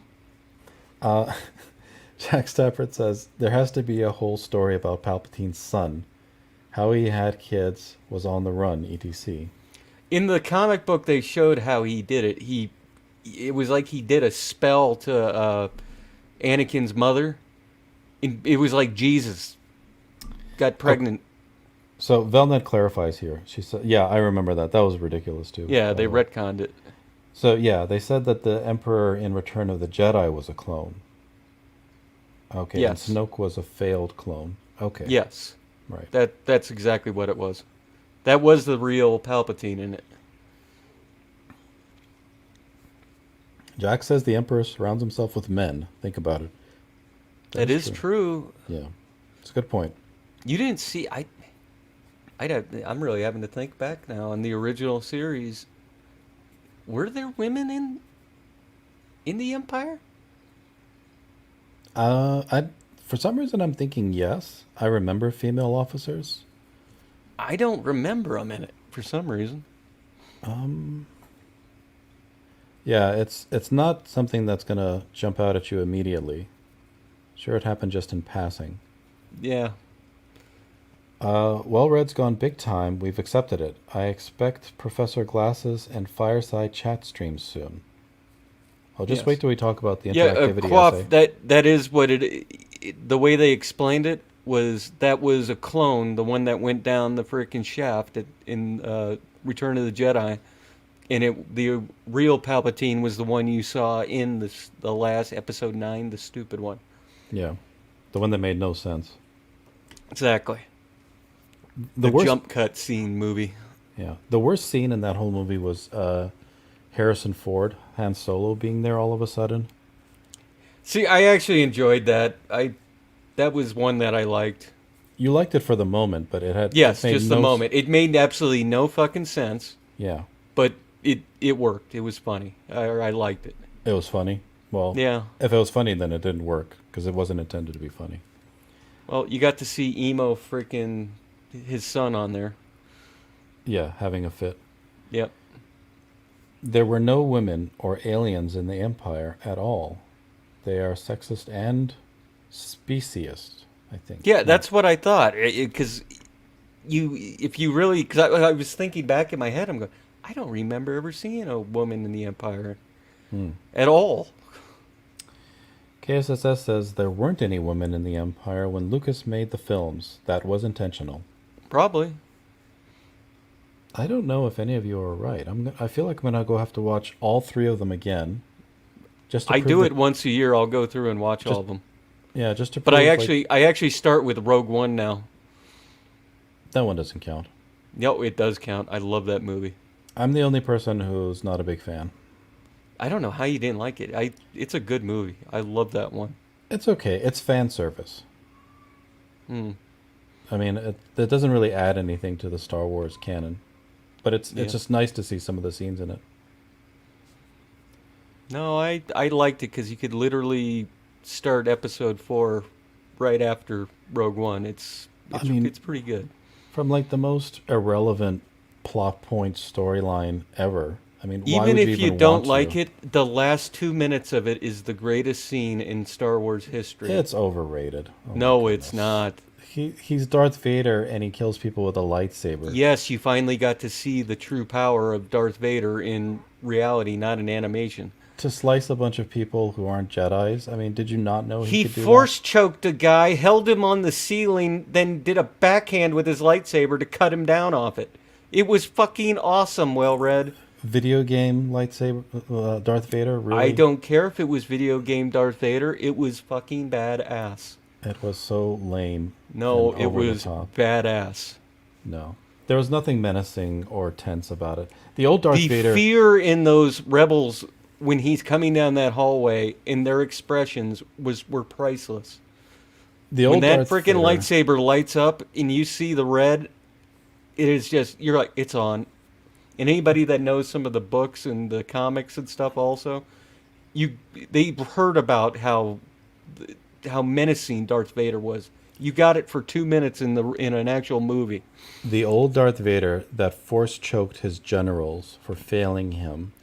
Yes. And that sat in a big chamber while a mask was descended upon his scarred head was far more menacing than one that walks around in a hallway throwing around his lightsaber and acting like, Jackie Chan or something, or Jet Li in an action scene. And I'll say this about Rogue One. There is one of the cheesiest ever lines Darth Vader says in it. Don't Which is? choke on your aspirations while he's choking Krennic and his castle. Well, that's pretty good, actually. It wasn't. It fell short. My favorite scene in that whole movie is seeing the walkers on the island. Yes, on the beachhead. Yeah, on that the was beach. that was badass. Yeah. That's the only thing I liked about it. It was that the space fight was awesome. Yes, it's like the story it's kind of stupid, but The characters it's are one of those stupid. ones where I'm going, it's so stupid. I actually really like this. The only character I think I liked in there was the robot. Well, yeah, he was the comedy relief, and he was awesome. Yeah. I mean, every other character in that movie sucked. No, Who did you I like? liked it. What character did you I like? liked Jyn Erso. I liked what's his name? Sucked. Who? They sucked. Jyn No, Erso sucked. I liked it. Velned likes Hudek. Are Are you talking about Krennic or Hudek? Which one? I like the bad guy. Yeah, The Krennic one- was the Yeah. The one who's running the labs. Yeah, that was cool. K2SO. Yeah, that's the robot. Yeah. They could have really used that planet-wide shield for the Death Star. Even fighters bounced off. Yeah. Well, they had that in the Empire Strikes Back.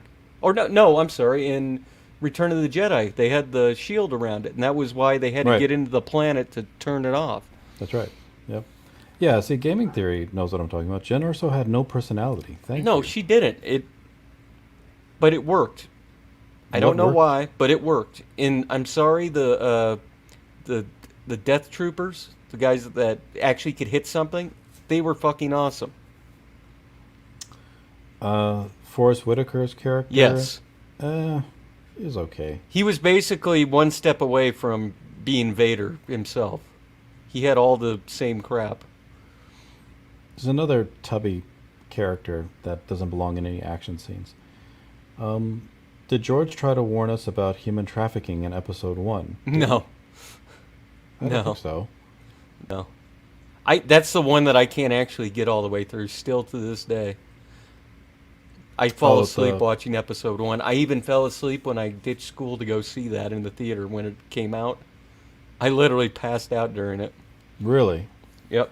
I woke up right at the end at the cool part where the mall fighting scene. All the hype of like having a new Star Wars movie after all that time didn't keep you up It's with the whole most thing? boring fucking movie ever. There's only the only cool parts is the pod racing scene and the end fight. I mean, you didn't enjoy that dispute about trade tariffs and No. Not at all. Who wants to go and sit through a movie about politics when you're trying to get an escape from reality? that was the most thrilling and engaging part. Yeah. Does anyone know why Liam recently brought up George on stream? I maybe wasn't paying attention, but it was the Dave Sim stuff. Oh, yeah, we went over that. Yeah, already. it was weird, Cthulhu. Like I said, I'm not on the best of grounds with George. I don't want to really talk to him anymore. He flat out pisses me off, but I'm sorry, I'm not going to let somebody call him one of those because he's not. And the guy that Liam is, the guy that he was talking about, that George runs his website, he's not either. Yeah, I mean, people are being sued right now for throwing that word around, and Yeah. Liam just does it brazenly. Yeah, willingly, just flat out. Yeah. Quaff agrees with me. Space politics are awesome. No, they're not. They are. They're beyond boring. No, I want to know what the taxation is like for trade in space. No. Don't you? No. I'm sorry, there also was the worst character in all Star Wars history, Jar Jar Binks. I mean, that is true. I mean, that's he's like Jar Jar's like Twitless to me. He should be dead. Jabba says the stream is dead. Yeah, it's more active now. I'm trying, Jabba. He drew a picture, so I did. that's something. It's a toenail. No, it's a plane. It's gonna step on a nail sticking out of the ground. No, here, wait. There you go. What is that supposed to be? Okay. Is that silly string? L-A. This is and that's a sperm. Plane. See, I just want to make sure everybody knows that this is a plane. Andy disagrees with you. He says Jar Jar rocks. So Well. shut up, testify. Andy also hangs out on a stream with one person watching him on the Vic King stream. Oops. For hours. Yeah. Vic King, the hack of all comics. I don't know why Vic King streams for so long, and he's not drawing. He just has his picture up the whole time. I've seen him draw. Well, he'll do a few lines, but then he'll just talk for hours. Yeah. You know what? I'm being inspired here. I'll draw the tombstone again here.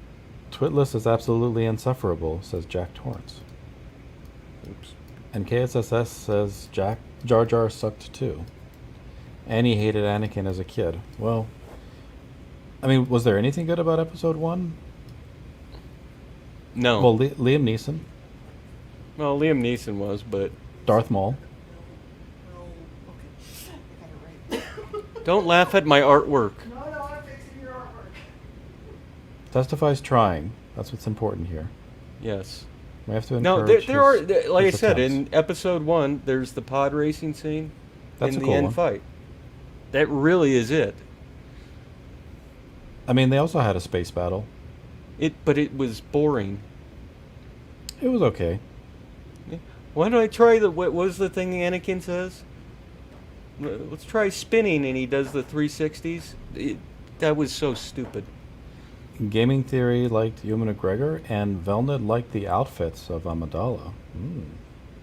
Yeah. Interesting. But movie-wise, and for an entertainment standpoint, episode 1 was horrible. You thought that was entertaining, Well Read? Seriously? We all wanted to die. Are you talking about the stream, or are you talking about Probably. episode 1? I can never tell with Jabba. He's just criticizing everything. I didn't like the Battle of Naboo because it was too much CGI. The technology wasn't there yet. Well, and it was kind of lame too. Like they were throwing those big marbles, and Yes. and it was fighting against droids, which who Yes. cares? And those things would like fall apart if you sneeze on them. So Yeah.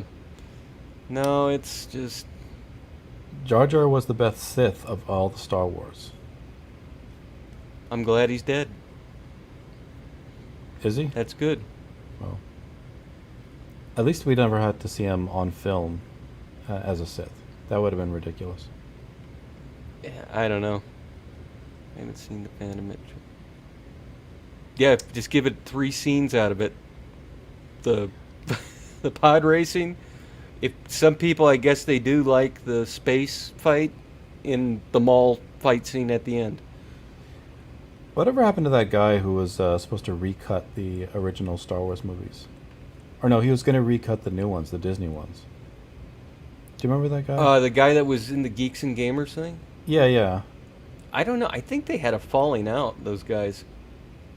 So he never finished it. I think he did finish episode or the 7? it was that or Last Jedi. I can't remember. Or? Yeah, Ortega. That's who he's talking about. Yeah. Yeah, I did Did not he? like the space fight in episode 1 at all. I thought it was boring. Yeah, yippee, that comment that Anakin makes. That's the best part, Jabba. What are you talking about? No, I can do a spin. Yeah, that line. Jabba, you can't do a spin. Mm-hmm. Don't be jealous. Stop hating. Babylon 5 remake helmed by J. Michael Straczynski himself is a go, announced yesterday. James, you could talk about that anywhere else but here right now. What's We're wrong not with going to Babylon nerd 5? hell. What is wrong with Babylon 5?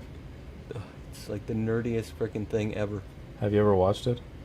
I remember watching one when it first came out, and I was like, "This is stupid."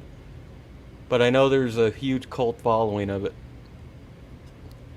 Oh, Really did Ivan is. date Jesse Milestone? I didn't know that. I didn't know that either. Yeah. But did he finish his Star Wars re-edit? That's what we're wondering. I don't know. You ought to ask Elasmat. I like his edit that he put together of the first 3 Transformers movies. I have not seen those. Yeah, it's actually, I like his edit. It's better. I did not even know they made 3 Transformers movies. They made, I think they're up to 5 now. Oh. Including Bumblebee, that'd make it 6. You're talking about the Michael Bay garbage. Yeah, the Transformers movies. No, those don't count. No, There's I like apparently those. an extended cut fan edit of episode 3 that combines footage from the Clone Wars animated series that takes place during the movie. What about Farscape, Testify? Are we allowed to talk about that? No. Really? His Spider-Man run was terrible? I thought it was good. I liked it, Velnid. You don't read comics, Testify, so you don't know what we're talking about. I read comics, but I read only ones that I think are going to be interesting. J. Michael Straczynski did a run on Spider-Man. Great. Guess who else did one? J.J. Abrams' fucking kid. Well, that was recently. Yeah? We're That talking tells about me old all I school. need to know. No, we're talking about old school comics. I don't care. Kevin Smith had a run on Daredevil. which was considered a classic. Well, he's had a run on several comics he's done. Since that run, but the Daredevil one was the first.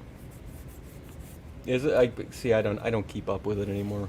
Well, I mean, it's not that you'd keep up; you'd have to go back to know that. I came back into comics when I got back into Ethan Van Sciver. I collected Oh. them when I was a kid, and then he brought me back into them. So when you were in Ethan Van Sciver, you got into comics. When I was watching his stuff about Oh, making watching fun his of the stuff. Last Jedi, Oh. yes, that got me back into him. I see. Dan Slott should have just retired after Spider-Man. Yeah. Probably true. Surprised you didn't talk about the big news of tonight. Which is? Like I said was going to happen, Disney settled with Scarlett Johansson.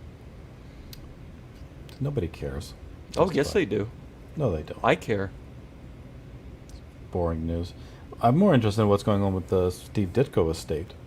Did you hear they Yeah, about try. Yeah, we'll see. had a I think. victory. Honestly, I think Disney will pay him off just to get the rights. I mean, they have to. Yeah. I mean, they've got a Spider-Man movie coming out. Well, that's already been signed and done with. It'd be anything past that. Well, I don't know. No, it would be. What? They could delay it. I don't know what you wrote, what you drew here, by the way, Testify. You added some weird image. It looks like a butt sticking out of the ground. Yeah, that's Twitless's ass in the ground. We buried him head first. Ah. It's huge. It's the most massive behind I've ever seen. I guess it could only belong to Twitless then. Let's see what's going on. Can we get a Peter Parker that lost his leg? And Velnet answers, no, he gains 4 more. Oh, he becomes an actual spider. I'd settle with Scarlett Johansson, but I mean, it depends on the conditions of the settlement. I'm sure there's something we could offer Scarlett Johansson that would satisfy both parties involved. What is this? I know who did this, and I'm offended.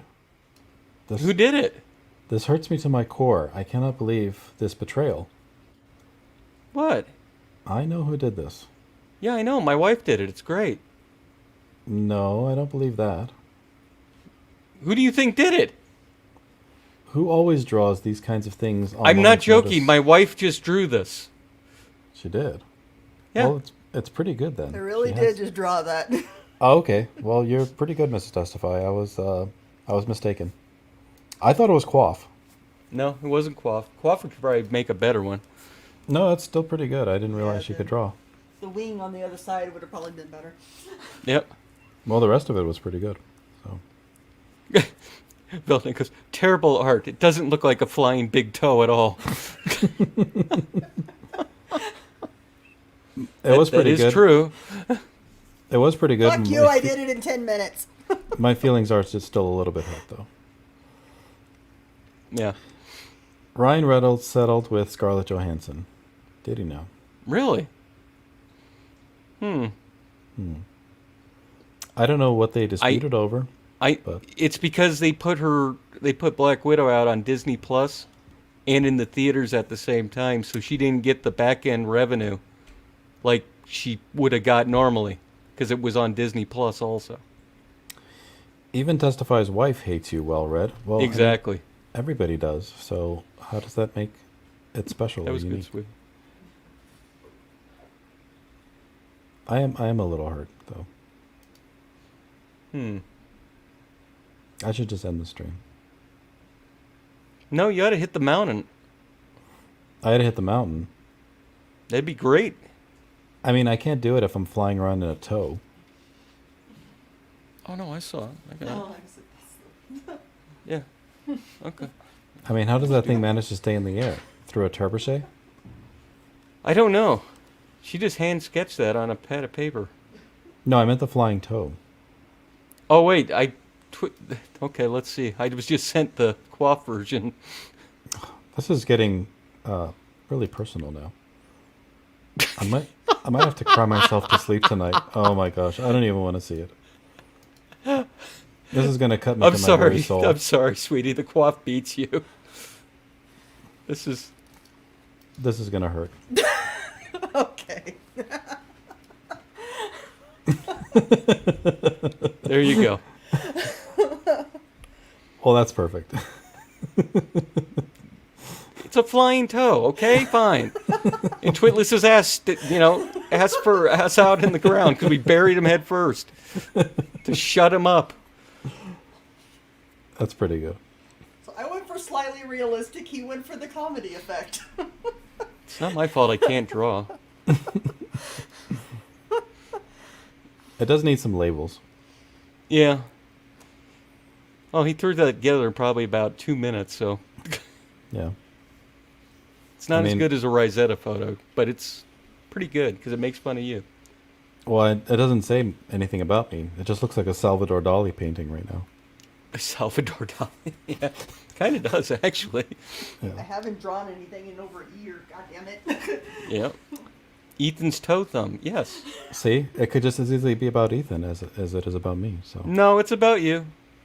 Yeah, quaff, more like 2 seconds. Yeah, exactly. toe. Did you by any chance see that? You remember the Mika Curtis that retired from the internet? Yeah, he's back. He's back. I was very happy Why? because it's Why? Mika Curtis. We should celebrate No. because now we can do videos about him instead of Liam. No. Please, No. yes. No. Mika Curtis has just replaced Liam. Yeah. Okay, great. Oh, and contrary to what some people think, Risey and me are good now again. Yes. We need more Rosetta ideas. Mm-hmm. It's good to see those two back together. Mm-hmm. Because They it were was great. stupid. Well, I mean, they were great together. They belong together. Clearly. She is hideous. Hideous. Why can't people stay retired?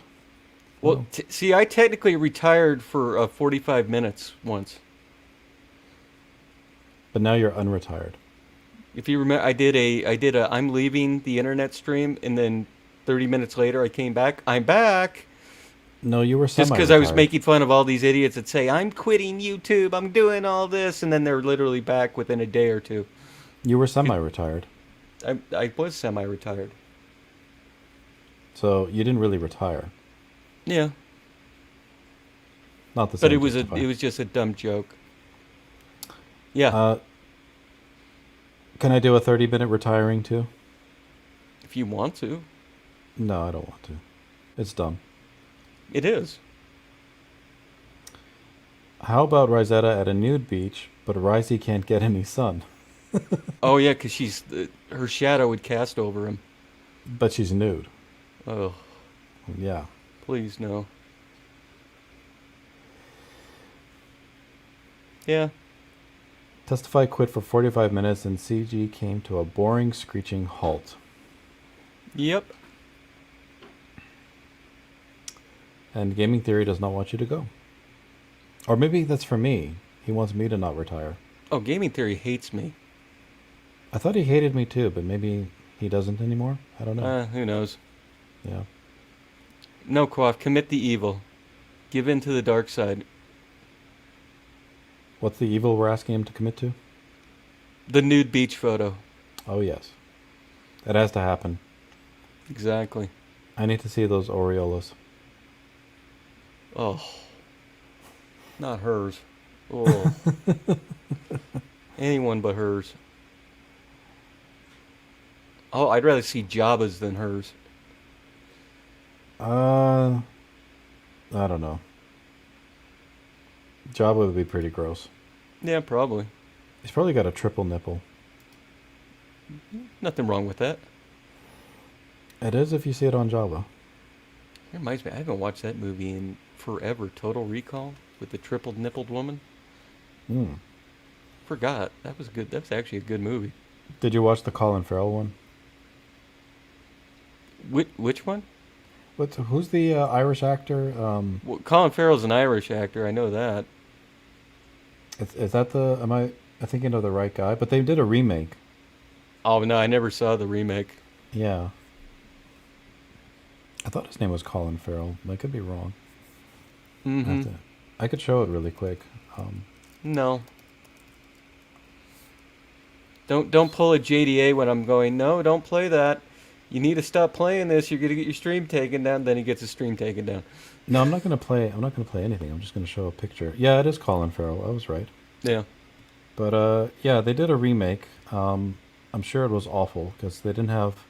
Who did the original? Paul? Was it a Paul Verhoeven movie? Yeah, I think it was. Yes. Yeah. Wasn't one of his best, but at least thematically it worked. And this is the remake. Kate Blanchett's in it even? I don't even remember this coming out. Yeah, Jessica Biel. Jessica Biel was great looking back in the day. I mean, this is how they're selling it: smart, sexy, and action-packed. Yeah. I mean, does anyone ever think of Total Recall as being smart and sexy? Don't know. I mean, the triple nipple, maybe that's hot for people like Jabba. Well, it was kind of cool when it came out at that time. No. Yeah, I don't even remember this coming out, honestly. Yeah. Was it a straight to DVD release or something? I didn't even hear about it in the theater. Yeah, it was in the theater. Huh. Yep. Yes, Austin Powers is still it's my go-to funny movie. Utterly forgettable. So, according to Valnet. I know they did the RoboCop remake, and that was just horrible. Well, that was horrible after like the third one. I think that was the. Starship Troopers is great. The second one sucked. The third, the Marauder one, is watchable, but stupid. It's amazing how all the Paul Verhoeven movies, none of the sequels understood the themes of the originals. They really try to make the second one way more than it ever should have been. It's a very simple formula. Arnie had a blonde and a brunette after him. One grabbed his junk and said, "What are you feeling this? Blondes? Huh? Sexy. I don't know. Oh, I said that wrong. He said, "What are you feeding this thing? Blondes?" Okay. That's a good line, I guess. I think I'm getting tired. Testify. Yeah, because you were talking about boredom for how long? Only since you got here. Oh, and by the way, if you don't think I would say this to John, he came into Discord before he went to bed for the evening, and I told him the same thing. I hope you fucking die after what you did today. Wrong, well read. You forgot about the sequel to Showgirls. Yeah, I mean, exactly. Like, the sequel to Showgirls was awful too, wasn't it? I didn't even know they made a sequel to Showgirls. Yeah. I mean, that didn't follow the theme of the original at all either, right? RoboCop 2 is okay. The remake one is the one I'm talking about. That was just... the third one was with the same... like the same premise, but that new one they did was just... it was god-awful bad. You know which remake I liked was, the one from that Sylvester Stallone movie, Judge Dredd. Judge Dredd. A lot of people liked that. I didn't like Judge. I didn't like it. The new one? That one was pretty good. I didn't even watch the new one. The new one is good. Like, it's all in a building. It has a good tone. Dad gave me that new. It's actually a good movie. I definitely recommend it. Did it star another actress from Saved by the Bell? I think so, yeah. See, Velnet agrees with me. The new Dredd was pretty good. Yeah, I don't know. I never saw it. Never watched it. Quaff agrees too. Dredd was fantastic. Love Judge Dredd. Didn't like... Oh, you like the original, Jack? Really? You like the Sylvester Stallone one? I like the new one. So you're telling me it's okay? Well, Jabba says the new one is good, and he's telling you to watch it. I'll try it. It is good. I'll have to borrow it. Probably the only remake I've liked. It seemed low budget. Well, I mean, it worked though. They had it in a very small setting, and but all of it flowed really well. Like just all the moments worked really well. I I don't like know. it when the homeless guy gets crushed. Hmm. Yeah. Well, there you go. Now you have something to do with your spare time, Testify. Nope. No? Guarantee there'll be some more Liamology probably happening tonight. No. Micah is Oh, yes. replacing Liam. No more Liam. Oh, I'm sorry. We're tired of giving him sales. He's not getting sales. He's almost at 10K, Testify. Okay, that's nothing compared to what he did the last time. He's not making any money. Well, I mean, he was at 6K. And it's the same 10 people buying the book every time. He's made 3K because he keeps getting EFAP'd over and over and over again. That is not why he's making money. CG has become 24/7 a news stream about Liam. What did JDA do to piss me off? He came on here and decided to have an intellectual conversation with the 3 most boring people ever to review a comic book. It was not intellectual. We just talked about his past work. Yeah, well, guess what? It was horrible. Well, guess I have what? no problem with JDA personally. It's just, God, the stream has been god awful. We liked talking about JDA's work. Yeah, nobody in the chat did. Yes, they did. No, We they had didn't. We had 20 viewers. Yeah, they were all asleep again. That was what They it were- was. You could literally see it. There was like a chat message every 5 minutes at one point. Well, people were listening to the conversation. No. I mean, not everybody interacts in the chat. A lot of people just listen to the streams. No. Yeah, that does happen. Better learn your audience, dude. Do quaffology videos. I mean, You maybe. don't do enough stuff to do a quaffology video, quaff. Yeah, I don't know what a quaffology is, actually. Is that some kind of hair Mhm. product? He wants money. Testify, can you send Quaff some money? He'll get it when he gets his Rosetta book done. Is he working on that? It's being talked about. I've already moved on, Jabba, so I have no idea what you're talking about, how it works. Oh, how I interview JDA and talk about his work? That was a great stream. Yeah, we love going back to 2018 JDA. Yeah, that was just a great, intriguing thing. I've never heard those stories before, and I don't know It's if it's almost like what I've told you. You've got to learn your history of stuff because you think some people are the greatest people ever, and you have no fucking clue their past. I didn't know your past, Testify. So Well, I nobody hung out does. with you. I think everybody does. Well, they think they do. You're the guy who's too retarded for war campaign. Well, I'm honestly, I'm okay with that. We're all okay with that. Exactly. Yeah. James Hayes wants to know if you sold your bikes, Quaff. No, Quaff got beat up by a group of Catholic schoolgirls. Yes. They pulled his hair, and they pulled down his pants and showed everybody his underwear. And duct tape him to a pole. And then they duct taped him to a pole, and they put bubble gum in his ear. Mm-hmm. And then he cried and went home to mommy. Oh, that's true. Yeah, all of that happened. If the He's not chat wrong. were, if the chat were listening, they would actually type in the chat at you. Yes. So is that why there's like 1,200 people typing in the chat in Ethan's streams? Yeah. Yeah. It's a weird concept, well read. Well, there isn't 1,200 people typing because not everybody types in the chat. All I know is his chat never stalls. Yeah, because he's got enough people watching that he also has a very active chat.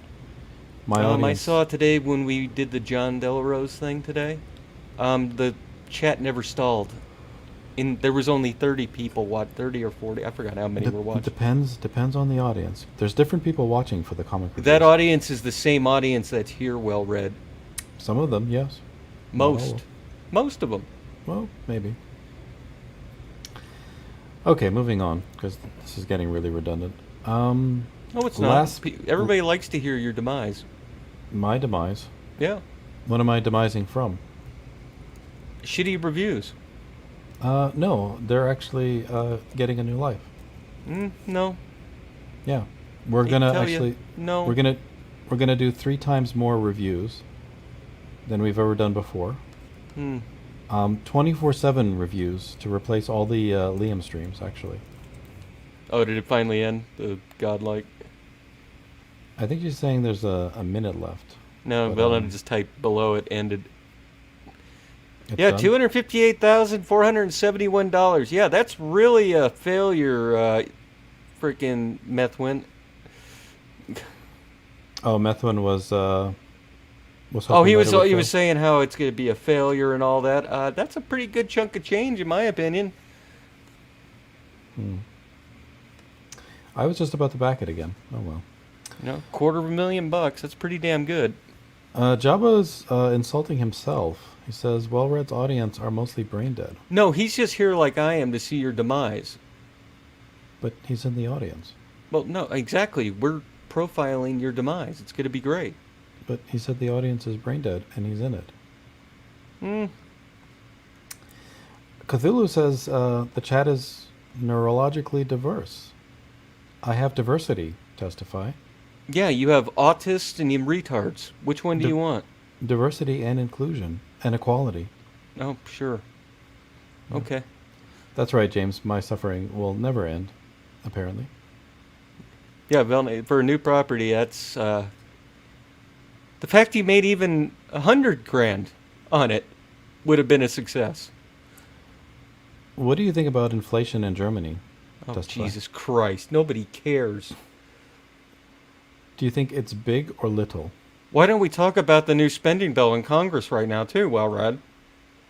Well, because the chat isn't asking to talk about that. They want to know about inflation It's the in Germany. equivalent of talking about that. No. Jack Torrance said, "Can we talk about inflation in Germany?" No. Move on. Next. Eyeing the audience. Don't treat the audience like Pan. No offensive. No, I'm treating you like Pan. Next. Me. I'm just reading Jack Torrance's comments. Yeah, I think Jack Torrance is just fucking with you. Gaming Theory says, "I don't watch JDA. His streams are as entertaining as watching paint dry." I don't know. They're Wow. pretty. It's like the most diverse stream. We sing the Black National Anthem. Oh, that's You the know, worst we part. talk about tennis, football, and some news that might be going around. Then we might talk about a comic every once in a while. It's a great show. It sounds horrible the way you just described it. To you, it does. Tennis, really? Hey, John's into tennis. I'm into football. It's great. Got a big game on Friday, or on Saturday. It's gonna be awesome. Mike's here. He said, Oh. "What's up, kid?" Speaking of people that kick their own selves in the ass, hi. Mike's doing great. Don't insult Mike. Yeah, sure. Okay. Yeah. Yeah. He's Go play- encouraging us. Go play with your little NFTs. They're doing great. Yeah, sure they are. Yeah. Do you have an NFT, Testify? No, I don't. You should put your avatars into NFTs and sell them. No. Yeah. No. You would make a lot of money. Absolutely not. You could buy the collector's edition of Battlefield. Huh. Mm. Wow, Gaming Theory doesn't like Queenie. Wow. Oh, She's I'm a- glad. I'm glad, Mike, that you're making $3,000. But I'd like to see you prove that you do. Well, Mike is not a liar. That is really low to suggest that. Okay. When has Mike ever lied? How about the time when he was telling us all about, stealing's bad, and we watched him on video steal fucking kumquats out of his neighbor's tree? He was picking fruit. He was doing a public service. He was stealing from his neighbor's tree. Those things were going to rot and fall to the ground and poison some poor little squirrel. I wish it would have poisoned him. Personally. You're just evil, Testify. Yeah. Jack Stafford said Queenie is gay, but I think he meant that in a good way. She calls herself a lesbian, so. KSSS is asking me to read Goodnight Moon again. Oh, good Lord, no. Again. Again. I'm very tired. It's not going to be as good as it was last Yeah, time. I'm trying to convert Queenie to the straight side again, but it's a wall that's hard to break through. Well, I mean, you're like the last person to be doing that anyway, Testify. No, I just keep going. Stop being gay. I mean, how does that help? I think if I just keep repeating it, it might be a breakthrough eventually. Might sink in. Yeah, maybe. We'll see. Probably not. Are you just going to repeat a lie until it becomes true? Paul Heyman? No, she literally admits that she's a lesbian. Openly. Just because she slept on carpet doesn't make her a lesbian. I said, she's a fun chick. Oh, see? There you go, Testify. Mike is saying that NFT sales are public. You know what? Anything that Mike says, I don't fucking care, because he'll figure out a way to fuck it up somehow. It's a matter of time. Research. Do your research, Testify. Just like you tell me. I have done my research. I have literally watched Mike since 2017 throw away every good opportunity he's ever had because of his dumbass brain. During your conversion therapy of Queenie, Jabba asks if you tried shaking it at her like a helicopter. No, I didn't pull a Ric Flair on her, no. Yeah. No, I don't do that with females on the internet. She's actually just a cool chick to talk to. She's fun to mess around with. Mm-hmm. Because she could sling the crap back at me, and I like that. She slings her crap back at you? Yeah. Well, here's me slinging some of my crap. I'm going to do a live reading of No. Goodnight Moon. There's a nail in the door, and there's glass on the lawn. Tacks on the floor, and the TV is on. And I always sleep with my guns when you're gone. There's a blade by my bed, and a phone in my hand. A dog on the floor, and some cash on the nightstand. And I'm all alone, the dreaming stops, and I just can't stand. What should I do? Okay, I'm sorry, you're too boring. Mike, you're standing by your principles? Literally has put you in the position you're in where nobody fucking cares anymore about you. Well, you care. You're addressing him, and he's just in the chat. No, I'm addressing his chat thing because everybody knows Mike's he's like Liam. He's his own worst enemy. He's just not as stupid as Liam. No, he's just in the chat. He's a part of the audience, Testify. I don't care. I'm keeping it real. I just stand by my principles. Unprincipled people can't understand why that's important. Testify cares more than anyone. I do care more than anyone, and all I know is I've watched you ruin your entire fucking career because of your fucking principles. Is this like the conversion therapy you're doing for Queenie? No. Goodnight Moon got dark. Yeah, I don't know what I'm reading. You should see what the rest of the lyrics are like. It goes, first I'll hide your comment. There's a shark in the pool and a witch in the tree. A crazy old neighbor, and he's been watching me. And there's footsteps loud and strong coming down the hall. Something's under the bed. Now it's out in the hedge. There's a big black crow sitting on my window ledge. Ooh, Fire Pro Wrestling's on sale on Steam right now. And I hear something scratching through the wall. $5.99. This is actually pretty amazing. You should just let me read the whole thing. No. Yeah. Oh well. Maybe some other time, KSSS. Testify won't allow me to entertain the audience. No, because you're not entertaining them. Mike says, see, you don't understand principles. Like the principle I do of understand me reading poetry. principles. I'm probably more religious than you, Mike, and everything you do is fucking stupid because of your principles. Does being religious make a person principled? Oh no, that's what he'll go to. Oh.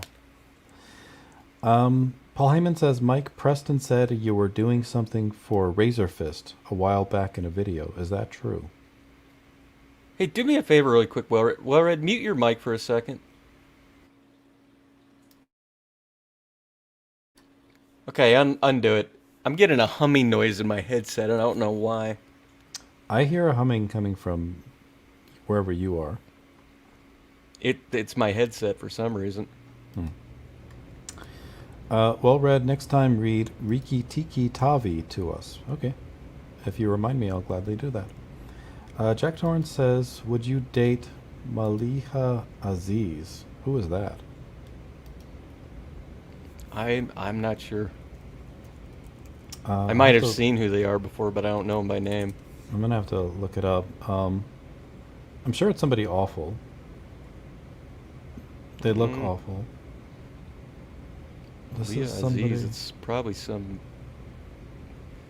what It's are they? some woman from India. I don't know why I know that last name. It's not a politician, is it? Jack Torrance. So here's Maliha Aziz. Since there was the request from the chat. I don't see anything going on here. What's the story? Some traditional garb? Okay. Hold on, my headset's crapping out. So I guess she is. Either way, she's appeared before some body of government to give some testimony. You don't know why any of this matters, but sure, I would date her, Jack. Well, that Since fixed you it. asked. Nope, now it's back. I don't know what the hell's going on with it tonight. Try hitting your head against the table. That should fix the humming noise. Shit. Mike denies, says, I don't know where Preston pulled that theory out of. I mean, one can speculate. There's certainly a lot of space in one place where Preston pulls certain things out from. Doug has made 150K in the past 2 weeks. Oh, that's great. That's good for Doug. Testify, turn your avatars into NFTs and make some money. No. Yes. No. Yes. Jabba Ha, says... you don't hear all this question. Where's your 150K, Mike? Oh, wait, you can't make that anymore. Next time, read your channel obituary to us, Jabba. Yeah, there you go. I will as soon as you write it, because I don't think it's been published yet. Jack Torrance says she is a pro-abortion activist. Oh, I don't know. Yeah. Don't know, don't care. Oh, and Vic has stopped by. I guess EVS wrapped up his stream, because all the regular audience members are pouring in. All bow in the glory of our divine majesty, my lord, his highness, Blacklist Universe. Yeah, his stream's over, but they all went over to Anna's channel, I think. Mike is saying, check the OpenSea account, dummy. I don't want to check the account, Mike, because I know you'll figure out a way to fuck it up. Just, it's a matter of time. It's interesting. Mike, you have literally fucked up everything you've done. Every time. Sorry. Here, wait, I'm going to use a Liamology word. Real talk. Britney Spears' naked pics day after her conservatorship victory. I don't know. That'd be beautiful. That would be beautiful. Well, I mean, do you really want to see Britney Spears naked today? Yes. Maybe like 15 years ago. No, she's still damn good looking. Why would there be naked pics after her conservatorship victory? I don't know. I have no problem with that statement. Okay. I mean, I know she has a show here that sells out every fucking time. It's censored? Okay. Do you know the whole story about that? Where she was trying to get her rights back? Yeah, and she just something happened yesterday. Her father, the conservatorship or whatever it is, it was suspended. That's all I know about it. Britney Spears is Catholic now. Going full circle. Do Catholics allow see polygamy? Do you see? He went to God. I told you he would do it. Told you.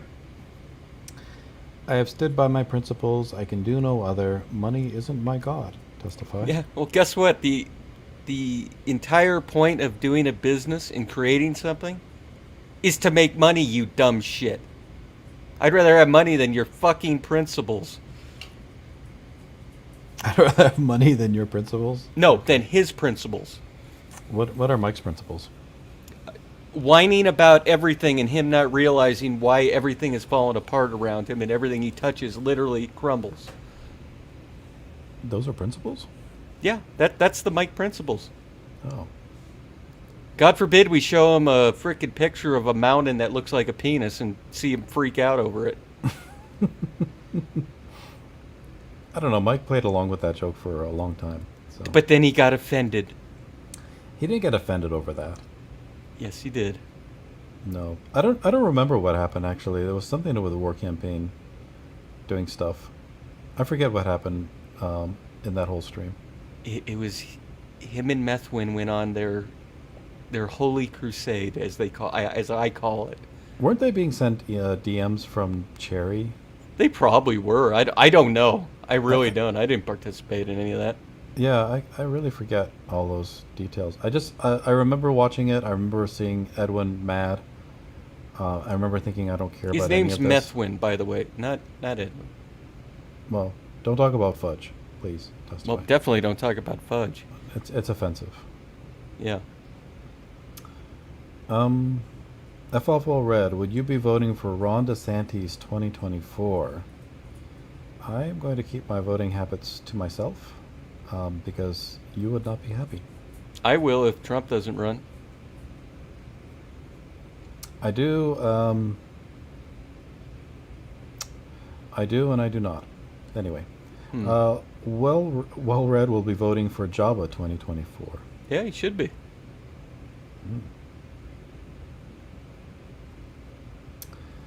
Remember, Mike, too retarded for war campaign. Yes. Thank you. You have a fan base. Testify.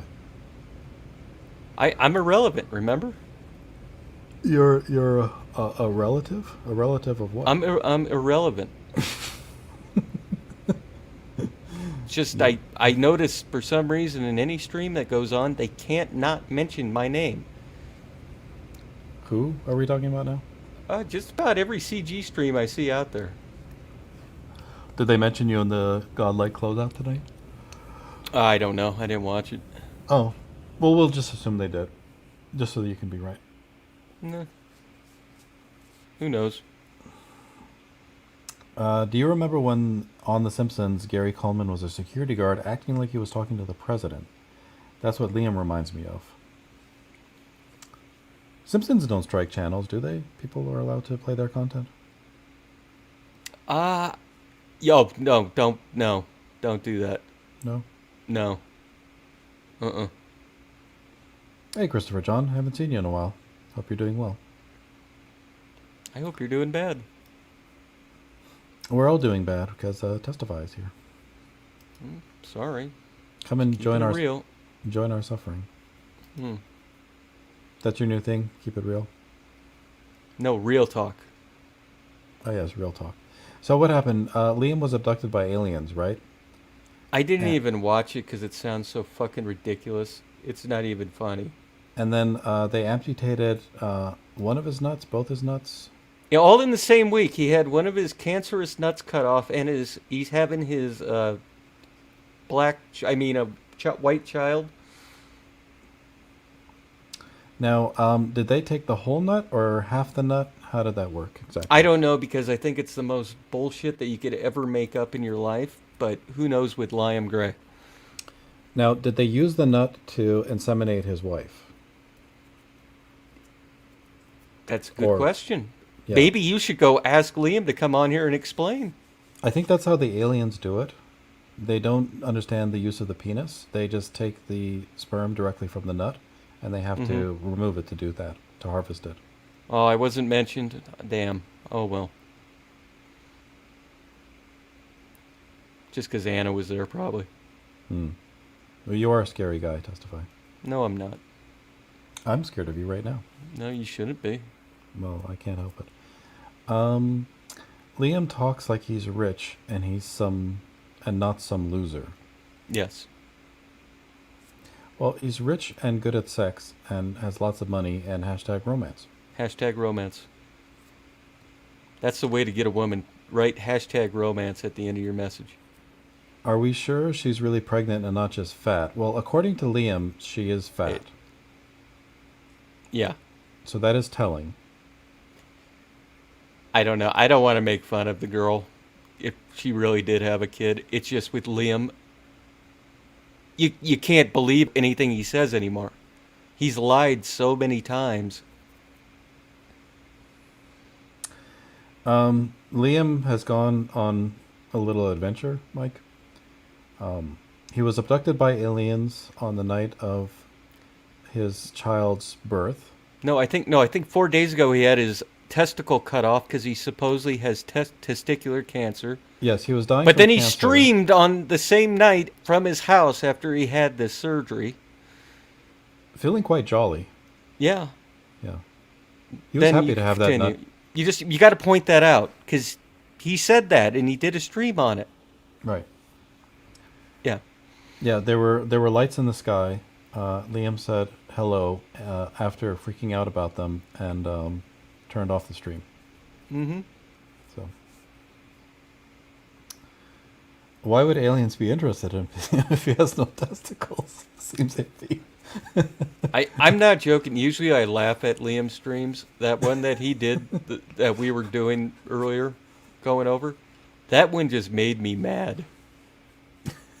The way he talked about and just having no emotion towards having a kid, that's what makes me wonder, was there really a kid born? Yeah. And he's at home streaming instead of being in the hospital with his wife. He seemed a bit self-involved, honestly. Yeah. He's more worried about his stupid comic book than his brand new child that was entered into the world and his wife that had a C-section. Yeah, you'd think he'd be at the hospital, sleeping on the little chair. I know that's where I was when it happened for me. Well, that's exactly where I was too. Changing diapers and helping with breast milk, putting it in the fridge and You everything. breastfed your kid? Yeah. Of course. I mean, it was hard. I had to run that pump 24/7 because there's not a lot of milk coming out of my nipples. But yeah, I mean, gross. I was, It's gross, dude. getting every little drop that I possibly could. That's fun. So. I don't know. Liam is always like, oh, what if I do this and that? And I'm sorry, guys, I'm just planning some $1 million ideas out loud. And he writes on his notepad, oh, maybe I could. Yep, that's Liam. Yeah. That is Liam. Yeah. Oh, $1 million ideas dropping out of the sky for Liam. Right into his non-$1 million house. Yeah. The aliens would love to research a soulless, obese ginger. Yes. And they all just go, why? At the end. KSSS says, my wife is giving birth. Real talk. This is exciting. Back Wonder Island. Yeah. Oh, man. Keep your pyramid scheme shit out of here, Mike. That's all this NFT thing is. It's a pyramid scheme.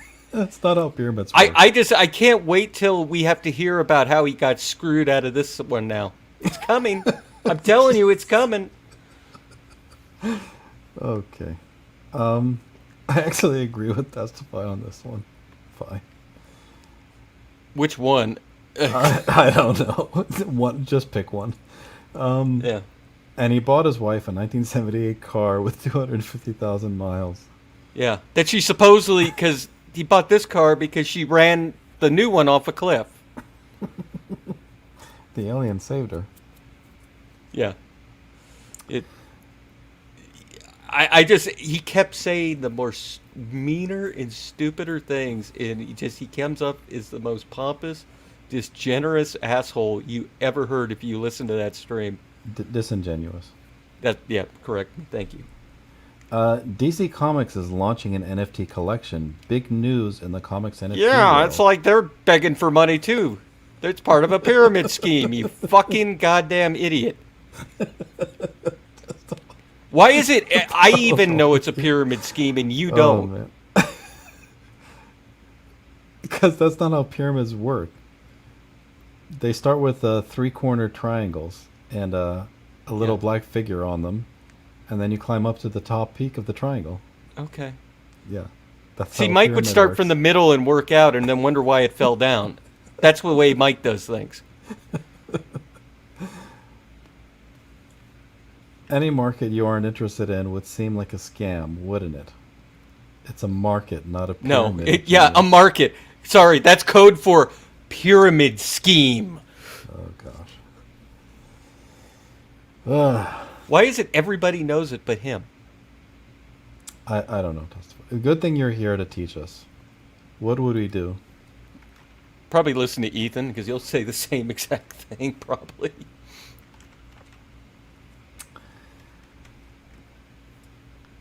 You're so butthurt because I wouldn't go back to CG. Grow up, kid. I honestly don't care, Mike. Because you'd figure out a way to fuck up if you came back into CG again anyway. How do you go back to an idea? You change your mind, right? Like, Mike doesn't think things that CG believes in anymore? I think he still does. Yeah. I can't wait for the day when this whole crypto thing falls out from under him. It's gonna happen. It's a scam, but Mike's not stupid. Let him get rich, see the kind of stuff we get on his next campaign. It won't be stupid gold-plated cover. Forgive me, EVS, I sinned. It's pretty good, Vic. Yeah. Anyway, Yeah. testify. What else did you want to say? Okay. Well, I was looking at a gaming theory. Who's He should not have been at his house streaming. He should have been sitting there with his wife, making sure that she was as comfortable can be after having a C-section because it's major surgery. But no, Liam Gray is such an asshole. He comes home and decides to stream. He's not 40 though, is he? He's close. He's close, yeah. I honestly think his 1980 is Retro Boy 1983 is his name. I think he was born in 83, so he's probably in his late 30s. Yeah, I mean, 1983 is a very specific number. Yeah. Banks, market, entire nations are adopting crypto. It's a total fad. Yeah, how's that going in China right now, you dumb shit? Study it a bit. It takes some time to understand, I realize. Yeah. And he's pointing out, don't get me arguing with Testify confused with me conversing with you, Jack Stafford. Somebody made $1 million selling pet rocks, Testify. Well, there you go. Mike, why don't you get in the pet rock selling business? I hear it's going to be great. It's going to be better than crypto. You should get ahead of the game now. You could steal rocks from your neighbor's fucking yard, just like you do kumquats. It'll be great. Gaming Theory is impressed with my reading skills when I decipher Vic's comments. Mm-hmm.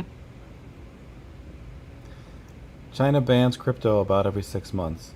Yeah. The videos that I see that are interesting where they break up those GPU farms. So. Yeah. I mean, that's where all the extra GPUs are going. And that's what's fucked up. Yeah, driving up the cost. Yeah. Like I said, if you're buying a computer today, you're buying the video card. You're not buying the computer. The computer parts, the CPU and processor, they're pennies compared to what you're paying for the video card right now. Yeah. No, it's gone really nuts for no good reason. Yeah. I didn't think they were getting that much crypto from mining operations. I'm surprised. If you do it right, I know that you can do it. You'll make it. But you have to be totally dedicated to doing it. Well, I mean, you got to have a lot of GPUs. And are you going to make $1 million that way? I mean, how much are they really gaining from all of that? I don't know. I really, because I'm not into it. Because I'm not a fool like Mike. Mike responds, testify your ignorance about this topic is really something to behold. Guess what? Go talk to Methwin about it. Keep taking that guy's advice. You're going places, kid. What would Norm Macdonald do? Cash out, I say, another 2 years before it's over. Macdonald is dead. Well read. Norm Macdonald is dead? Yes. How dare you tell me that while I'm live on stream? He died, was it last week or the week before? Norm Macdonald is dead? Yeah, you didn't know that? No, I didn't know that. Yeah, I'm he just- died I'm- after that. He was fighting cancer. Yeah, I'm just kidding. I knew that. Norm cashed out. Yeah. No, it's sad. Actually, nobody's been talking about it much. I kept thinking that I need to say something. Well, they talked about it pretty hard for the week after he died. Well, none of the CG streams really touched Well, on it. that's because none of them have personality, understand great deadpan comedy. Yeah. I love that one where he was in the roast and he read like jokes from his father's joke book or something, or his granddad or his uncle's joke book. And that one comedian didn't get it at all. He got up, he was all mad at him. There's a lot of people that don't get, because he does the deadpan jokes. Yeah. They're so dry. Only people that have that sense of humor will understand it, but he was probably the best at doing it. Yeah. Well, and I watched old clips of his show. That's the one thing, like, his show was not good. But his stand-up I is didn't even amazing. remember he did a show. Yeah, yeah. Norm Listen, was the king of comedy. Nobody alive is better than him dead. Yeah. No, I love Norm Macdonald. Like I said, he's up there with Robin Williams with me. Well, I mean, I didn't think Robin Williams was all that great, so I don't know. Oh, I don't know how you think that. He was probably one of the greatest ever. He's charming, endearing. Him, George Carlin, I love all those guys. George Carlin is better than Robin Williams. I honestly, I put them on the same tier. I couldn't. If you made me have to pick one, I'd go. I'm neutral. I'm out. I Carlin. can't pick one. Carlin. They're both great. Carlin was a lot more edgy. I mean, he would make you think about the things that he was saying. So Exactly. It's clever. I mean, Robin Williams, yeah, he was great at the characters that he would do, right? And very quick.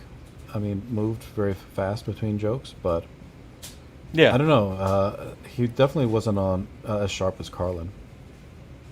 It's a different comedy style. That's the difference between them. But they were both great at what they did. Robin Williams was like... He was also a great actor. Yeah. No, I mean, he was. Cadillac Man, that's like one of my favorite Robin Williams movies. But, yeah, he was like a precursor to Jim Carrey, but way smarter, like way better. Like, if I was going to pick great actors of that style, or great comedians of that comedic style, definitely Robin Williams over Jim Carrey. Yeah, and see, Jim Carrey went before he lost his mind and went far, far left. I still think he's one of the funniest guys ever out there. Great physical, but just not... The material is not very good with Jim Carrey. If you ever saw his bits on In Living Color, they were... Oh, yeah, I know. I used to watch that Fire show. Marshal Bill, I've seen all that stuff. I watched that show religiously. Loved it. He was the best comedian on that cast. But I don't know about best. Pretty He much was. Damon Wayans. I love Damon Wayans. David Williams is okay. He had Handyman and the gay character, that's it. No. Fire Marshal Bill was by far more popular than either of those two characters. I don't know. You know I'm right. Handyman was You funny. know I'm right. Well, Handyman was funny. Not better than Fire Marshal Bill. And that's the one I forgot. Damon Wayans doing Homie the Clown. Oh, okay. Well, With Homie the kids, where you would whack the kids with a sock. There, okay, Tell them yeah. to shut up. Yeah, Homie the Clown. That's true. That one just always made me cry laughing. That's true. Homie the Clown was definitely the best character on that show. Yeah, they're both good. George Carlin, Dennis Miller, Norm Macdonald, no particular order. Yep. Right. Yeah. Yeah, Dennis Miller, because he's a deadpan comedian too. Great. Not as funny as George Carlin, though. No, I don't. I would definitely pick George Carlin over him. Yeah, Dennis Miller loves his like little weird esoteric references things Mm-hmm. you have no idea what he's talking about, and it just It's sounds like funny the three way he people says in the it. crowd get it, and those three people are crying, laughing. Yeah, and it sounds funny when he says it, but you don't exactly know what he's referencing. most of the Exactly. time. Yeah. What about America's funny man, Neil Hamburger? I have no clue who that is. Mitch Hedberg was funnier Miller. I don't know. Yeah, Chris, you're right. Dennis Miller and Norm Macdonald were very close at doing the deadpan comedy. Yeah, this is exactly what I'm talking about. KSSS, 3 snaps and a twist. That's right. That was the Damon Wayans and David. Allen Greer. The Men on Film. Men on Film, Yeah, right? yeah. Yes, Those that are was their great. Big characters there. That was the show I wish never went off the air. Well, I mean, it ran its course.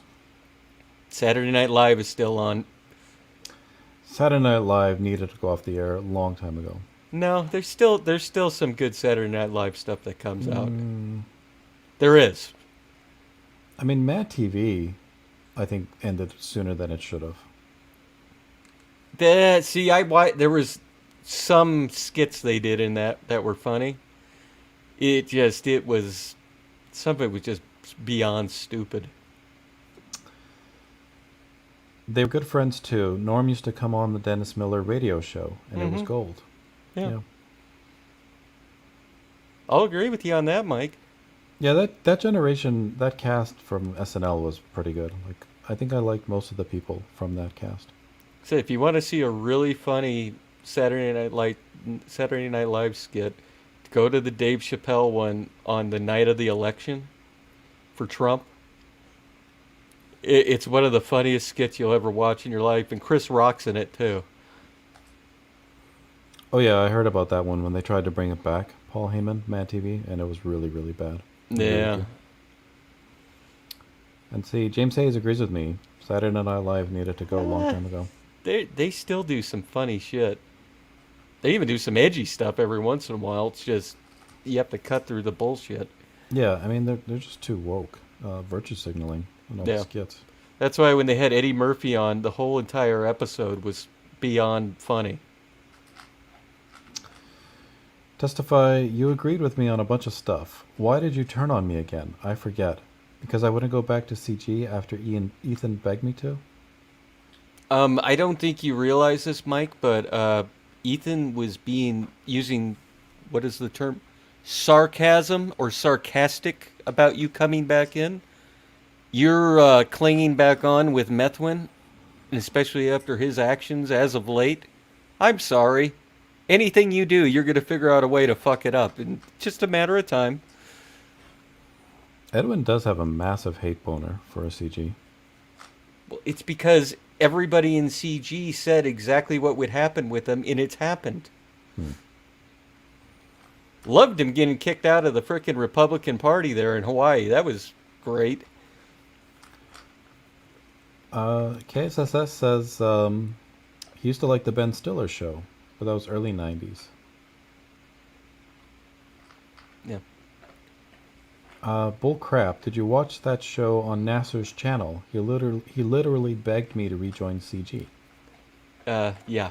That, again, this is another example of how you kick yourself in the ass, your own ass. That was sarcasm that came off. And by the way, nobody's watching Nasser anymore. It's great. Yeah, his views have really plummeted. I don't know why. It's because he's his because of Soy Rage, and all they do is talk about fucking each other or be overly racist. That's what they do. That's it. There's no more to it than that anymore. Mike emphasizes, no, dummy. It's okay. It's okay. Everything will be okay.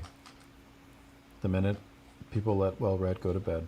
If I'm not killing somebody, if I'm not totally coming off as looking like the biggest douchebag in the world, I would do anything to fucking make as much fucking money as I possibly could.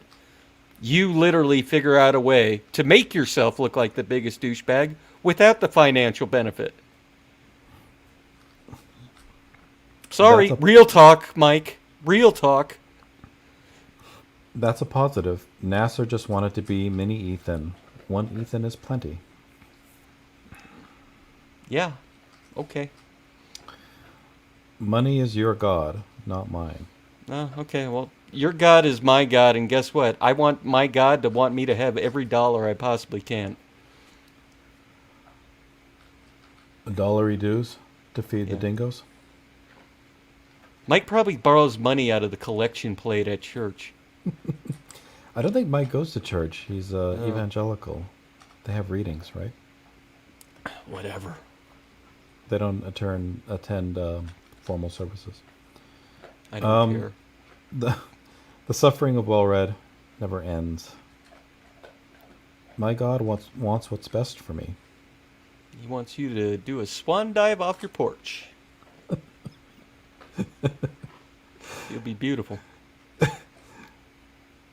Vic says, we were talking about what a gambling man would do with NFTs. Mike is hitting blackjack, pairs of aces. I wish I would have been drowning more, but I thought for what to do a comic like Nasser or Dark Gift. Mm-hmm. Okay. Mike I says love he goes to gaming church. theory. It's I love non-denominational. gaming. Yeah, no, he's not. Yeah, that happens. Gaming theory. I love how you're trying to spin it. No, he resigned after he had to because an idiot posted on their fucking Twitter account the dumbest thing that you could have possibly said. That was his way of trying to save face, is resigning. He would have been kicked out. I think he was probably kicked out. They said, we'll do this just to be nice to you. Mike says, if you can't make a decision based on faith and then trust God through the consequences, then you don't know what faith is. Yeah, well, I got faith that you're going to fuck yourself over somehow again with this NFT thing, so I'll pray for you. Gaming Theory asks, do you support left-wing cancel Absolutely culture not. And I think Well Read would even agree with me on that.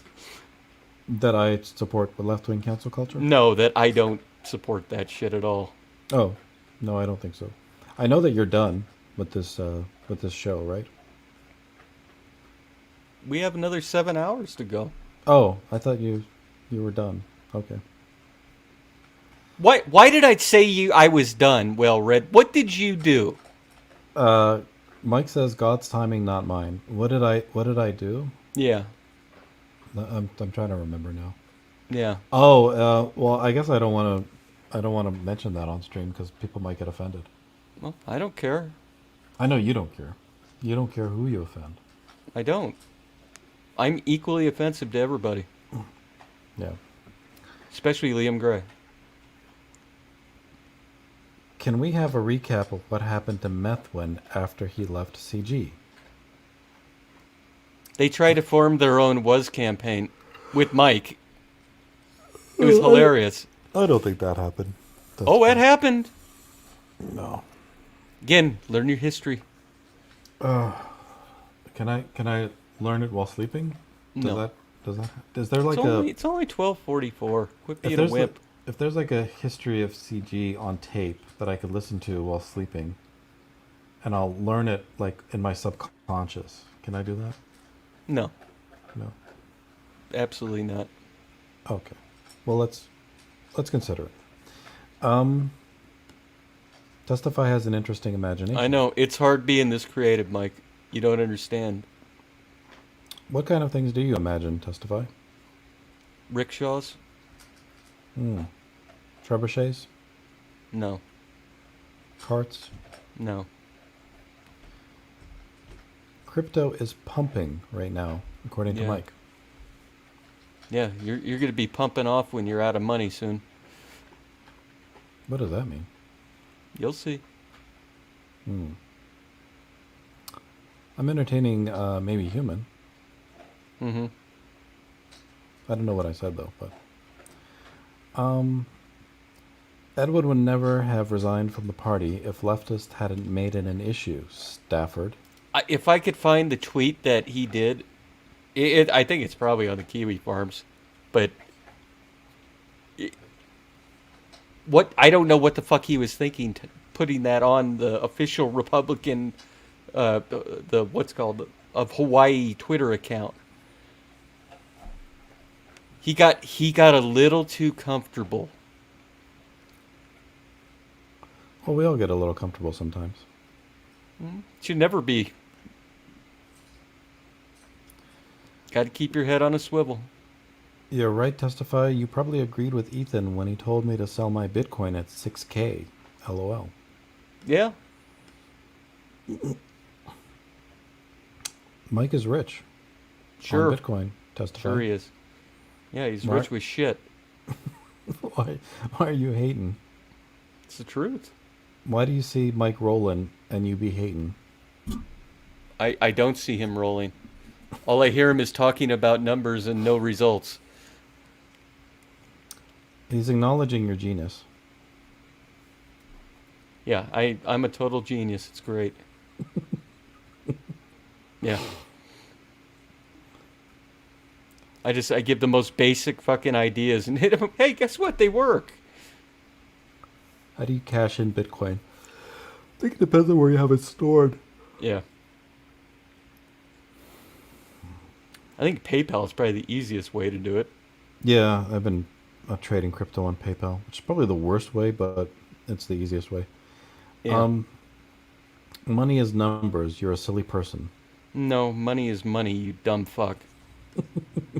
Say again, you figure out a way to kick yourself in your own ass every time. Oh man, I'm so tired. Well, this is what you get for doing 3.5 hours on a book. I should have been doing 3.5 hours of this, apparently. There's nothing controversial about what Edwin said. Nothing. Oh, okay. Well, you keep thinking that. You're just swapping for USD. It takes seconds. James Hayes is being mean to me. He says he's going to do what I'm not allowed to, sleep. That's very cruel of you, James Hayes. Forcing me to stay up, suffer alone, testify. Jack Stafford says anyone with a brain would see that was an issue. It wasn't a left-wing Twitter mob. Edwin admitted it was a mistake. Why don't you believe him? Well, heated exchange going on in the chat over the activities of Edwin Boyette. Testify, you clearly have no concept of what money is. I know this, when you don't have any, bad things happen to you. Life ain't funny when you have no money. Exactly. Exactly. Okay. I'm enjoying being the... oh, perfect. So, that was a fun exchange. Testify had to go and count his money. It's important for him to have it in his hands. And to know that it's there. He's like Scrooge McDuck. I think he piles it on his table. And he counts it one by one. Just to reassure himself that it does exist, it is real, and he does own it. So with that, I think I will wrap things up. And say goodnight to everyone. Mike says it won't take long for Testify to count his money. And Jack says good night. Yeah, thank you, Jack. Finally, I get to go to sleep too. So have a good night, everybody. I will see you all very soon. And it'll either be a review on Sunday or a discussion about Narwhal's interactivity essay early next week. So until then, have a good week, have a good night, and I will see you all very, very soon. Thank you very much, and good night.